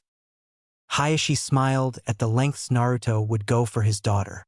He told him that he better stays true to his word, and Naruto nodded furiously. Once that was over with, they all agreed that Hinata's new powers would remain a secret until Hinata feels comfortable to divulge the secret herself. Naruto insisted that he would be training Hinata how to use the Tensigen, as the powers she acquired are similar to his own. Kakashi agreed on this and Hayashi approved, as this was something entirely out of his league. Once the important parts were discussed, Naruto cancelled the privacy linking seals and made them disappear. Hayashi continued his other question. Anyway, what is it you wanted to tell me about your seal? He asked. Naruto told him how he believed Hinata deserved to know about the solution and asked her if she wanted to implement the seal as soon as possible, but said that she wants to achieve that dream with her own effort with a little help on the way, since it means more that way. Hayashi was proud of Hinata's conviction and determination. He now no longer had to worry about his daughter mistaking her ambition for the Hyuga clan's future, her dream being the same as her happiness. He had often seen Hinata contemplating whether or not she should give herself up to other clans who offered a potential solution. If it wasn't for Hayashi's experience in these affairs and his concern for his daughter, she would have made a hasty decision and ended up regretting her life afterwards for being too naive that they would be able to resolve their situation with the branch house. Flashback, IWA, 3 months ago. Hayashi was on a diplomatic trip to IWA with his personal guards and advisors along with his 2 daughters. Hanabi was brought along for a learning experience and Hinata came along as the clan they were meeting had a proposal for her, which of course she was going to refuse as her heart belonged to someone else. Hayashi knew what the deal was. Another prosperous clan with a wonderful lineage and heir who desired his eldest's hand in marriage. He was disgusted by the idea, always was, but it was politics, and this is how peace and solutions came about, even if it rarely ended well. But alas, he would humor them and take note of anything worth remembering and considering. The clan that requested a meeting with the Hyuga clan head and his daughters were known as the Akiyama clan, but other than that, they really had nothing noteworthy, no great reputation or even what they were known for. So, he expected them to be a rich clan with another heir they believed worthy of Hinata's hand. At the meeting, Hayashi, his daughters and his personal assistants were seated in the meeting room awaiting the Akiyama clan head and his heir to arrive. When they arrived, they introduced themselves formally, as did Hayashi and his daughters. The Akiyama clan head went straight into business. "I am pleased to meet you, but I'd like to get into what we are here to discuss," he said. Hayashi asked, "Please do. So, tell me, why do you believe that your son is worthy of my eldest's hand?" Hinata gasped at the topic, but held strong for the sake of the Hyuga's image. The Akiyama clan head replied, "Oh, I could go on, but only my son, Kazuma, can really tell you. Please introduce yourself, and what do you think of Lady Hinata?" he asked his son, Kazuma. Kazuma was a very tall man at about 188 centimeters, who looked 2 years older than Hinata.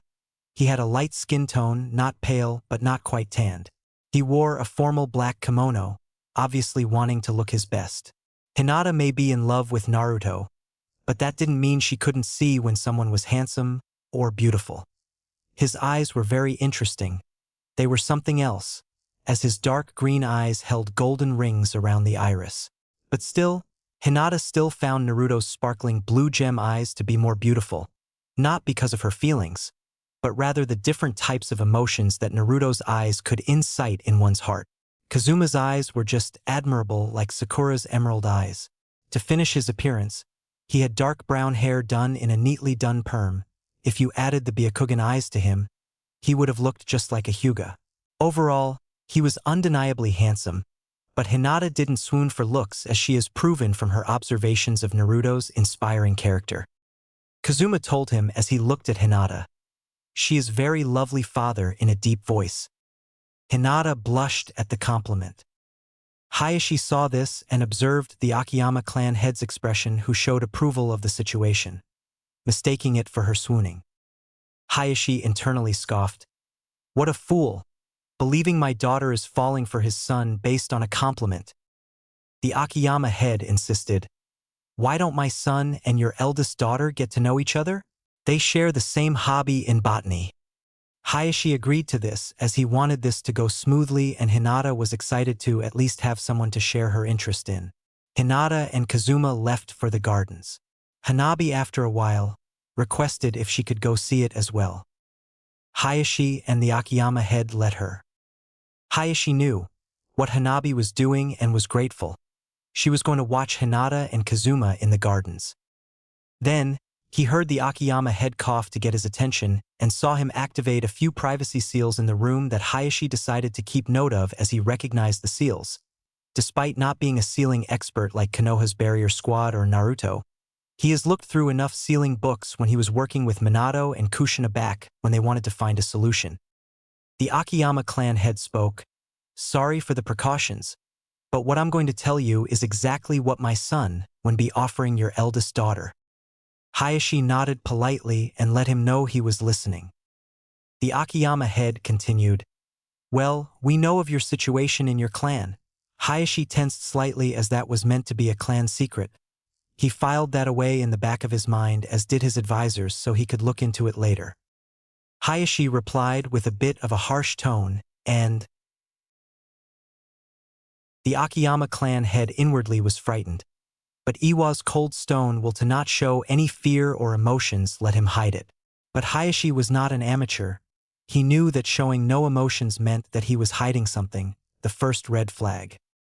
The Akiyama head continued, "We can help," he said in a straightforward manner. Hayashi was surprised that he said that he could help with the Hyuga clan's situation, but it was the fact they knew that made him keep his guard up. Hayashi asked, "How do you think you can help?" He humored the man, not for a second falling for his trap. Hayashi thought, he somehow knows our well-guarded secret and then says he can offer us support. The second red flag. The Akiyama head continued, "The Akiyama clan specializes in fuinjutsu. It's how we make our living. Our seals are sold throughout our nation," he claimed. Hayashi was now interested. He kept hope to maybe having a possible solution to his clan, but if it wasn't for what he assumed the cost was, Hinata, he wouldn't accept either way. Plus, the comment about his clan having their seals sold throughout IWA made the third red flag go up. Hayashi analyzed the comment in his mind. "Oh please, I know as well as you do that many clans and families in the sealing business sell their seals in as many stores as they can get them in. Even if you have the most popular explosive seals in the country, that doesn't make your clan esteemed in the art of fuinjutsu." Hayashi had to ask a few important questions. "If that is so, how come we have never heard of your clan? Why don't you advertise your specialty to gain more opportunities?" Hayashi questioned. The Akiyama clan head was fuming inside, but managed to keep his facade. He replied, "What are you, crazy? If people found out about a specialty, then it would cause a nationwide panic." He laughed. Hayashi, on the other hand, cringed on the inside. Yeah, like all the other hundreds of other sealing clans and smaller families who let their business be known throughout IWA. They suffered the horrible fate of increased business and profits. The fourth red flag was raised. Hayashi played along. "I understand, but what projects have you done to be so sure you can provide us assistance?" he asked. The Akiyama head smiled, believing he convinced Hayashi.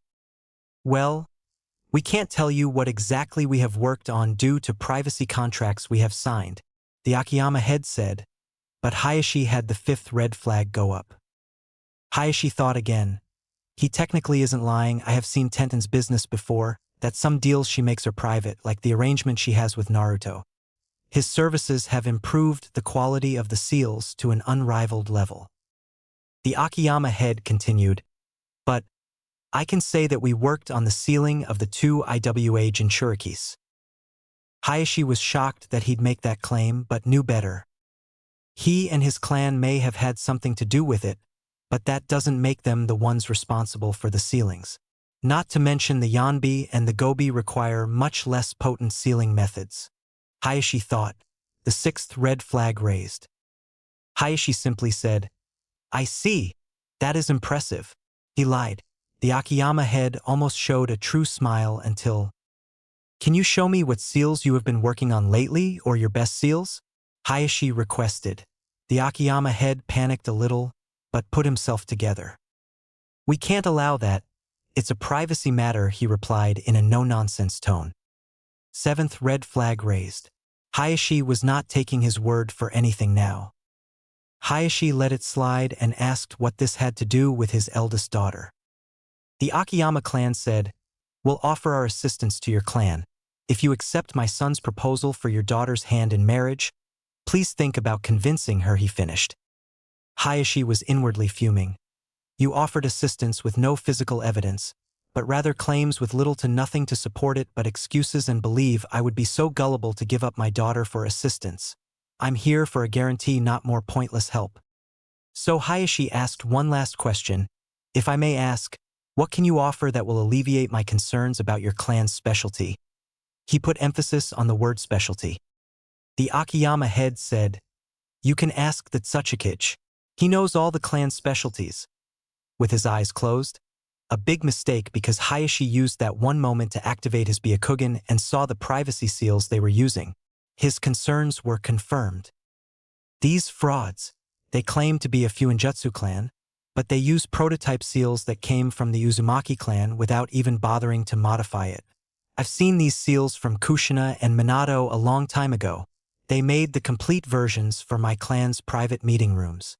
Hayashi was no longer convinced. Hayashi thanked him for the meeting and said he'd consider his offer. The Akiyama head told them to enjoy their stay within their compound. They would be there for 2 weeks due to the heir and his daughter getting to know each other. After 2 weeks, traveling back to Konoha. The stay was quite comfortable for the Hyugas, as the living environment atmosphere was similar to the Hyuga compound. Hinata enjoyed her stay. When asked about Kazuma, she said that he is a great person and an even better friend, mostly due to the fact that they could relate to having lost their mothers and shared the same hobby. Hinata didn't develop any romantic feelings for him, but still considered him to be a friend on the same level as Ino, as she knows the flower language too, obviously. She called him Kazuma-kun as he was a genuine friend to her now. After all, she calls all the people she cares about with that honorific, leading to a few misunderstandings. But she thought about the offer he had offered her. He said that if she accepted his proposal, then his clan would help with the situation with the Branch family. The way he had done it was in all honesty very endearing, not him but the flower language. But over time, it lost its effect on her as he depended more on the flowers rather than himself to express his feelings, leading Hinata to doubt him. But the offer was too tempting to pass up. She asked her father that she would accept his proposal. But Hayashi outright said no. Hinata would have complained if Hanabi didn't step in and support her father as well, making her speechless. When Hayashi told her why not, his response ran a very deep message to her, especially if she wanted to become the heiress. Hayashi lectured Hinata, "You must not let your dreams and ambitions cloud your judgment and thinking. Your dream is also mine, but over the years, I have learnt not to latch onto hope, believing everything that person says just because it's exactly what you want to hear. If you had fell in love with him, then it would be different, but you obviously see that man as a good friend." Hinata nodded. Hayashi continued, "Also, his father informed me that his son told you the same thing. What I heard sounded too good to be true, and I thought back on his words, and they aren't telling the entire truth." Hinata was wide-eyed at this notion. Hayashi continued before she could speak. "He was very good at hiding the emotions on his face, but his words told me another story. He said that if they let be known to IWA they specialize in sealing, then the country would cause them panic.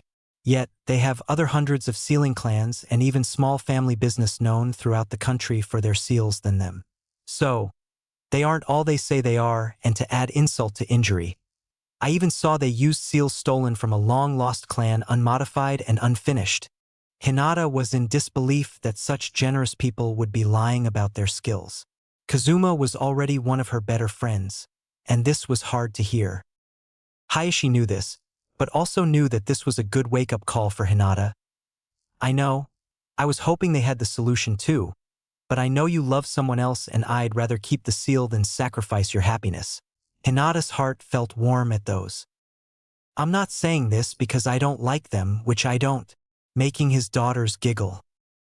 "I've seen those seals they used before, and they belong to a clan where your mother's best friend came from. Not to mention, we have the completed version of their privacy seal," Hayashi said. Hinata now believed her father and wanted to thank him for telling her this. "I wanted to tell this as a lesson, which is not to be swayed by what you want to hear or else you end up making regretful decisions. I don't need to tell you about the flower gestures he did for you as well," Hayashi stated. Hinata nodded and knew what he meant about the flowers. Hanabi stepped in. "I watch every interaction you and that Kazuma guy had. He's more like a good friend of yours rather than a good husband." Hinata nodded and agreed. Hanabi continued, "Also, when he did the flower gesture, I could see from a third-person thing you would have not seen as flowers interest you a lot. The message the flower conveyed was not the same as the feeling I saw in his eyes." Hinata waited for Hanabi to finish. His eyes looked hungry, not caring. Every time he did a romantic gesture, it seemed as if he planned it and didn't come from the heart. Hanabi finished. Hinata agreed with her observation. The wooing definitely felt planned and never heartfelt. Hayashi did say that if worst comes to worst, then they'd consider their proposal. They went home and Hinata learned not to be swayed by things she wants to hear. Flashback end. Hayashi thought back to that day and was glad that Naruto stepped in again. Now the Naruto made her realize that dreams are meant to be achieved through your own two hands and effort, with help along the way and not through giving yourself away for someone else to do it for you. Hinata would no longer ever think about giving herself away just to have someone do what she wants to achieve. Hayashi looked at Naruto for a moment and thought, "Thank you for saving my daughter." Yet again Naruto. Hayashi looked back to Kakashi and said, "I'm ready to depart to the delegations in IWA at any moment, but since Naruto and Hinata are back, I may have them come along with me, as I want to see her progress myself." Kakashi looked at Naruto, who nodded, and this was allowed. But Naruto informed Hayashi, "Wait, Hinata is resting in the hospital right now from chakra exhaustion, so I think it's best we leave on schedule rather than as soon as possible." Hayashi, hearing this, agrees and decides to pay her a visit with Naruto. Back in Hinata's hospital room, Hinata was beginning to awaken. She still felt the chakra drainage from her first use of the Tensigen chakra cloak and knew that she needed to practice. Still too tired to stand, she fell back onto the bed. Then, the door to her room opened, revealing Naruto and her father together, which made her have mixed feelings. She was happy to see them, but scared of what her father being here meant. Naruto greeted her in a teasing manner, "Morning, Hina-chan," making Hayashi raise an eyebrow at the address but didn't question it. Hinata laughed, knowing full well that it wasn't morning, but it was the evening. "Well, good evening, Naruto-in," she replied. Naruto pouted at the fact that she didn't fall for the trick. Hayashi was inwardly entertained by what was happening but acted as if he wasn't pleased. Hayashi decided to speak up. "Well, hello Hinata. May I ask how you are feeling?" Hinata looked at her father and assured him that she felt fine, but still a little exhausted. Hayashi nodded and Naruto said, "Well, using that much chakra takes a lot out of you, Tabeo. So, when you get better, we're going to be heading off to IWA, and while we are at it, I'll train you in what I can teach you, mostly the chakra cloak thing and the truth seeker orbs. I'll see if I can get Sasuke to help you out with the other stuff. Is that okay with you, Hina-chan?" he asked, excited at the thought of training with Hinata. Hinata was excited as well, and couldn't help herself when she agreed loudly, "Yes, Naruto, I'd love to train with you," and Naruto shot her a smile and a good guy pose. Hayashi looked at the two and saw a flash of Kushina and his wife, Hikari, at their age doing the same thing, making him smile. But he knew this wasn't time for reminiscing. He said, "Well, make sure you two are ready by Wednesday. We leave for IWA then." Naruto and Hinata nodded. Hayashi left the room and Naruto asked Hinata if she was able to get out of hospital, which she said in a bit, making Naruto hang around a bit longer. Naruto asked, "So, you've been to IWA, right?" "Yes, I have. It's a very majestic place. It can't compare to Yuzushiogakure. It's a sight to see," she told him. Naruto became excited to see a place like that and promised to get a lot of pictures and eat all the ramen he could find. Hinata chuckled at his antics. Naruto looked to her again and said, "So, is there anything you like to do there that you want me to try out?" asked. Hinata nodded. "Yes, they have some of the most beautiful flowers I have ever seen, which I have only ever seen in books, which, by the way, you still need to show me your garden," she called him out, and he chuckled nervously. Hinata continued, "Other than that, there is a loose end I need to tie up over there." She paused. Naruto looked at her with narrowed eyes. "And what would that be?" he asked. Hinata simply replied, "Something that you open my eyes to."